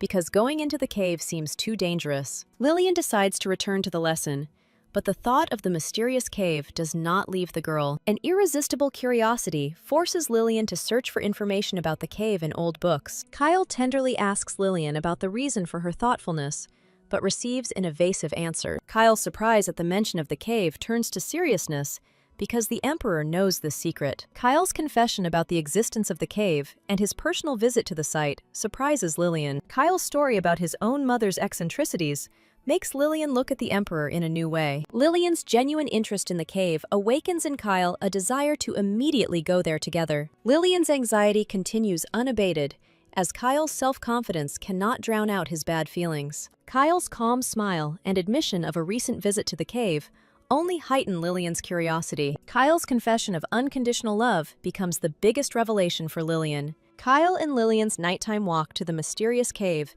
is filled with exciting anticipation. The view of the cave exceeds all of Lillian's expectations. The place seems cozy and safe. Inside the cave, Lillian finds a supply chest that holds secrets from the past. Kyle's cryptic confession that there is an Emperor's item inside intrigues Lillian. Kyle's invitation to look at the contents of the box sounds like an offer to share a deep secret. Lillian opens the lock with trepidation, and the surprise on the girl's face turns to shock. Kyle excitedly allows Lillian to open the box, trusting the girl with his most intimate memories. Kyle's childhood letter, filled with dreams of a real married life, touches Lillian deeply. Knowing that Kyle wrote this when he was 7 years old makes Lillian look at the Emperor differently. Kyle gives Lillian the hairpin he bought for his future wife, because now this thing rightfully belongs to the girl. Kyle's eyes flash with jealousy at the thought that after the divorce, Lillian might go to someone else. Lillian's innocent question about another man only underlines the depth of the girl's misunderstanding. Kyle admits that with Lillian's arrival, everything has changed and the past no longer matters. Kyle's vow of eternal love and devotion sounds like the most sincere and unbreakable promise. Kyle says with despair in his voice that he can't be with anyone but Lillian. The thought of Sale flashes through Lillian's mind, because according to the plot of the novel, Kyle is supposed to fall in love with someone else. Kyle's confidence in victory suggests that the Emperor will not back down and will fight for his love. Lillian's flirtatious question about the hair clip makes Kyle feel embarrassed by such directness. Kyle's words about the purpose of the hairpin sound like the most tender and sincere confession. Lillian's question about another way out of the cave is a desperate attempt to find a way to escape. A mysterious hooded figure appears in the depths of the cave, holding a magic stone in his hand. A fiery explosion rocks the cave, trapping Lillian and Kyle in a deadly explosion. Kyle screams Lillian's name in horror, afraid of losing the girl in this fiery hell. Lillian wakes up in Kyle's arms, surrounded by rubble and dust, barely alive. Lillian's desperate plea to open his eyes brings Kyle back from the dead. Kyle is relieved to see Lillian alive and well, because the girl is the most precious thing to the Emperor. Kyle's injury sends Lillian into a panic, but the Emperor tries to hide his pain. Lillian looks at Kyle's wound in horror, afraid to even imagine that she could have lost the Emperor. Kyle's smile and words of joy indicate that Lillian's well-being is most important to the Emperor. Lillian's concern for Kyle becomes the Emperor's greatest and most precious gift. Kyle always knew that behind Lillian's icy mask lurked a kind and compassionate soul. Kyle speaks tenderly to Lillian about the girl's kindness and responsiveness, appreciating every action. Lillian bitterly admits her isolation and inability to understand people. The cries of the knights searching for Kyle interrupt their solitude, and Lillian feels a pang of jealousy. Lillian's ironic question about the knight's competence is an attempt to hide her vulnerability. Kyle smiles and attributes everything to his own caution, which ultimately saved the Emperor's life. Lillian's desperate cry from the collapsed cave becomes a guiding star for the knights. Lillian's smile shines even in the rubble when Bastion finally finds a match. Kyle's grave condition causes Lillian to panic and ask for help. Kyle passes out as soon as he gets out of the cave, plunging Lillian into despair. Kyle's reckless act of covering Lillian with his body does not fit into the girl's head. Bastian explains his appearance by saying that he felt a surge of magic in the forest. Lillian's gaze turns icy as she guesses who threw the magic stone. Bastian admits that there is a person whom the young man must save at any cost. Lillian confirms Bastian's guess, telling about the abandoned magic stone. Bastian's brief account of what happened is met with a cynical grin by the knights. The knights accuse Bastian of attempting to kill the royal family, threatening him with the death penalty. Bastian's sinister smile conceals another reason why the young man wanted Lillian dead. Bastian remembers the moment of horror when he felt the magic and realized that Lillian was in danger. Lillian is sure that the same man who is weaving intrigues in the palace is behind everything. The knights doubt the commander's order to clear away rubble in order to save one person. Bastian's cold determination gives everyone the right to leave, but the young man will not retreat from his goal. The knights submit to the commander's stubbornness and begin to clear the rubble in the silence of the night. Soulard's cunning plan was based on the curiosity of young ladies who were lured by a story about the cave. From the very beginning, Soulard's plan was controversial because the ladies might not go into the cave. The first version of Soulard's plan was to lure all the girls into the cave along with the Empress. Soulard's backup plan was to attack Lillian if she entered the cave alone. Magic stones enchanted with movement become the key to Soulard's deadly trap. Kyle's presence in the cave ruins Sayla's plans, but she sees this as a chance for revenge. Lillian tries to justify Eris, not wanting to believe the girl's betrayal. Eris skillfully plays the role of the victim, but Lillian does not succumb to this cheap manipulation. Sayla throws down the magic stone in desperation,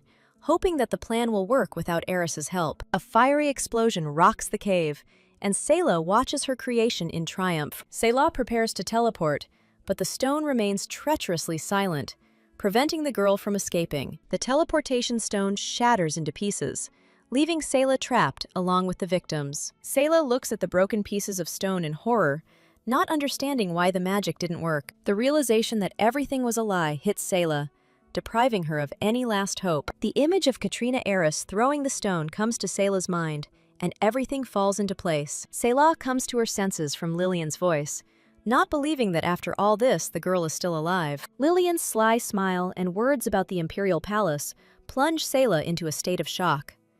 Lillian reveals her cards, because the girl saw Sayla throw the magic stone into the cave. Sayla's question about salvation sounds like a challenge, because the girl cannot believe in Lillian's mercy. Lillian's cold reply that it is too early for Sayla to die sounds like a death sentence. Lillian explains her actions by the desire to learn something important that could change everything. The memory of the first day of fencing lessons and the blisters on my palms becomes the key to the mystery. Sayla realizes that the strange interruption of classes was part of Lillian's cunning plan. The realization that Lillian knew about the trap from the very beginning makes Sayla shudder with horror. Eris's admission that the girl only wanted to divert attention from the Empress sounds unconvincing. Sayla, in tears, cannot understand Lillian's motives because sympathy was the last thing the girl expected. Lillian sees that behind Sayla's hesitation lies not malice, but a deep, personal tragedy. Lillian interrupts the difficult conversation, putting off the showdown for later. The box of ointment in Lillian's hands becomes a symbol of forgiveness and hope for healing. Kyle thanks Lillian for everything, and the girl decides to find out how the Emperor will deal with Lady Katrina. Lillian's daring look tells Kyle that she now has a free hand to take decisive action. Lillian's life sentence for Sayla actually becomes a defense for the girl. Sayla cannot believe in Lillian's mercy, because many demanded the death penalty for the girl. Lillian smiles and declares that she does not want Sayla to die until the true culprit is caught. Lillian admits that she could not find evidence of Soulard's guilt because all the boxes were empty. The realization that her personal maid Leia could help sends Sayla into despair. The news of Leah's death plunges Lillian into a state of icy horror and shock. Sayla's mad laughter, mixed with tears, suggests that Soulard has outplayed everyone again. Sayla is willing to provide other evidence, but is unsure of its safety. Sayla reveals the secret of the magical stones given to her by the treacherous Prince Soulard. Sayla talks about the explosion, which was recorded in the ledger as part of the plan. Lillian realizes that she needs to find the stone that is still filled with magic. Sayla's life imprisonment in the Western Tower becomes the only way out. Lillian promises Sayla that the maid will bring news, maintaining a fragile connection with the outside world. Ren's hatred for the Emperor has not faded, because the boy cannot forget his brother's death. Sayla's faith in Lillian is unwavering, as she will change the empire for the better. Sayla will pray for Kyle, so that the Emperor will value the life given to Lillian. Lillian realizes that responsibility for the past lies not only with Kyle. This cruel world denies Lillian's very existence, and there are still many threats ahead. Images of deceived and abandoned people, victims of intrigue, emerge in Lillian's memory. Lillian can only hope that everything goes according to plan and that her dreams don't turn out to be empty. The origin of the magical stones becomes the main mystery for Lillian to solve. Bastian realizes that all the evidence has disappeared, leaving few options for investigation. From the remnants of the stone's magic, Lillian and Bastian learn two important and frightening things. A mysterious witch used a magic stone and the personality of a magician to create an artifact. Lillian hopes that the mage who revealed Sular's identity simply wanted to make money and remained in the shadows. The ID is ready, and Lillian has an appointment with the Duke in a week. A sudden letter takes Lillian and Kyle by surprise, disrupting their morning idyll. The news of her sister's upcoming wedding and the desire to discuss the details of the ceremony seem unexpected to Lillian. Lillian recalls with a smile that her marriage to Kyle was also a complete surprise. Kyle's fear of losing Lillian once again makes the Emperor's heart ache. Lillian claims that she used her sister's wedding as a cover, without revealing the true purpose of her visit. Lillian and Bastian meet at the mansion to discuss their future joint actions. The appearance of Miss Judith, an old acquaintance, brings a note of warmth into the tense atmosphere. Lillian begins her investigation with a story about a magical stone that is devoid of any power. The realization that Eris was just a pawn hits Lillian with renewed force. Judith confirms that the stone had a powerful spell on it, but with one oddity. The unusual method of enchanting the stone arouses Lillian's suspicions and new questions. Lillian realizes that the stone does not comply with the standard method of enchanting artifacts. When creating common artifacts, mages slowly imbue the stone with power, creating many items. A colossal amount of power was infused into this magical stone at one time, making the artifact unique. Only a mage with a huge supply of magic, willing to take mortal risks, could create such an artifact. Lillian guesses that the witches living in the Forest of Shadows are now on the side of Prince Sular. Bastian realizes the gravity of the situation, as Sular's deal with the witch could change everything. Lillian decides to return to the palace so as not to arouse the suspicions of the insidious enemy. Lillian asks Bastian to find out everything about the witch,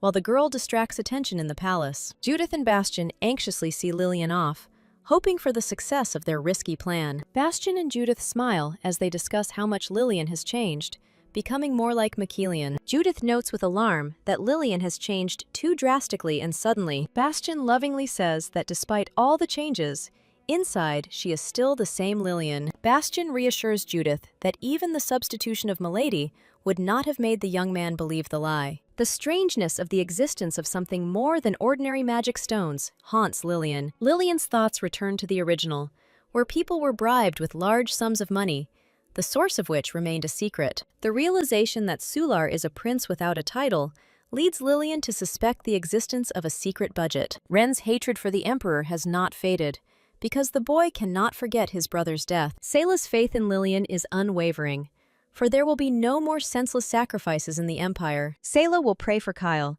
so that the Emperor will appreciate the life that Lillian gave. Lillian realizes that responsibility for the past and the future lies not only with Kyle. This cruel world denies Lillian's very existence, and there are still many threats ahead. Images of deceived and abandoned people, victims of cruel intrigues, emerge in Lillian's memory. Lillian can only hope that everything goes according to plan, and that her dreams don't turn out to be empty. The origin of the magical stones becomes the main mystery for Lillian to solve. Bastian realizes that all the evidence has disappeared, and there are very few options left for investigation. From the remnants of the stone's magic, Lillian and Bastian learn two important and frightening things. A mysterious witch used a magic stone and the personality of a magician to create an artifact. Lillian hopes that the mage who revealed Sular's identity simply wanted to make money and remained in the shadows. The ID is ready, and Lillian has an appointment with the Duke in a week. A sudden letter takes Lillian and Kyle by surprise, disrupting their morning idyll. The news of her sister's upcoming wedding and the desire to discuss the details of the ceremony seem unexpected to Lillian. Lillian recalls with a smile that her marriage to Kyle was also a complete surprise. Kyle's fear of losing Lillian once again makes the Emperor's heart ache. Lillian claims that she used her sister's wedding as a cover, without revealing the true purpose of her visit. Lillian and Bastian meet at the mansion to discuss their future joint actions. The appearance of Miss Judith, an old acquaintance, brings a note of warmth into the tense atmosphere. Kyle warns Bastian of great losses for the family, but the Duke is willing to take the risk. Delay can cost the moment, and Kyle understands the gravity of the situation. Bastian, with unwavering determination, declares that all this is being done for the sake of his younger sister. Bastian, on his knees, offers Kyle to establish trade with Araka, using the Duchess's connections. Kyle realizes that this offer means that Lillian will become an ambassador in a foreign land. Bastian honorably accepts Kyle's offer of help if needed in the future. Kyle is alarmed by the news that the Duke is planning to send a delegation to distant Araka. Kyle is willing to agree to sell the magic stones if the Duke asks for it personally. Diplomatic relations with the Arak Empire have long been severed, and now someone is needed to conclude an agreement. Kyle can't let Lillian go alone after the recent incident in the cave. Lillian proudly declares that she has succeeded, challenging anyone who doubted the girl's abilities. Kyle admiringly calls Lillian the Queen of Swords,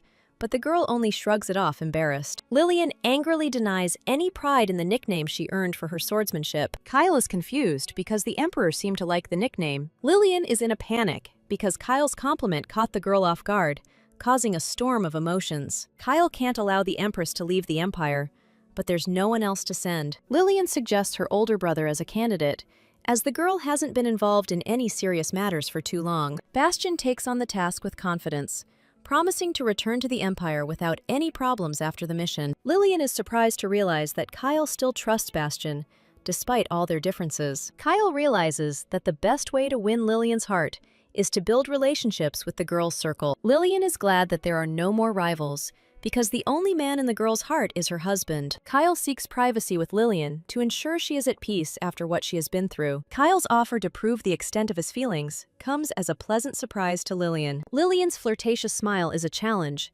because how can you show something that cannot be seen? Kyle accepts the challenge with confidence, ready to do anything to prove his love. Fencing lessons are postponed, but in reality, all efforts are focused on investigating the incident in the cave. Sular reads the report with relief, because Lillian, fortunately, looks completely healthy. Emmilton does not understand Sulard's interest in the girl's condition, but the prince is eager to know everything. The unpleasant news from Emmilton makes Sulard wary and prepare for the worst. The plummeting price of magic stones ruins Sular's plans, leaving the prince seething with rage. The reason for the price drop was a large batch of stones from the Duke of Macellion that went on sale. The Macellion family owns the mines, but even for dukes this would be a huge loss. Sular realizes that this is not just a coincidence, but a direct and daring blow to the prince. Emmilton is at a loss, but Sular decides to meet the Duke in person first. The news of the Duke's departure abroad comes as a complete and crushing surprise to Sular. A flame flares in Sular's eyes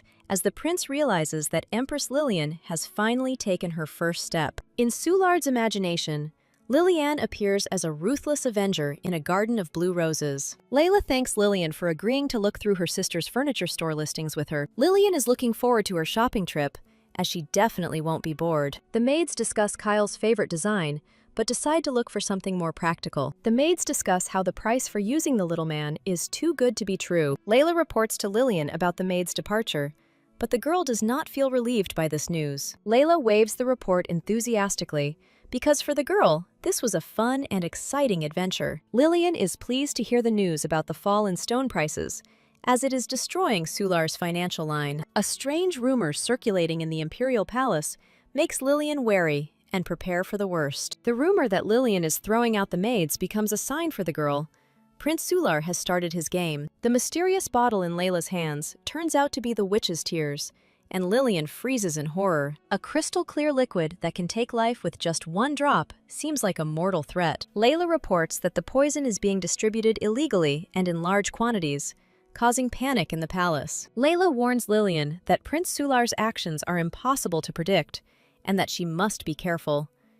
Layla's cryptic mention of a man wanting to meet adds a touch of intrigue to the conversation. The appearance of Prince Sular interrupts their conversation, and the polite greeting sounds like a veiled threat. Sulard's complaints about the stuffiness from the stove puzzle Lillian, because it is still warm outside. Sular's disdain for wasting magical stones on trifles reveals the prince's true, greedy nature. Lillian's ironic question about the scarf that Sulard treasures so much touches the prince to the quick.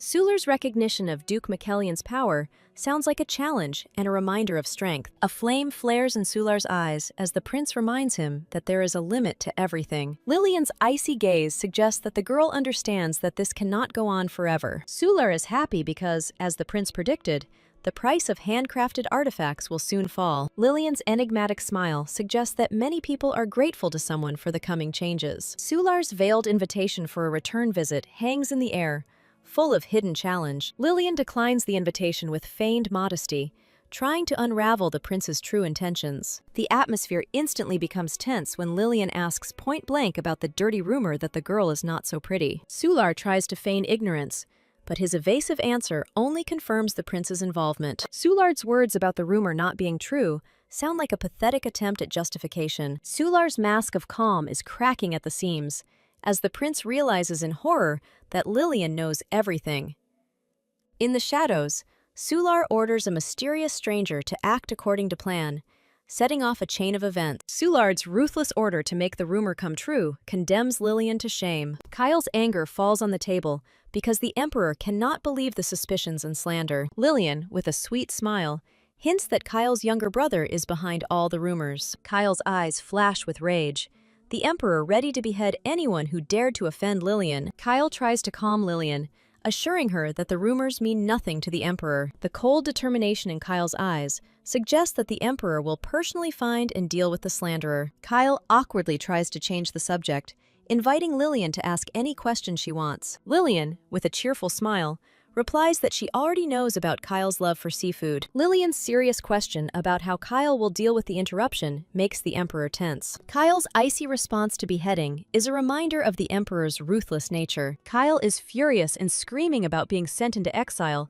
unable to stand the thought of disrespect. The deadly poison and the note on the table indicate that the insidious plan is nearing completion. Emmilton hands Rhea a bottle of poison, giving an order that will decide the fate of many. A mysterious illness affects not only Rhea, but also all the shadows that have entered the Empress's palace. A small bottle of poison, which fits in the palm of your hand, becomes a symbol of mortal threat. The maid reports to Lillian that all the maids were given poison by suspicious people. Lillian thanks for the good work, because the girls have no room for error in this game. The maid realizes that the insidious enemy is trying to spread false rumors about the Empress. In the letter, Lillian is described as a dishonest, rude, ignorant, and envious woman. Lillian gives instructions with a smile, promising freedom after completing this dangerous task. Behind the smiles and obedience of the maids lies a hard work that few people knew about. The maid is overcome with doubts because the girl does not want to live as fate dictates. In her dark thoughts,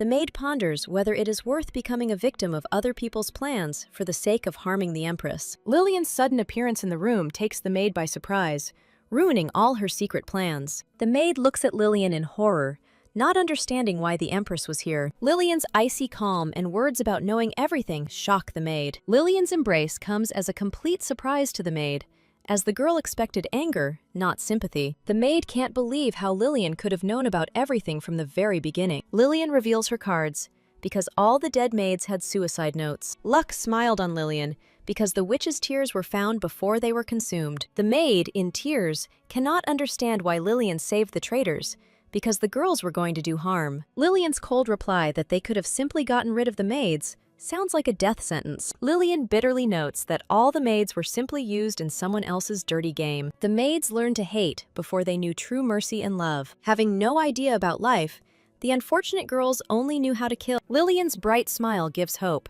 because the girl doesn't want the maids to die. The tear in the maid's eye reflects the full weight of Lillian's responsibility for changing the novel. Lillian's strong determination to save everyone speaks to the fact that no one should die. The maid's ardent vow to give her life at the Empress's command is frightening in its fanaticism. Lillian is shocked by such devotion, because the girl's words were interpreted too literally. The head maid uncovers the secret of a secret passage in the Empress's palace, preparing a plan. The girls are in danger, as their enemies will surely send an assassin as soon as they learn the truth. Fear and confusion grip the maid, because the girl doesn't know what to do next. Lillian, with a mysterious smile, demonstrates the disappearing coin trick, hinting at her plan. The coin, which did not disappear, becomes the key to Lillian's cunning rescue plan. Lillian entrusts the maid with the role of coin in a dangerous game until the main enemy appears. Kyle's concern about Lillian's fear is met with confidence, as it poses no danger to the girl. Lillian's admission of her own fear proves that the girl was, after all, the main target. Kyle hopes that sincerity will save everyone, and the girls will reach the very end.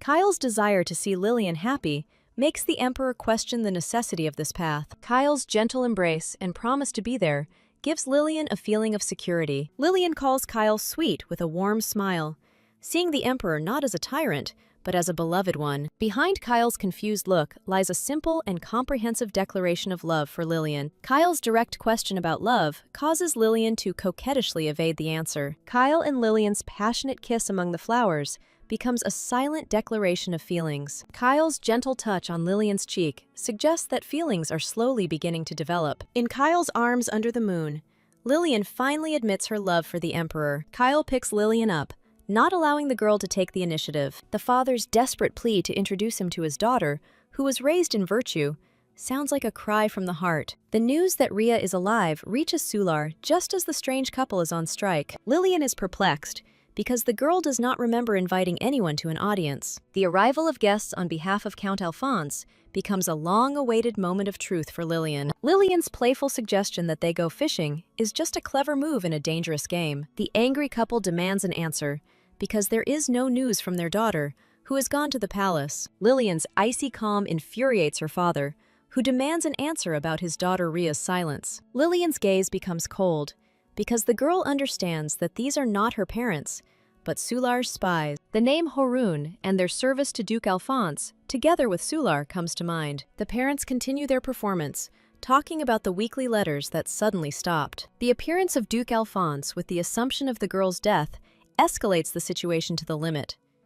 A jubilant thought flashes through Lillian's head, because now the main culprit is trapped. When asked about the noise, Lillian complains with an innocent smile that she can't even read a book. A hypocritical request to ease the parents' grief is met with a question about the whereabouts of the maid. Lillian's confident answer about being sent on an errand does not convince the spies, and they demand the truth. An insidious rumor about missing maids leads Duke Alphonse to suspect Lillian of hiding the truth. Lillian's sly smile challenges Duke Alphonse as she directly asks him about his involvement in the disappearance. Duke Alphonse, horrified, babbles excuses, unable to withstand the Empress's icy gaze. Lillian scornfully reminds Duke Alphonse of the errand, catching the man in a lie. Lillian's radiant smile and the question of the sin of slandering the Empress drive Duke Alphonse into a corner. Duke Alphonse's pathetic excuse that the man was merely repeating people's words sounds unconvincing. Duke Alphonse's anger flares up with renewed vigor, because the man does not understand why Lillian is putting pressure on him. A mysterious hooded stranger advises Duke Alphonse to clarify something because the family's honor is at stake. Lillian, with icy calm, invites Duke Alphonse to greet his own daughter. Horror and disbelief distort Duke Alphonse's face at the sight of the maids alive and unharmed. Lillian is pleased to accept the gratitude of the rescued girls for the mission completed. For Soulard, the opportunity to denigrate the Empress was a great chance. But everything did not go according to plan. The meeting between the imaginary parents and the real Rhea becomes a funny and triumphant moment for Lillian. Rhea's words about her parents, who died 10 years ago, deal a crushing blow to the Duke's lies. The Duchess is in a panic and cannot understand how this could have happened because the fake parents were hired. Soulard is furious when he realizes that this boy, Duke Alphonse, has used the prince for his own purposes. Lillian's playful question about leaving quickly and the hint about fencing skills sound like a warning.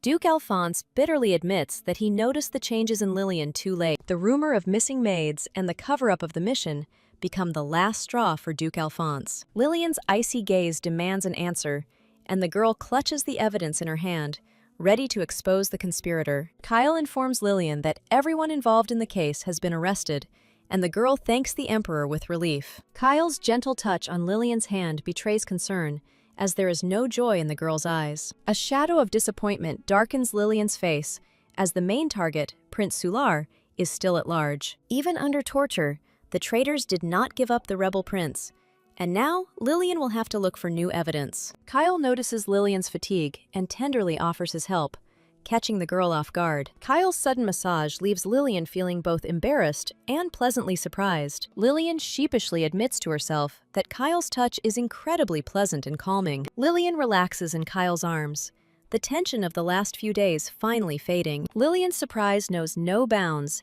as she didn't expect such talents from Kyle. Lillian is delighted and asks for more, and Kyle's satisfied smile says it all. Kyle slyly declares that it is not proper for an emperor to do such a thing and demands a gift. Lillian's playful offer of a kiss as a gift sounds like a bold challenge. Lillian's words of love come to mind, and the emperor's heart fills with tenderness. Kyle's whispers and the passionate desire in the emperor's eyes make Lillian long for love's kiss. Kyle admits that Lillian's kiss intoxicated the emperor, and now a simple walk will not be enough. The desire in Kyle's eyes is so obvious that Lillian knows it's pure madness. The tension between Kyle and Lillian is unbearable, and she wonders who will give in first. After confessing her feelings, Lillian became terribly carefree, even though she knows she can't be with Kyle. Lillian's desperate kiss is a cry from the heart, because no matter how strong the love, the girl cannot stay. The appearance of Sayla in Lillian's thoughts becomes an ominous omen, because then the Empress will simply be thrown out. The general arrives with a report, and Emperor Kyle is tormented by the question of his own masculine inadequacy. Kyle's embarrassment betrays his shame for yesterday's events, and the Emperor tries to evade the answer. The general's shocked look and the reproach for dereliction of duty make Kyle tense up. There is despair in Kyle's eyes, because what emperor cannot conquer the heart of his own empress? 5 months is all Kyle has left, and the emperor's hand writes the bitter truth on paper. Time is running out, and Kyle has only just begun to reveal his past to Lillian in order to set things right. The wise general suggests that Kyle create the right environment to win Lillian's heart. In the general's imagination, Kyle and Lillian kiss passionately, and passionate confessions escape the emperor's lips. An intimate candlelit dinner, delicious food, and moonlight. Fortune must be on Kyle's side. Skepticism is reflected on Kyle's face, as the emperor doubts the success of such a simple plan. The self-confident general is ready to kiss Kyle if the cunning plan doesn't work. Horror distorts Kyle's face, because the emperor cannot believe the general's insane proposal. The general's unperturbed confidence only emphasizes the comical and absurd nature of the situation. An urgent letter with a personal seal addressed to the empress introduces a new intrigue into the plot. Lillian looks at the urgent letter in surprise, not understanding who it could be from. A mysterious invitation to the evening makes Lillian's heart beat faster in anticipation. The memory of an old dress that resembled a school uniform brings a warm feeling of nostalgia to Lillian. Kyle's mysterious invitation leads Lillian not to the office, but to a completely different place. The head maid points out to Lillian a mysterious room hidden from prying eyes. The maids push Lillian into the room with a conspiratorial look, hoping for the success of the plan. Lillian looks at the mysterious room in horror, not understanding what is happening. The deliberately left darkness and prepared treats speak of a romantic surprise from Kyle. Lillian's favorite chocolate chip cookies on the table are a memory of a long-ago picnic before the wedding. The sight of homemade cookies makes Lillian think that Kyle made the treat himself. The taste of the cookies awakens long-forgotten feelings in Lillian, and the girl enjoys every bite. Kyle's gentle touch to Lillian's lips makes the girl's heart beat faster. The question of a kiss hangs in the air, and the tension between Lillian and Kyle reaches its breaking point. Lillian is in a panic because Kyle is going to kiss the girl right now, without giving her time to think. Kyle's mesmerizing gaze in the semi-darkness deprives Lillian of the will to resist. Thoughts of the future and Kyle's feelings flash through Lillian's mind in the moment before the kiss. At this important moment, everything else seems so insignificant and empty. A servant's sudden cry of distress interrupts the romantic moment, bringing Kyle and Lillian back to harsh reality. Kyle's eyes flash with rage, and the emperor, sword in hand, is ready to leave immediately. Lillian is furious because the girl was prevented from kissing the man she loved. Lillian stops the servant because Kyle does not deserve to die, despite the inappropriate visit. Kyle promises to continue once he's sorted things out, and a red spark flashes in the emperor's eyes. A servant reports the arrival of a messenger from Iwaki, and Kyle prepares for an important meeting. The appearance of Brother Bastian and Lily comes as a complete and joyful surprise to Kyle. Lily excitedly shouts that she misses him, because the girl hasn't seen Kyle for almost 2 months. Bastian and Kyle's joyful embrace symbolizes their long-awaited reunion. Liam's sudden appearance catches Caden off guard. Behind Liam's awkward evasion lies anxiety. Behind Caden's polite smile lies a secret calculation. Caden calmly announces upcoming negotiations with Araka. Eliara agrees to a risky plan full of uncertainty. Liam is determined, because the most difficult conversation is yet to come. Liam realizes that his thirst for change will meet with fierce resistance. The shadow of Raynar looms over the future, threatening to ruin all plans. Political intrigue demands sacrifice and the conquest of dark lands.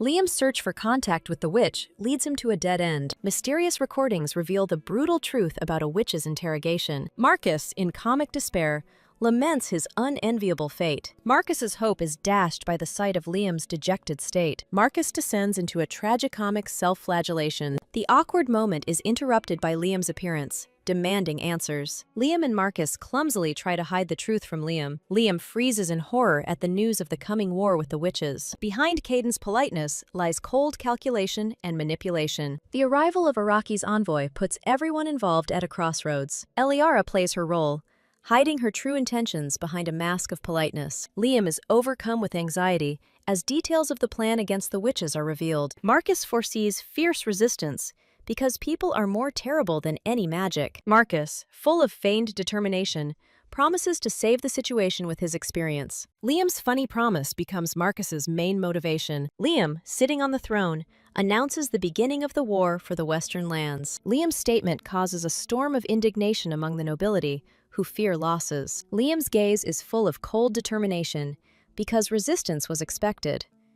The cold calculations of opponents call into question the wisdom of imperial ambitions. Liam feels the weight of responsibility to live up to Lillian's expectations. Military strategy comes to the fore, promising to reveal the true power of the Empire. Marcus grabs everyone's attention as he prepares for the final argument. There is despondency in Raynar's camp due to the failure of the attempt to stop the Emperor. Raynar's anger turns to Liam, because without her, everything could have been different. The conspirators seek a way to thwart the alliance that threatens their power. In desperation, the conspirator is ready to commit murder to maintain the balance of power. The arrival of the mysterious Eliara marks the beginning of a new stage of intrigue. Liam looks at the young envoy with doubt, not seeing him as a real threat. Behind Prince Zion's back, there are whispers about his precarious position and forced journey. Liam's sudden appearance interrupts Liam's thoughts, causing her to freeze. Liam asks directly about the price of the alliance, and Liam's affirmative answer changes everything. Lillian is overcome with doubt as powerful enemies stand in the way of her goal. Liam's confidence is meant to be reassuring, but it only serves to heighten the underlying anxiety. Liam's playful question breaks the seriousness of the moment, catching Lillian off guard. The memory of the interrupted moment envelops Lillian and Liam in romantic tension. There's vulnerability behind Liam's bold question, and there's a desire in Lillian's eyes that answers. The mutual desire between Lillian and Liam becomes almost tangible, erasing all boundaries. Liam and Lillian's tender kiss becomes a silent declaration of feelings. Kyle's appearance rudely ruins the intimate moment, leaving them in shock. Lillian desperately tries to hide her awkwardness behind an awkward offer of tea. Kyle's cheerful request for cold water barely conceals the shock he has experienced. Kyle, in comical desperation, tries to cool his ardor with cold water. Kyle's blunt question about heirs makes Lillian choke in surprise. A confused Lillian avoids answering, but Kyle is already drawing his own conclusions. A disturbing dream about a cave resurfaces in Kyle's mind, hinting at a hidden danger. Behind Lillian's determination lies Kyle's fear of losing her under the rubble of the past. The memory of his fruitless search causes Kyle real pain. Kyle asks Lillian directly about her feelings for Liam, knowing that she is in mortal danger. Lillian's embarrassed confession of affection for Liam changes everything. The word cute evokes a storm of comical indignation and jealousy in Kyle. Lillian recalls that Kyle's concern also seemed sweet in its own way. Liam overhears the conversation, burning with shame at the ridiculous nickname. Liam's indignation is mixed with bewilderment, because the comparison with a bunny seems absurd. Marcus's stern gaze brings Liam back down to earth, reminding him of his duty. Eliara clutches her watch as time runs out for her risky deal with the nobles. Behind Eliara's cold gaze lies a desperate determination to survive at any cost. In the shadow of palace intrigue, Prince Zion is seen as just a pawn in someone else's game. Memories of the betrayal in Iraq only strengthen Eliara's resolve not to give up. A sudden invitation to the conference room interrupts Eliara's painful thoughts. The realization of a mistake in the meeting schedule gives Eliara a bad feeling. Kyle bitterly admits that his presence has become a bone of contention for the aristocrats. Kyle's show of concern becomes an unexpected support for Eliara during a difficult moment. The image of Duke Maxillian, a loyal ally among enemies, comes to Eliara's mind. Kyle's tender gesture gives Eliara a much-needed sense of security. Eliara gratefully accepts Kyle's help, finding a ray of hope in it. Kyle warns of impending sabotage, as the deal with Araka is unprofitable for many. Kyle's confidence gives Eliara peace of mind in the face of the approaching storm. The appearance of Duke Maxillian creates confusion, disrupting all the conspirators' plans. A mysterious illness of his companion becomes an excuse for Kyle to take matters into his own hands. Kyle makes a show of ensuring the guest's safety, defying his enemies. Kyle turns the conversation to witches, demonstrating his knowledge of military secrets. Eliara is alarmed to realize that the minister's hostility is based on false rumors. Kyle struggles to contain his emotions as he apologizes to Eliara for his outburst. Kyle's dismissive remark infuriates one of the nobles. Kyle's icy gaze becomes a silent threat to the unwary nobleman. Eliara's laughter lightens the mood, making Kyle genuinely curious. Behind Eliara's beaming smile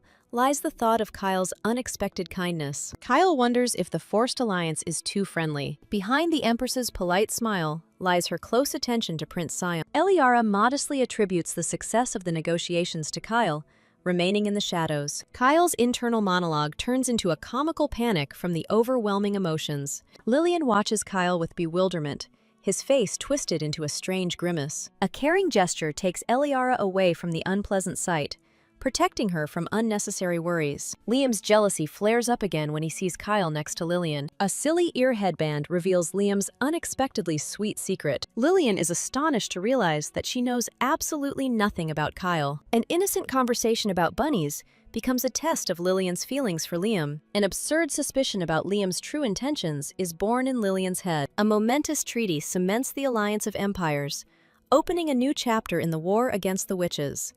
The question of his imminent departure makes Eliara think about his true situation. Basilian's words prove true, revealing the secret plan of Eliara's father. Behind Prince Zion's back, there are whispers about his exile and forced mission. Eliara realizes the gravity of her situation without making any excuses. Confusion and despair overwhelm Eliara, who doesn't know what to do. Lillian's sudden insight reveals Prince Zion's true purpose. Lillian makes a bold proposal that could change Eliara's fate. Lillian's incredible offer seems like an impossible salvation to Eliara. The price of freedom is high.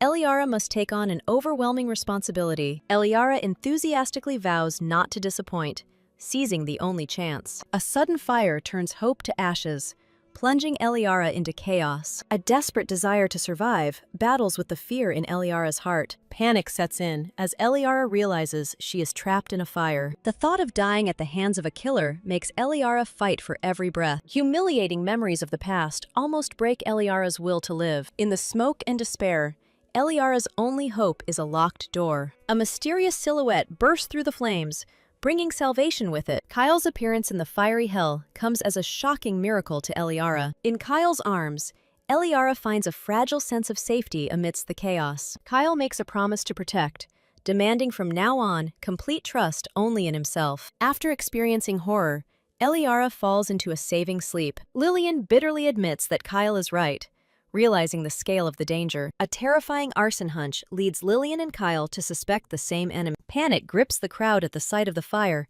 as the prince remains defenseless inside. A chilling horror grips Lillian at the thought of the mortal danger for the prince. In the shadows, the conspirators curse their master for his reckless order to kill the diplomat. A series of assassination attempts flashes through Lillian's memory, forming a coherent picture of a conspiracy. Kyle's appearance with the prince in his arms in the midst of the flames becomes a symbol of hope. Lillian asks Kyle to find the arsonist to put an end to the series of tragedies. Reynard reports a new link in the chain of conspiracies directed against the Empress. Kyle agrees to begin the investigation without hesitation, driven by a thirst for justice. The maid brings news that confirms Lillian's worst fears. The Iraqi aristocracy's blatant lies attempt to shift the blame for the fire onto Lillian. Insidious rumors accuse Lillian of attempted murder in order to disrupt an important deal. Rage boils in Lillian's eyes, because the enemy will not stop at arson. The past and present are woven into a web of lies, tarnishing Lillian's reputation. Reynard realizes that behind all the intrigues, there is the same cold mind. A plan to expose the culprits is maturing in Reynard's head, because the Master's authority has already been shaken. Reynard looks at the letter with disdain, unable to believe such bloodlust. After a long day, Liam and Lillian find comfort in each other's arms. Lillian's enigmatic smile suggests that the Forest of Shadows has finally found its ruler. Liam is tormented by doubts about who Lillian's winning smile is intended for. Liam and Lillian's late-night conversation is broken by a question about the future. Liam searches Lillian's eyes for the answer to the question that will determine their shared destiny. Liam's bold request to move forward makes Lillian's heart beat faster. Liam backs away, afraid to push, but there's confusion in his eyes. Lillian's happy smile becomes a confession of feelings that exceed all expectations. Behind Lillian's modest admission of her efforts lies a thirst for approval. In each other's arms, Liam and Lillian find long-awaited peace and closeness. A romantic stroll is interrupted by disturbing rumors that cast a shadow on Lillian. Lillian's concern is not directed at herself,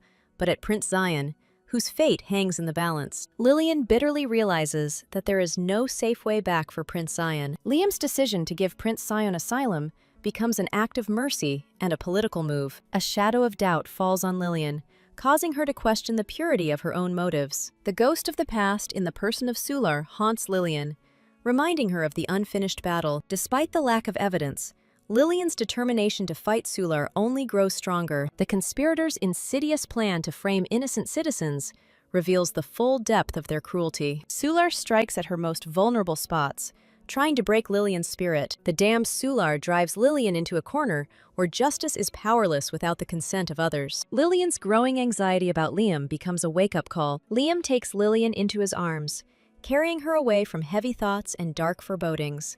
Liam's piercing gaze catches Lillian off guard, revealing her deep in thought. Liam's gentle voice destroys the image of a cruel tyrant in Lillian's mind. The invincible power of Calidor becomes the main argument in the conversation for Liam. All credit for the Empire's power, according to Liam, goes to Lillian alone. Liam's gaze is full of confidence, because without Lillian, the rebellion would not have been suppressed. Behind Lady Alana's beaming smile lies more than just a social ball. The noble maidens enthusiastically take up their swords, preparing to defend the royal castle. Thanks to Lady Alana's efforts, peaceful festivals became possible, and the knights found peace. Kyle's poignant words of faith and protection make Lillian's heart flutter. Kyle demands a reward for the peace he has given her, wanting only one thing. In Kyle's arms, Lillian finds comfort and protection from all adversity. News of Prince Zion's awakening spreads throughout the castle, changing the balance of power. Eliara deliberately allows rumors to spread, because the prince's life is what matters. Under the pretext of concern,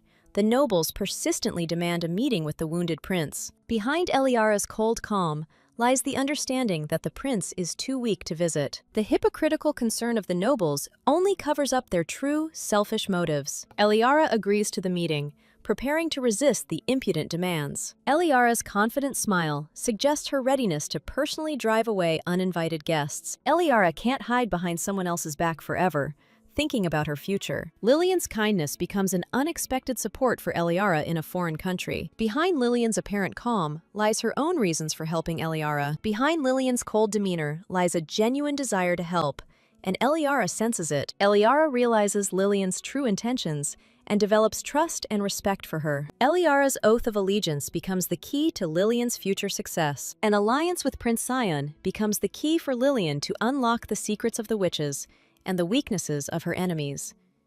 A revelation about a secret plan to get rid of Iraqi's ambassadors forces Eliara to act. Lillian's happy smile conceals a deadly and well-thought-out plan. Daisy's polite refusal becomes an insurmountable obstacle for the impudent aristocrats. Behind the nobles' apparent indignation lies a visceral fear of the Empress's power. Lillian, with feigned concern, uses the prince's illness as a shield from uninvited guests. A new conspiracy is brewing in the shadows of the palace, as Araki's ambassadors need to remain in the Empire. A terrifying guess about Bastion's involvement in the intrigues pierces Lillian's consciousness. Kyle reveals the truth about the fire, pointing to a palace specially prepared for guests. A suspicious man hanging around the prince's room becomes the main evidence in the case. The sudden appearance of Count Carvin awakens disturbing memories in Lillian. Kyle reminds Lillian of the man who was spreading dirty rumors about Prince Sion. Daisy excitedly tells Lillian about a crowd of aristocrats eager for an audience. The thought of another meeting with the impudent nobles causes righteous anger in the maids of honor. With a sly smile,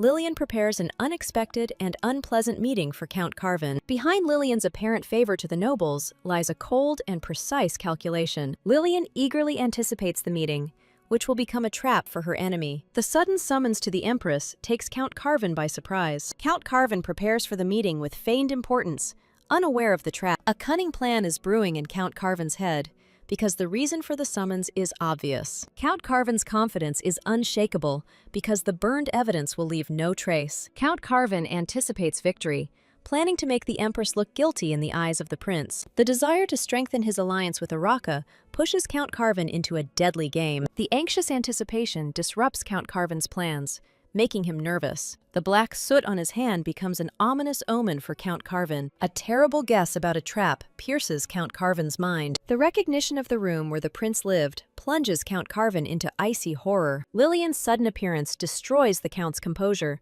driving him into a corner. Lillian's innocent question about cries for help sounds like a mockery of the frightened Count. Lillian's icy calm contrasts with the mad gleam in her eyes, paralyzing the Count. Lillian's mysterious hint about the incident with the prince leaves the Count speechless. Count Carvin panics and denies his guilt, unable to understand how everything could have been revealed. The accomplice's confession to using the magic oven becomes a death sentence for the Count. Lillian's sinister smile reveals the truth about Count Carvin's betrayal and escape. The evidence is thrown at his feet, and Count Carvin's desperate cry is drowned out by irrefutable evidence. The threat of public disgrace puts not only the Count, but Araki's entire reputation at risk. The realization of complete failure and the inevitability of punishment distorts Count Carvin's face with horror. The clue in Lillian's hands leaves Count Carvin stumped, forcing him to wonder about her true intentions. Lillian's cold word cleaning sounds like a death sentence for all the conspirators. The contemptuous comparison with annoying flies makes it clear what fate awaits the enemies. Count Carvin realizes that Lillian is offering a deal, the price of which will be the abandoned prince. In an attempt to save himself, Count Carvin unhesitatingly agrees to a humiliating retreat. Eliara can't believe her eyes as she watches the departure that seemed impossible. Eliara's question to Lillian is filled with confusion, as returning to the Empire without her feels like a betrayal. Lillian's playful question catches Eliara off guard, causing a comical panic. Lillian's reassuring words give Eliara a fragile hope for a successful outcome. Eliar is tormented by guilt for hiding the truth from the trusting Lillian. The memory of Lillian's kindness only intensifies Eliara's internal conflict. Eliara makes a firm decision to renounce her title in preparation for a new life. Thoughts of the future in Calidor give Eliara hope for salvation and a new status. Lillian's cheerful invitation to dinner conceals a subtle political game. The exquisite food and thoughts of the young prince make Eliara shy with delight. Lillian's mysterious proposal to take action immediately leaves Eliara perplexed. Lillian's unexpected offer to teach her swordsmanship breaks Eliara out of her reverie. Eliara is absolutely thrilled to have the opportunity to learn from the legendary Queen of Swords. Eliara's admiration for her status as the Queen of Swords only amuses Lillian, who knows the truth. The ominous crunch of the cookie and Lillian's laughter destroy the heroic image created by the rumors. Eliara's flattery becomes a reminder for Lillian of the mortal danger of the coming crisis. Lillian's carefree demeanor contrasts sharply with Kyle's panicked expression as he burst in. Lillian's unexpected request makes Kyle remember his heavy vow. Eliara goes from shocking news to absolute delight before the God of Swords. Eliara's embarrassed gratitude is met with Kyle's cold gaze. The warning about Kyle's severity does not frighten, but rather inspires the happy Eliara. Caring for the prince becomes for Lillian just a pretext for a more serious plan. The ghost of her mother appears in Lillian's memory, reminding her of the past. Eliara's memories of her mother's instructions are filled with bright sadness and hope. Her mother's words about patience echo in Eliara's soul, giving her hope for happiness. For Eliara, Her mother's gentle smile becomes a symbol of long-awaited happiness. Eliara's sudden tears are caused by the flood of memories of her mother. Lillian and Kyle's concern is interrupted by Eliara's confused excuse. Eliara's happy smile becomes proof that happiness has finally caught up with her. Prince Zion's first week of training takes place under the strict supervision of Kyle. Kyle's remark about the changes in Prince Zion's life sounds promising. Prince Zion's new status and strengthened body are only the first steps towards his goal. Prince Zion's peaceful sleep and good appetite please Eliara like his own victory. Eliara's complaint about Kyle's ruthlessness gives way to pride in her own rapid growth. Lillian watches the training as Prince Zion is about to go into his first battle. In the shadow of palace intrigue, Reynard prepares Sion for battle as time runs out. Lillian's cold calculation demands that Sular be made guilty in order to deprive him of his power. Eliara's happy smile next to Kyle gives a fleeting feeling of peace. Heavy thoughts of Sular's betrayal and the loss of his ally cloud Kyle's thoughts. Bastion's sudden announcement to end everything leaves Lillian in complete shock. Bastion targeted not the Emperor, but Prince Sular, declaring him a traitor. Kyle realizes that Bastion's risky move will change the fate of the Empire forever. Lillian bitterly believes that Kyle's incompetence led to this crisis. Bastion's hatred for Kyle becomes a disturbing and incomprehensible mystery for Lillian. Liam's jealousy and suspicions grow as Kyle is constantly around Lillian. Kyle, tired of being ignored, decides to ask Bastion directly about the reason for his hatred. Bastion's answer is simple.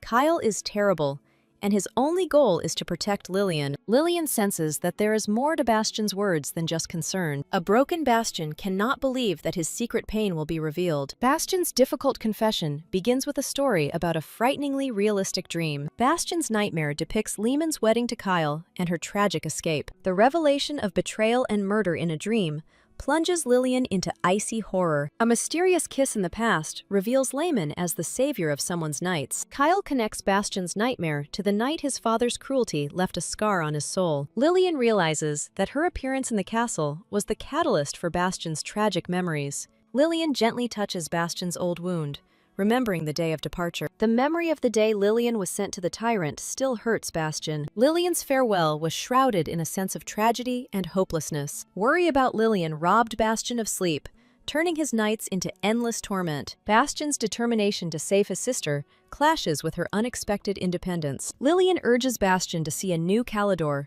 transformed and free from tyranny. Laughter and joy on the streets became the best proof of changes for the better. Lillian's happy smile radiates confidence in the kingdom's bright future. Rumors of Kyle's calmness only increase Bastion's suspicions about his true nature. Behind Lady Alana's deceptive smile lies an offer impossible to refuse. Tender thoughts of Lillian fill Bastion's heart with brotherly love and care. Lillian asks Bastion to put aside his worries and stop fighting with Kyle. The question of escaping from the dream makes Lillian shudder at the thought that the nightmare could have become reality. Lillian reminds Bastion of his own words, which now contradict his fears. Bastion admits that he never intended to sacrifice himself for other people's goals. Bastion's smile betrays concern for Lillian's selfless nature. Liam studies the reports with satisfaction, as Prince Zion's training is bearing fruit. Liam's appearance breaks Lillian's reverie, creating a moment of intimacy. Liam's questions about the prince are filled with hidden jealousy and a desire to understand Lillian's feelings. Lillian's cheerful laughter dispels Liam's doubts,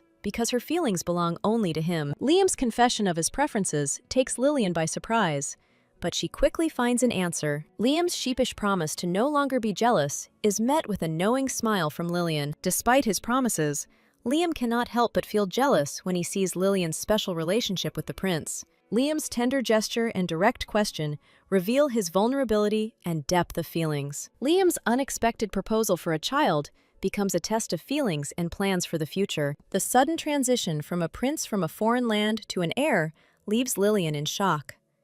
Lillian's confusion at Liam's bold proposal is mixed with budding joy. The Emperor's status becomes Liam's main argument in favor of the heir. In Liam's arms, Lillian realizes that thoughts about the future are natural for loving hearts. Is Liam serious about having a baby? Or is it just a way to keep Lillian close? Liam is looking for a reason that will make Lillian stay by his side forever. Liam's words about not wanting to let go sound like a vow of eternal love and devotion. Lillian's question about the baby as a reason to stay hurts Liam, calling into question his sincerity. Liam's cheerful laugh dispels any doubts, because he would never abandon his child. Liam hopes for reciprocity, wanting to be needed by Lillian as much as she is needed by him. Liam's tender declaration of love for his future baby touches Lillian deeply. Liam's desperate attempt to reach Lillian's heart is filled with sincerity and pain. Kyle's unexpected tenderness confuses Lillian, causing her to question his motives. In the depths of Lillian's mind, an ominous image arises, whispering about the impossibility of happiness. Icy words from the past remind Lillian of her true destiny. Death. An ominous whisper creeps into Lillian's mind, reminding her of her selfish desires. Lillian bitterly realizes that her dreams of romance have overshadowed her true situation. The ghost of Lillian's past haunts, reminding her of the sacrifice intended for Kyle. Rejected by her family, Lillian eked out a miserable existence as a maid. Behind the red rose lies Lillian's tragic fate, full of terrible memories. Liam's gaze is full of bitterness, because Lillian did not intend to bear him a child. Lillian regretfully recalls her intention to divorce next spring. The fear of loss makes Liam wonder if Lillian hates him that much. Lillian's happy smile becomes the answer, because she never hated Liam. Lillian's words about the terrible imperial castle bring tears to Liam's eyes. Lillian, having become empress, renounced her past life, full of suffering. Witches and conspirators tried to destroy Lillian, but she survived, becoming stronger. Fear made Lillian doubt whether she was worthy of Kyle's love in someone else's place. The image of the past, Lillian asks, with a sly smile, if she can afford to be greedy. Lillian's proud smile becomes an admission that Kyle loves her for who she is. The world, according to Liam, turned into a novel, in which Lillian became its main character. Lillian feels that Kyle understands her, despite all the obstacles and fears. The realization that the fear of the imperial castle no longer matters fills Lillian with joy. Liam, looking at the happy Lillian, understands that she has finally found peace. In Liam's arms, Lillian finds comfort and confirmation that she is in the right place. Liam's tender declaration of love envelops Lillian in warmth and awe. Lillian's playful challenge forces Liam to prove his feelings with more than just words. A passionate kiss becomes a silent answer, erasing all doubts. Lillian playfully prepares to fulfill her promise, leaving Liam confused. Fulfilling a contract turns from a duty into an act of seduction and tenderness. The dream of the future becomes a shared responsibility for Lillian and Liam. Lillian is confused and delighted by what is happening, unable to contain her emotions. The penetrating gaze of the Marquise Ilan notices Lillian's strange behavior. Lillian's mind is filled with heated fantasies of 101 ways to spend the night with Liam. Marquise Ilan's suspicions grow stronger, as Lillian's blush betrays her secret thoughts. Under the piercing gaze of the Marquise, Lillian desperately tries to hide her fantasies. Marquise Ilan leaves Lillian no chance, demanding immediate recognition. The honeymoon speculation fills the air with embarrassment, causing Lillian to flush. Completely consumed with shame, Lillian hides her face in her hands from her perceptive friend. Liam's solicitous question about the moans from his sleep breaks the morning silence with awkwardness. Confused, Lillian tries to hide the real reason for her restless sleep. The Marquise Ilan's straightforwardness causes a wave of belated embarrassment in Lillian. The memory of the scars on Liam's back confirms his well-deserved title as an invincible hero. The unexpected appearance of the Marquise Ilan interrupts Liam's solitary thoughts. Behind the innocent greeting between Lillian and Liam lies a tension that the Marquise notices. Liam's decision to postpone the meeting leaves Lillian surprised and suspicious. Liam's admission that last night was the reason for the cancellation of the meeting confuses Lillian. Memories of last night haunt Liam, preventing him from concentrating on his work. Lillian's embarrassed confession creates an awkward intimacy between her and Liam. Marquise Ilan's playful offer to go on a date becomes a salvation from awkwardness. The solemn day of the conferment of the title to Zion fills the palace with splendor and anticipation. The eyes of the entire court are riveted on the main heroines of the day, gathered for the ceremony. The appearance of Prince Zion at the ceremony marks his triumphant rebirth. By awarding Zion a title of nobility, Liam places a heavy burden of responsibility on him. The new title for Zion is not only an honor, but also an order to go to war with the witches. The general admiration for Zion confirms that Lillian's decision was the right one. The title of Count of Rouen, bestowed by Liam, becomes a symbol of new life for Zion. Eliara's order to throw away old things symbolizes farewell to the past. Eliara's decision to take something with her speaks of preserving valuable memories. The farewell meeting with Zion before his departure becomes an important ritual for Eliara. Kyle's sudden departure takes Eliara by surprise, causing surprise and a little anxiety. Duke Maxillian's beaming smile brings unexpected warmth to the farewell scene. Duke Maxillian's confidence in the Count of Rohan's strength gives Eliara peace of mind. The mysterious box from Duke Maxillian becomes a symbol of sincere gratitude. The luxurious brooch in the gift stuns Eliara, becoming a sign of special favor. Duke Maxillian's kindness becomes a symbol of respect and recognition for Eliara. Duke Maxillian's farewell words are filled with warmth and hope for the future. A handshake seals not only a farewell, but also a budding friendship. A few days after Sion's departure, a deceptive calm reigns in the castle. With the arrival of autumn comes a grand celebration in honor of the Emperor's birthday. A lavish banquet in Liam's honor sparks rumors about the Empress's influence. Lillian's happy smile next to Liam speaks of a harmony that everyone notices. The strong union of the imperial couple becomes a guarantee of prosperity for the entire empire. Behind Liam's polite question about boredom lies a desire to share this moment with Lillian. Liam's question about Lillian's humble birthdays reveals the contrast between their pasts. The reason for Lillian's modest celebrations was not poverty, but her position in the family. Memories of her brother and sister's care warm Lillian's heart with the warmth of days gone by. Behind Lillian's desire to throw a lavish banquet lies a bitter sense of lack of choice. The dream of a birthday where everyone will congratulate only her becomes an obsession for Lillian.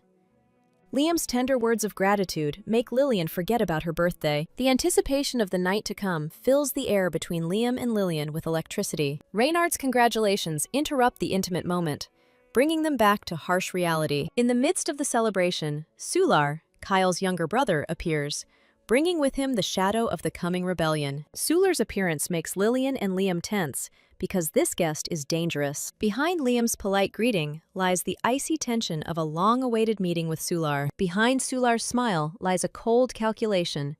For the year of the Empress's reign has passed. Sular's flattery of the Emperor sounds like a veiled threat to the stability of the Empire. Sular's smile makes Lillian uneasy, because a gift from an enemy does not bode well. Liam's polite parting words can't hide the weight of the past that still weighs on him. Behind Sular's apparent humility lies the anticipation of a grand event that will wipe the smile from Liam's face. Sular's venomous question about good news for the imperial family is full of hidden meaning.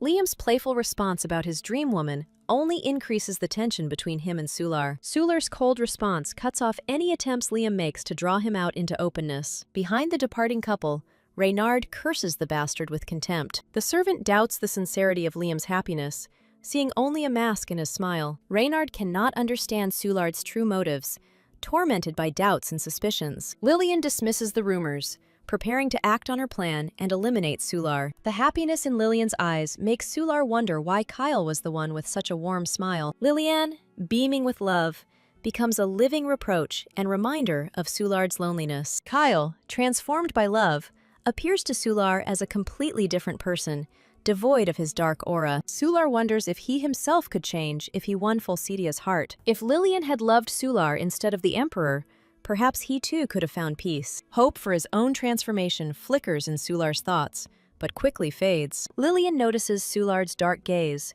which pierces her to the very bones. Sular's rebellion in the original novel was predictable, but current events have spiraled out of control. Sular is cornered, cut off from sources of magic and weakened by the war with the witches. Lillian anticipates a crushing defeat for the rebels because time is on her side. Lillian's polite refusal of a drink conceals a cold and precise calculation. Fatigue and boredom after endless meetings with nobles overcome Lillian. Liam's concern for the bored Lillian brings a touch of intimacy to the formal setting. Lillian's sly smile suggests that she won't miss out on an interesting sight. The happy couples at the ball are a reminder that love can blossom even in troubled times. Young fencing students are becoming a symbol of a new era where women can stand up for themselves. Lillian's presence in the palace changed not only Liam, but the entire empire for the better. Liam, overcoming his embarrassment, decides to talk about the future of their prenuptial agreement. A misunderstanding with alcohol for the Empress almost leads to a serious scandal. The panic of the maid who brought the forbidden drink only increases the tension. The desire of the maids to drink in secret from the Empress speaks of general relaxation. Lillian's cheerful threat to faint leaves the maids frozen in fear. The frightened maids fall on their faces, begging for forgiveness for their unforgivable mistake. Lillian's innocent joke and Liam's concern create a comical scene full of misunderstandings. Kyle's sudden coughing fit startles Lillian, making her forget about her jokes. The awkwardness of the noise and rumors about the pregnancy makes Lillian blush. Soulard's icy gaze at the news of Lillian's possible pregnancy is full of fury. Soulard's order to send a letter to Marquis Flayn marks the beginning of a new stage in the conspiracy. Soulard announces the start of an operation to get rid of the Empress, not hiding his hatred. Liam's reluctance to deny pregnancy rumors only increases his suspicions. Lillian is surprised to notice Celestine's gaze, full of curiosity on her. Rumors of Lillian's pregnancy become the main topic of discussion at the ball. Liam's nervousness before meeting Lillian reveals his deep and tender feelings. The prenuptial agreement becomes a curse for Liam, because he is afraid of losing Lillian. The realization that Lillian's contract is only for a year plunges Liam into despair. The crazy idea of having Lillian forever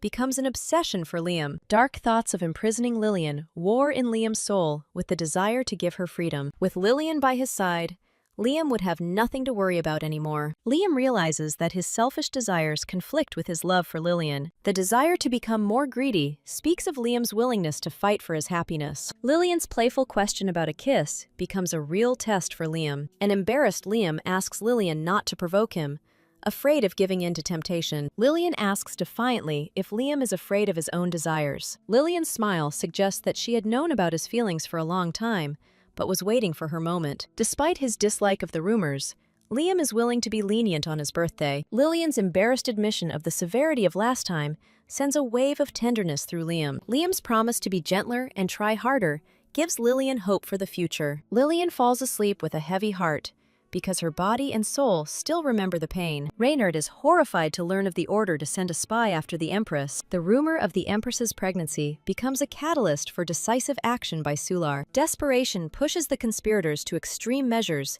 because the birth of an heir is unacceptable. Killing the Empress, the master of the sword, seems like an impossible task, but it's too late to retreat. A cunning plan involving poisoning in the kitchen becomes the conspirators' only hope. Allowing someone to escape after being poisoned sounds like a joke, as the chances of survival are almost non-existent. A fleeting hope of success flashes through Reynard's mind, but he immediately pushes it away. An absurd concern for Lillian's well-being wars in Reynard's soul with duty. With the arrival of Lillian, everything went awry, plunging Reynard into chaos of conspiracies and murders. Reynard is uneasy at the thought of Lillian, as an open threat would be easier. A sudden attack by a spy interrupts Lillian's anxious thoughts about her safety. Lillian easily repels the attack, wounding the attacker with a regular knife. The spy is horrified and cannot believe that the person in front of him is the Empress herself, and not a defenseless victim. Lillian easily exposes the spy, since he was sent by Prince Soulard. The Empress's calm in the face of danger only increases the spy's curiosity. Lillian's unique talent for inducing sweet dreams becomes her deadly weapon. Lillian's ominous question about what will happen after awakening deprives the spy of his will. The death sentence comes from Lillian's lips like a mundane phrase, chilling the blood. Liam demands that everyone involved in the attack be found to prevent future attacks. Marcus, horrified, begs for mercy, realizing that the coming purge will leave him no chance. Liam's icy wrath promises bloody reprisals against those who dared to threaten the Empress. The order to tell only the truth is reinforced by magic, leaving no chance for the conspirators to lie. Liam's direct question about his desire to kill Lillian horrifies the aristocrats. Liam's threat to blow off the heads of anyone involved in the conspiracy sounds like a death sentence. Panic grips the nobles, as even the slightest suspicion threatens inevitable reprisals. Behind the apparent calm lies a cunning plan to expose the conspirators without unnecessary noise. Liam's cold question about the conspirators' concerns sounds like sophisticated torture. Lillian's beaming smile comes as a complete surprise and a mockery to the conspirators. Liam's concern for Lillian, who has not returned to the bedroom, is full of tenderness and care. Liam is ready to share important information with Lillian that will help in the investigation. The maid readily provides a list of suspects for the upcoming interrogation. Lillian smiles and asks to look at the list, preparing for the final blow. Among all the suspects, the name of Marquis Flayn stands out as the main link in the conspiracy. Lillian and Duke Maquilian conduct their own investigation, gathering evidence against their enemies. Responsibility for recruiting servants in the palace lies with Marquis Flayn, making him the prime suspect. The mention of unaccounted names in the dossier leads Lillian to suspect a connection with the original novel. On orders from an unknown assassin, they entered the palace, threatening the lives of the imperial couple. The revelation of Count Alphonse's conspiracy from 10 years ago becomes the key to current events. Before Count Alphonse could carry out his plan, his design was discovered. Despite the uncovering of the conspiracy, there is still not enough evidence to catch all the conspirators. Memories of the tragic fate of the heroine from the novel force Lillian to act decisively. A sudden revelation reveals to Lillian the true reason for the assassination attempt: poisoning. Lillian realizes that Solar sent the bungler on purpose to divert attention from the poison. Panic grips Lillian as Solar tries to steal the spotlight by poisoning her food. Liam's sudden jerk interrupts Lillian's desperate attempt to prevent the poisoning. Lillian's frightened gaze is met with Liam's bewilderment, not understanding her sudden fear. Lillian is tormented by doubts.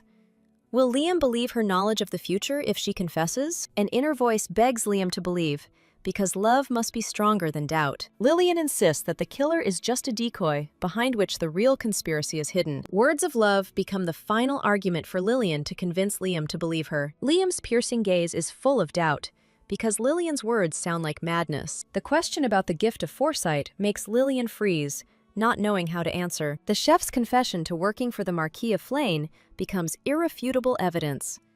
Marquis Flaine's submissive silence in the face of the accusations only confirms his guilt. Marquis Flaine's crime against the imperial family is undeniable and demands punishment. The death sentence for a criminal offense becomes a logical outcome for the conspirator. The smell of blood fills the palace, and the order to execute the criminals sounds cold and merciless. The crowd demands the execution of the last conspirator, because the threat to the Empire's security must be destroyed. Solar cannot accept defeat, because Lillian destroyed all his plans. Despite the hatred, Solar continues to worry about Lillian, unable to understand her feelings. Solar's conflicting feelings for Lillian, the desire to kill and to protect at the same time, drive him crazy. The witch's snide remark about useless emotions only intensifies Solar's internal conflict. The witch encourages Solar to behave naturally so as not to attract unnecessary attention. The simple and profitable deal offered by the witch does not require any sacrifices from the rebels. The witch's tempting offer, all the blessings of the world in exchange for power, intoxicates Solar. Changing the target of the curse becomes an unpleasant but necessary condition of the deal for Solar. The news that Lillian already has 2 curses leaves Solar shocked and perplexed. One curse allows you to put someone to sleep with a kiss. Another is the result of a deal with a witch. The witch confirms with a smile that she is right, because she is never wrong. The witch's laughter at the fairy's blessing sounds like a mockery of people's naivety. The witch's disdain for the human-friendly fairies reveals her true, dark nature. The stupidity of people trying to hide one curse with another only amuses the witch. Solar is horrified to realize that his older brother Kyle is also cursed. The price of the deal with the witch is the contractor's memories, and Lillian paid in full. The great desire for which Lillian sacrificed her memories remains a mystery to Solar. Solar cannot understand what everyone's favorite could want by making a deal with a witch. Endless self-doubt becomes a tool of manipulation and control for the witch. The mystery of Lillian's deal with the witch remains unsolved, forcing Solar to seek a new target. The question of the new target for the curse, Kyle or Lillian, hangs in the air.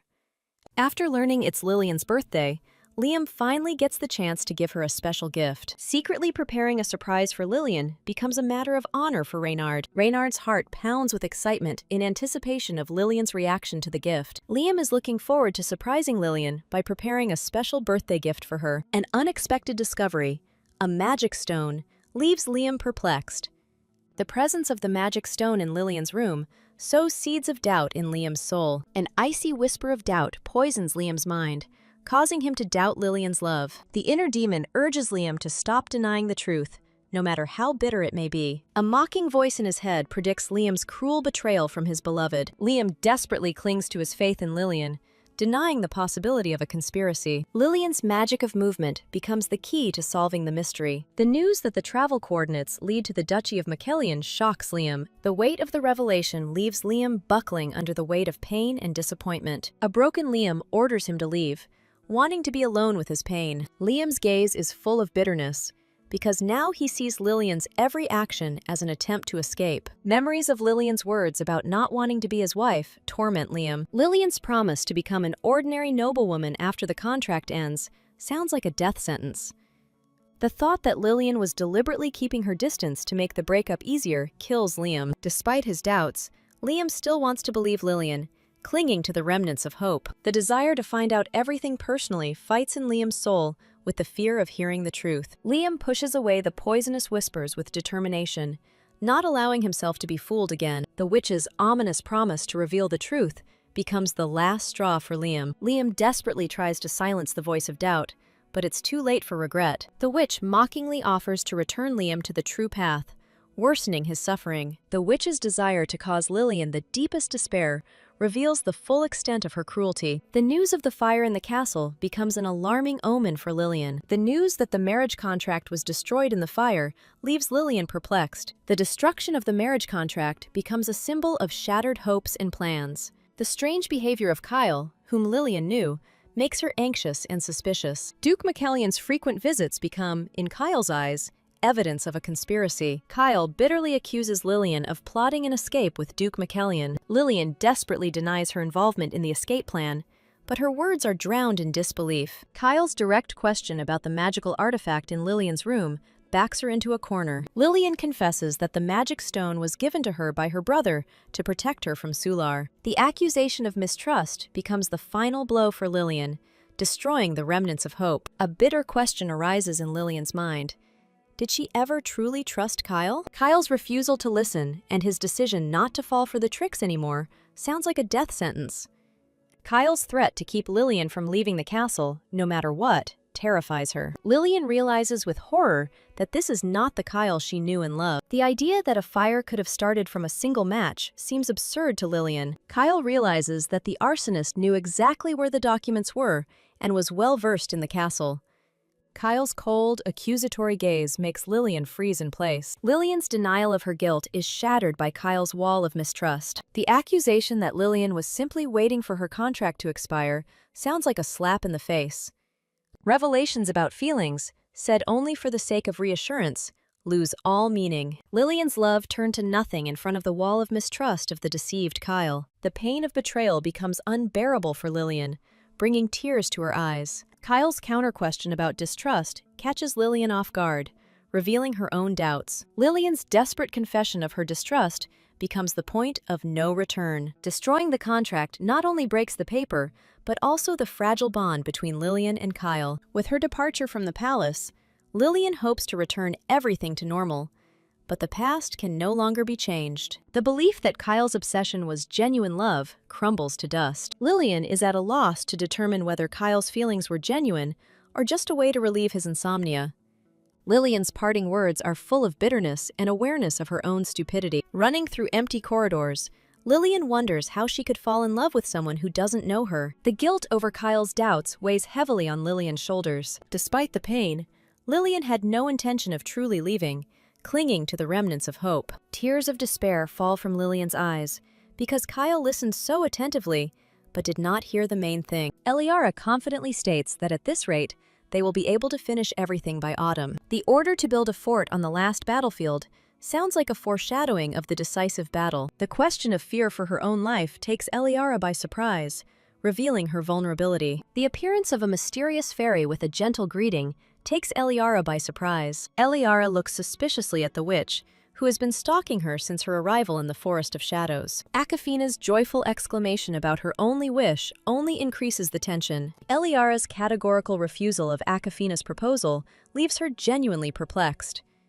Akafina's clumsy attempt to appeal to pity, under the guise of friendship, finds no response. Akafina's cryptic answer about the futility of resistance sounds like an ominous prophecy. The prediction of an impending catastrophe that cannot be prevented fills the air with anxiety. 10 days of separation from Liam leaves Lillian feeling an inexplicable restlessness. Liam's cold statement about the burned prenuptial agreement sounds like a final break. The terrifying realization that Liam is under someone's control pierces Lillian's mind. A voice in Liam's head whispers that his hopes for Lillian to stay are futility. The mocking whisper that Lillian will leave him finally breaks Liam's will. A sudden knock on the door interrupts Liam's heavy thoughts, bringing him back to reality. Lillian's desire to talk becomes Liam's last hope for salvation. Lillian's joke that she will disappear if Liam looks at her sends him into a panic attack. Lillian's parting words, spoken in the heat of the moment, leave behind only bitterness and regret. Lillian can't understand why Kyle took her words, spoken in anger, so seriously. The realization that it would have been better to turn away from Kyle from the start comes too late. Lillian's hearty laughter at Kyle's embarrassment breaks the tense atmosphere. Kyle's desperate plea not to laugh only heightens Lillian's mirth, turning the scene into a comedy. An ominous whisper promises Liam answers if he dares to let Lillian go. Liam desperately tries to resist, but it's too late for regret. The witch's tempting offer to return to the true path sounds like a death trap. The witch promises to bring Lillian the deepest despair by showing her what she fears so much. The news of yesterday's fire in the castle comes as a complete surprise to Lillian. The news that the marriage contract has burned leaves Lillian perplexed. The destruction of the contract becomes a symbol of broken obligations and new freedom for Lillian. Kyle's unfamiliar and cold gaze makes Lillian feel anxious and uncomfortable. The mention of Duke McKellion's frequent visits only increases Kyle's suspicions. Kyle bitterly accuses Lillian of planning to escape with the Duke. Lillian desperately tries to justify herself, but her words are drowned out by a wall of mistrust. Kyle's direct question about the magical artifact in her room leaves Lillian stumped. Lillian explains that the magic stone was given to her by her brother to protect her from Sular. The accusation of mistrust becomes the last straw for Lillian, destroying her patience. A bitter question arises in Lillian's mind.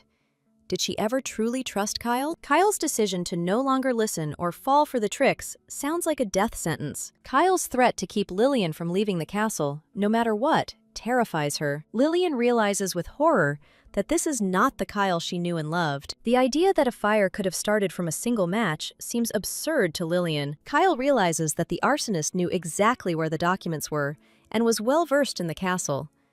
Lillian smiles and invites Kyle to tell her about the stone he found in her room. Kyle's refusal to talk about the past and his tired appearance make Lillian uneasy. A terrifying realization that the witch's voice was whispering to Kyle about escape pierces Lillian's mind. A strange dream in which Kayla cuts up the false emperor turns out to be prophetic. The realization that Kyle was under the influence of the curse forces Lillian to take action. If the witch is in league with Sular, it means they already know about the lifted curse and are preparing a new attack. A desperate question of trust escapes Lillian's lips because their future depends on it. Kyle's smile and his words of faith in Lillian's innocence become her salvation. Lillian decides to tell Kyle the whole truth, no matter how incredible it may seem. The distrust in Kyle's eyes makes Lillian shut up, but she knows it takes time. Kyle reveals the truth that Sular is not only plotting treason, but is also linked to a curse. The witch artifacts found in Kyle's office become irrefutable evidence. The magical stones scattered throughout the palace were brought by Sular for a dark ritual. The obviousness of Lillian's evidence and arguments leaves Kyle no choice but to believe. The decision to test Sular becomes Kyle's first step toward rebuilding trust. The news that Kyle found out everything leaves Bastian in shock and awe. Lillian confidently reports that Kyle believed her words about Sular's betrayal. Kyle's appearance interrupts the tense conversation, filling the air with tense anticipation. Kyle's desire to personally test and judge Sular as emperor speaks volumes about his determination. Kyle reveals his plan.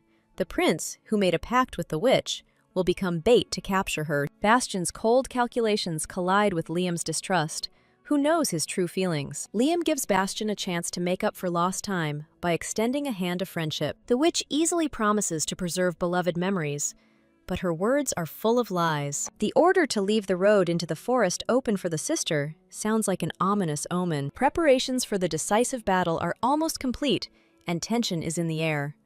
This time, the witch does not intend to lose to Akafina because too much is at stake. A powerful spell takes the witch back to the time when everything was just beginning. The witch cannot lose to Akafena because her own future is at stake. Memories of the bloody emperor drowning in rivers of blood still haunt Liam. The taste of the little prince's dirty memories becomes the taste of pure evil for the witch. If it weren't for Akafina's deal to restore her memories, the witch wouldn't have had to try so hard. The witch's rage knows no bounds because the half-breed Akafina dared to interfere with her. Sular and the witch prepare to leave for the Forest of Shadows, making their final preparations. Kyle's appearance comes as a complete surprise to Sular, ruining all his plans. Kyle's mocking question about traveling with a witch throws Sular off balance. Sular sees the failure of his plans not as a defeat, but as a new, more interesting game. The sinister smiles of Sular and the witch indicate that they have found a common language. Lillian realizes with horror that it was she who made the contract with Akufina. The witch grins as she reminds Lillian of the price she paid to turn back time. Sular becomes the final sacrifice in the witch's ritual,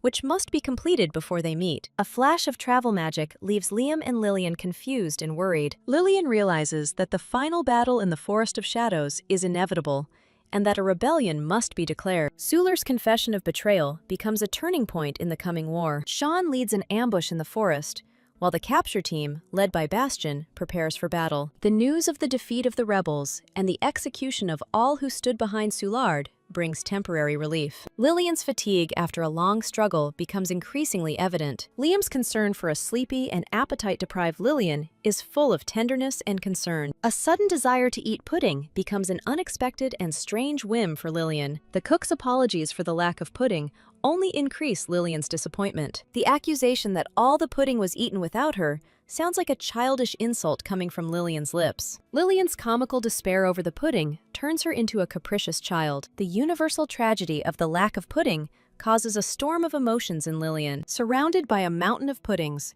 a happy Lillian enjoys a moment of pure bliss. Liam's polite refusal of the food prepared especially for Lillian is full of concern. Enjoying the delicate texture of the pudding becomes a small holiday for Lillian. Lillian's fatigue, drowsiness, and changeable mood make Liam suspicious.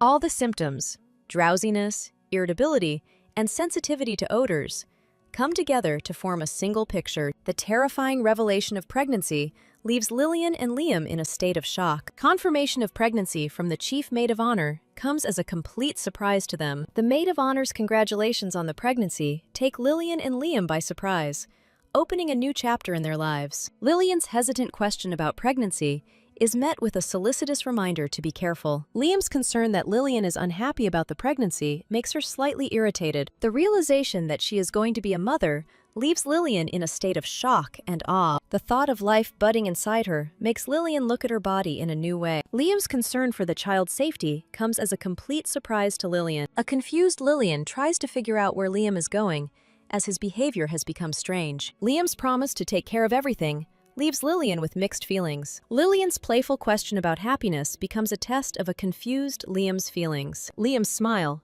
despite the unreality of what is happening, speaks of his boundless happiness. A gentle kiss on the forehead becomes a silent declaration of love and care for Lillian. Liam's promise to be a better husband and father before becoming a merciful emperor touches Lillian deeply. A passionate kiss seals their vows, promising eternal love and devotion. Waking up in a changed bedroom leaves Lillian surprised and slightly confused. The news that all the furniture has been replaced with something with rounded corners becomes a sign of Liam's concern. Lillian's sly smile and request for a pen indicate her intention to take control of the situation. If Kyle had remained a tyrant, the history of the Empire would have taken a very different but stable path. Sular's defeat and his loneliness in the Forest of Shadows become the logical outcome of his betrayal. The mystery of the witch's true motives haunts Lillian, forcing her to search for answers. The memory of the deal with Akufina and her familiar name plunge Lillian into deep thought. A tiring pregnancy and disturbing thoughts about the past force Lillian to fall into a restless sleep. Bastion's caring inquiry about Lillian's well-being is full of tenderness and brotherly love. Lillian's carefree stretching suggests that pregnancy isn't causing her much trouble yet. The thought of his beloved sister carrying a bastard's child disgusts Bastion. The name Irene, suggested for the future child, seems too feminine and unusual to Lillian. Lillian's suspicions that Bastion is planning to get married cause him comical embarrassment. Bastion's awkward reply that he doesn't have a girlfriend yet only increases suspicions. Lillian smiles and turns the conversation to a more important topic: how to defeat the rebellious prince.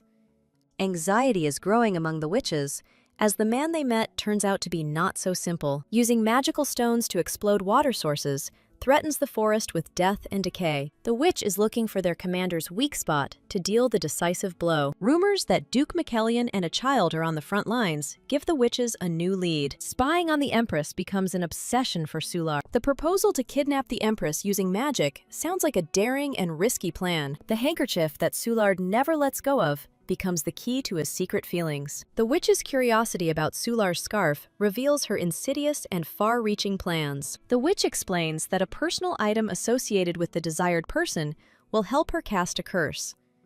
The order to hand over the handkerchief to summon the woman right now sounds like an ultimatum. Sular's absurd question about whether the handkerchief will get dirty leaves the witch perplexed. The witch was shocked by Sular's question, not understanding how one could think about the purity of the handkerchief at such a moment. The threat of failure forces the witch to act, even if she does not want to. Sulard cannot allow the scarf, as terrible as he is, to be desecrated by anyone. Sular's warning about the consequences if the witch takes the handkerchief sounds like a threat. The thought that Lillian's kidnapping will force Count Sion to act haunts Eliara. The regret that Lillian met him before the Emperor speaks of Sular's deep feelings. The witch looks with disdain at Sular, who will have to endure the snot of the most snotty man in the Empire. Sular accepts his fate, because regrets are pointless and will not change anything. Bastian and Count Rouen are preparing for a joint operation, while Duke Macellion will deliver supplies. Marcus's concern that the witches might open a portal to the castle is well-founded. Bastian, with cheerful confidence,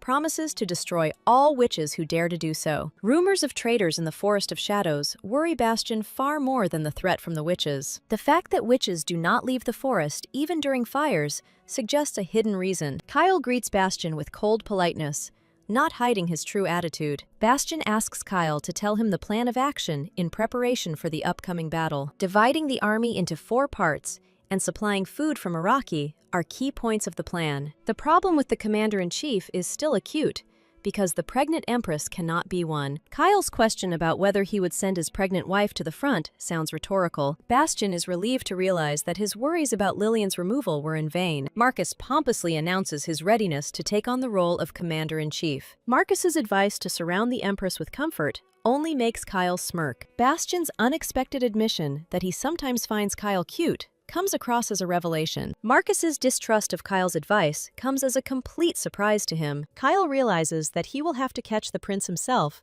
because he is a member of his family. Lillian's confidence that Kyle can handle Sular gives him hope. Lillian's words about her lover not being weak touch Kyle deeply. Lillian's promise to accept Kyle no matter what becomes a source of strength for him. Lillian's confidence in her lover's strength leaves Kyle no choice but to win. Kyle repeats Lillian's words with a smile, because her lover cannot be weak. The desire to be the strongest father possible for their child becomes Kyle's main motivation. Lillian looks at Kyle tenderly, realizing that his goal was not only power. Lillian's words about Kyle being a great father make him feel uneasy. Kyle's playful suggestion that she should be a good husband first and eat the pudding later brings a happy smile to Lillian's face. A sudden kidnapping interrupts Lillian's happy dreams of pudding, plunging her into horror. Sular notes with satisfaction that the witch did everything correctly this time by calling Lillian. Sular needs Lillian to win this war, as her kidnapping would stop the offensive. An ordinary rope instead of a magical one suggests that witches are hiding in the forest for another reason. Lillian's confidence that the Emperor will come for her only makes Sular smile. Sulard's words that their feelings may differ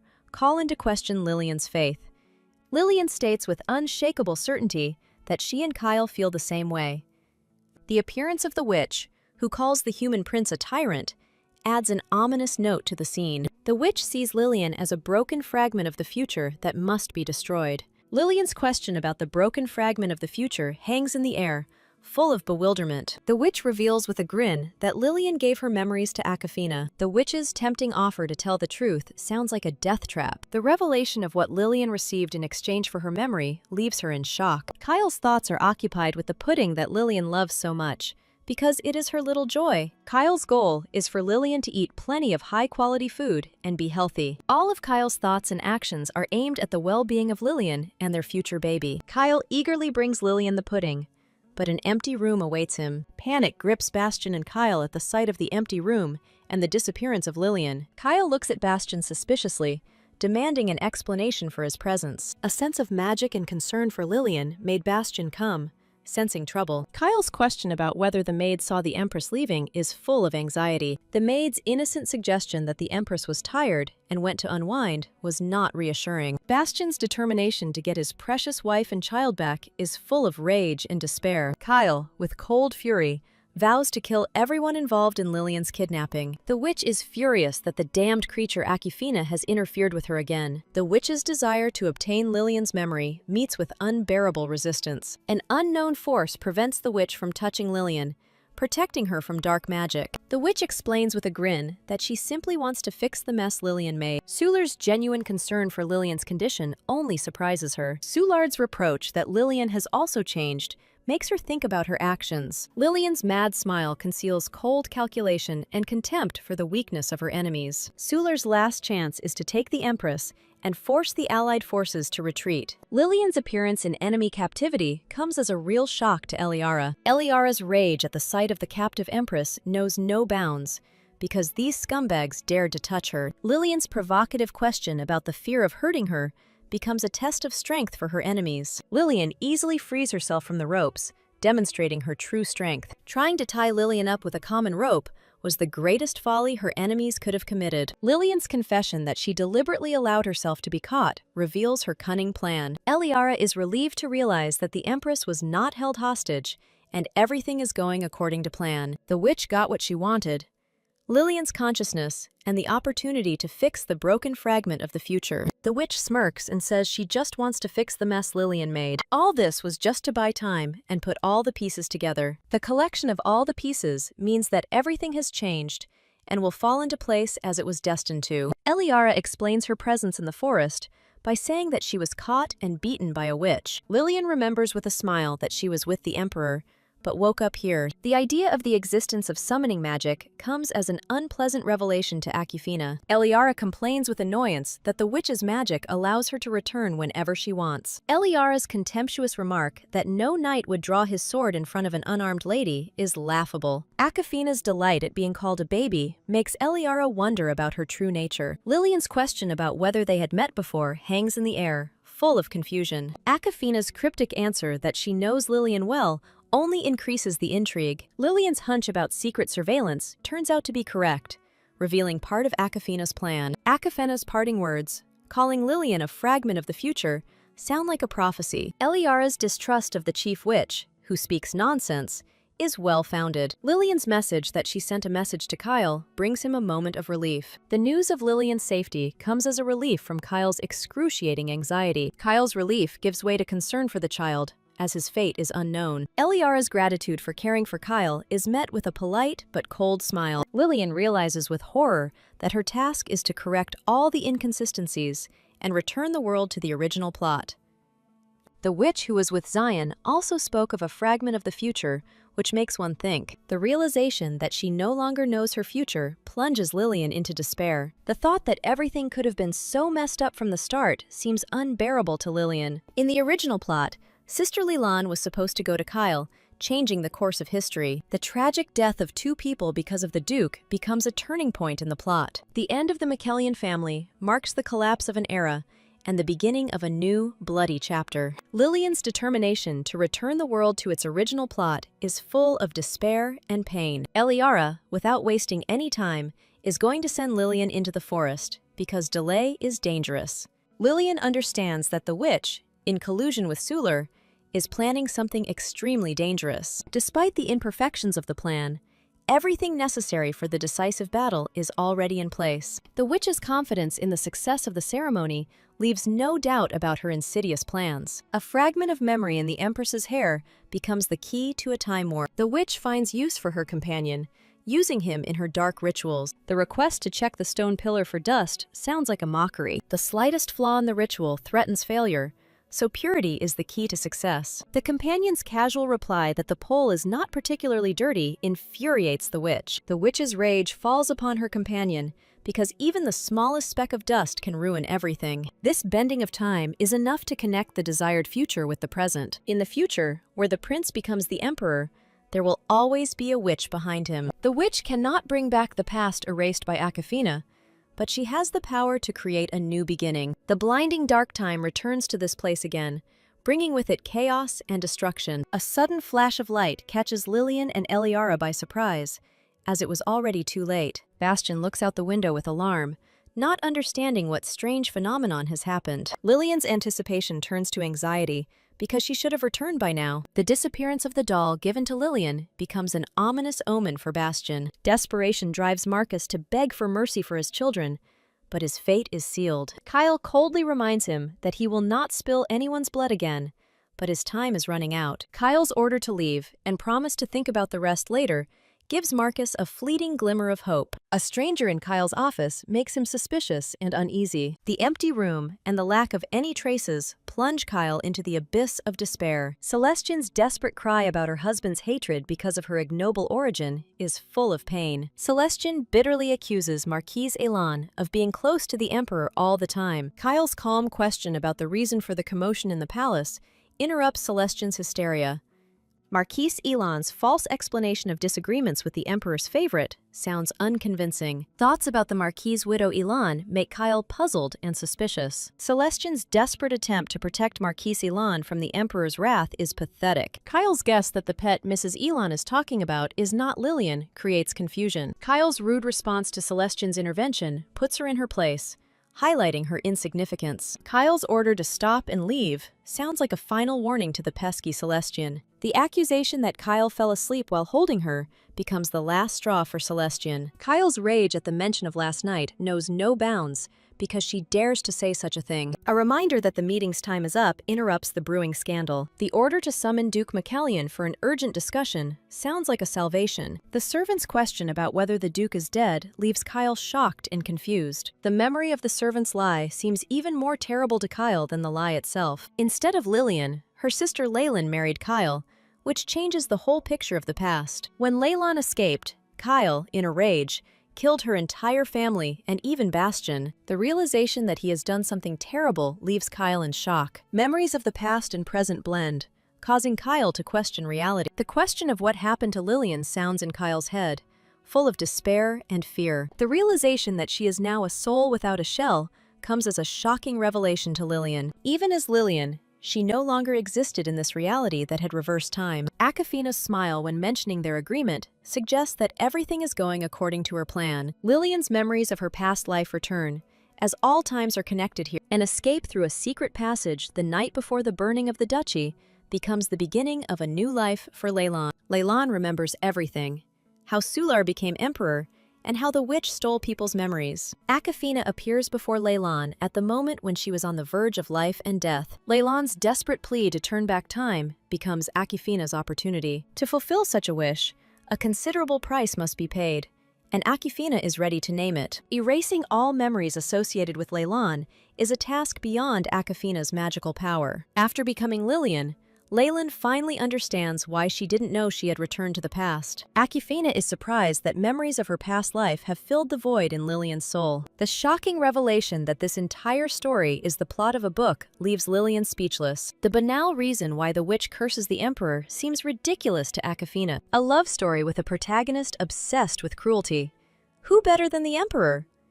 Lillian's tender words to her beloved husband Kyle are full of sincerity. Kyle's gaze, which he had not known in his past life, was filled with love and tenderness. Lillian's happy smile tells her that Kyle now calls her by her real name. Kyle's sudden appearance and tender embrace leave Lillian in slight shock.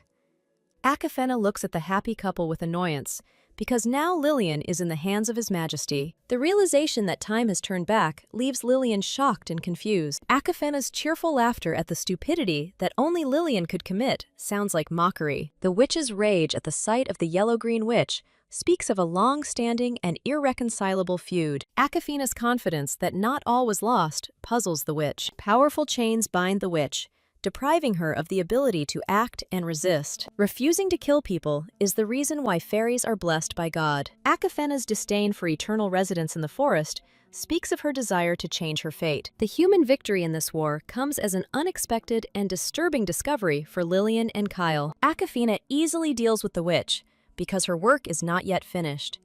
The execution of the traitor and the return of the distorted time become the main task of Awkwafina. The appearance of the human prince, the one behind it all, marks the beginning of the end. The unexpected appearance of the allied forces, Kyle and Sular, puts Eliara in a dead end. Lillian's icy gaze makes it clear that the invitation to surrender is now irrelevant. Kyle's appearance next to Lillian becomes a sign of Sular's final defeat. The Count of Sion's request to suppress the rebels with His Majesty's army sounds like a challenge. The order to capture all the rebels, including the rebel prince, leaves them no chance of escape. Arrest for treason becomes a bitter and humiliating ending for Prince Sular. Until the very end, Lillian was unable to talk to Sular, leaving much unsaid. All the traitors, including Sulag, were captured and imprisoned, awaiting trial. As the sun rises, Lillian finally feels that all threats are behind her and she can breathe freely.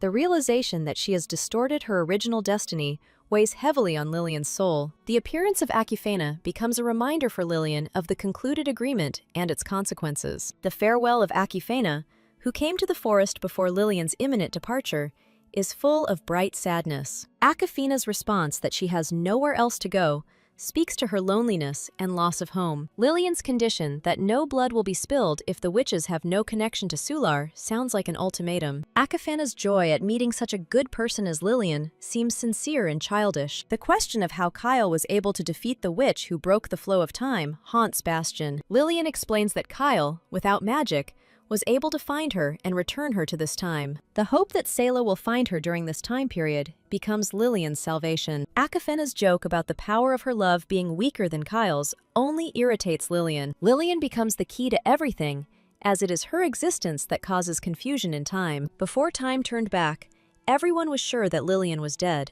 But this did not happen. The bright and strong traces left by Lillian caused temporal distortions. Memories of the beloved emperor should not have created contradictions in time. The news that the empress is completely safe brings Kyle long-awaited relief. Kyle's happy smile upon hearing the news of his child's health speaks volumes of his boundless love. Despite saying everything is fine, Lillian intends to exercise due diligence. The need to protect Lillian becomes an obsession for Kyle after the events in the Forest of Shadows. The Maid of Honor's advice to leave the Empress alone so that she could rest sounds reasonable. Kyle's promise to bring a pudding with lots of fruit on his return is full of tenderness. The Maid of Honor informs Lillian that the request has been fulfilled, but she is already immersed in her thoughts. After the execution of the traitors, something remained. And now the time has come for the decisive step. The time has finally come for Sular's test, which will decide his future fate. The certainty that Sular has forgotten her gives Celestian courage, because it is she who will decide his fate. Lillian gratefully accepts the help, hoping that Sular will be able to atone for his guilt. Lillian's desperate plea not to be teased is met with Kyle's playful question. The comical scene of feeding grapes lightens the mood, causing Lillian to laugh. Kyle's smile at the sight of Lillian eating sweetly is full of tenderness and adoration. Lillian's pensive expression makes Kyle uneasy, as she looks like she is deciding the fate of the Empire. Kyle tenderly reassures Lillian that she has nothing to worry about. Sular is a traitor who has encroached on the security of the Empire, and he will face severe punishment. There is no reason to feel sorry for Sular, because he will be punished to the full extent of the law. Several years after Sulard's trial, time flies by, changing seasons. Letters from friends and family fill Lillian's life with joyful news and events. Everyone seems to be doing well, and Lillian tenderly strokes her rounded belly. The memory of her last conversation with Sulard before his imprisonment haunts Lillian. Sular says that he heard from the yellow-green witch that Lillian turned back time. The realization that Lillian erased time through the ritual only makes Sular more curious. The question of how Lillian was able to stay with the Emperor after everything that happened is full of bewilderment. The words that everything is fine now speak of his humility and acceptance of fate. Sular's question about how Lillian can love the Emperor after all this is full of bewilderment. Lillian explains that emotions are illogical, and there was no calculation in her sympathy for Lady Policita. The mention of the bride's name shocks Sular, as he didn't expect to hear it. Kyle's sudden appearance interrupts the tense conversation, forcing him to sit down. Lillian's playful question about whether Kyle knows what day it is full of innuendo. The reminder of the burned contract becomes a reason for Lillian to take decisive action. The existence of restoration magic gives Lillian hope that everything can be fixed. Lillian's desire to terminate the contract properly sounds like a challenge to fate. The offer to rewrite the contract comes as a surprise and as a thrill to Kyle. Lillian's words about leaving if she doesn't like it sound like a test of Kyle's feelings. Kyle readily agrees to sign a new contract, Not wanting to let Lillian go, the new contract promises them to be faithful to each other for the next year. Kyle takes the new contract in his hands with trepidation, preparing for the next stage of their relationship. A promise to remain faithful to each other forever instead of a year becomes a revelation for Kyle. The tear that rolled down Kyle's cheek speaks of his boundless happiness and relief. Lillian promises the rest of her life to Kyle, taking responsibility for his life. A passionate kiss seals their new, eternal union, full of love and devotion.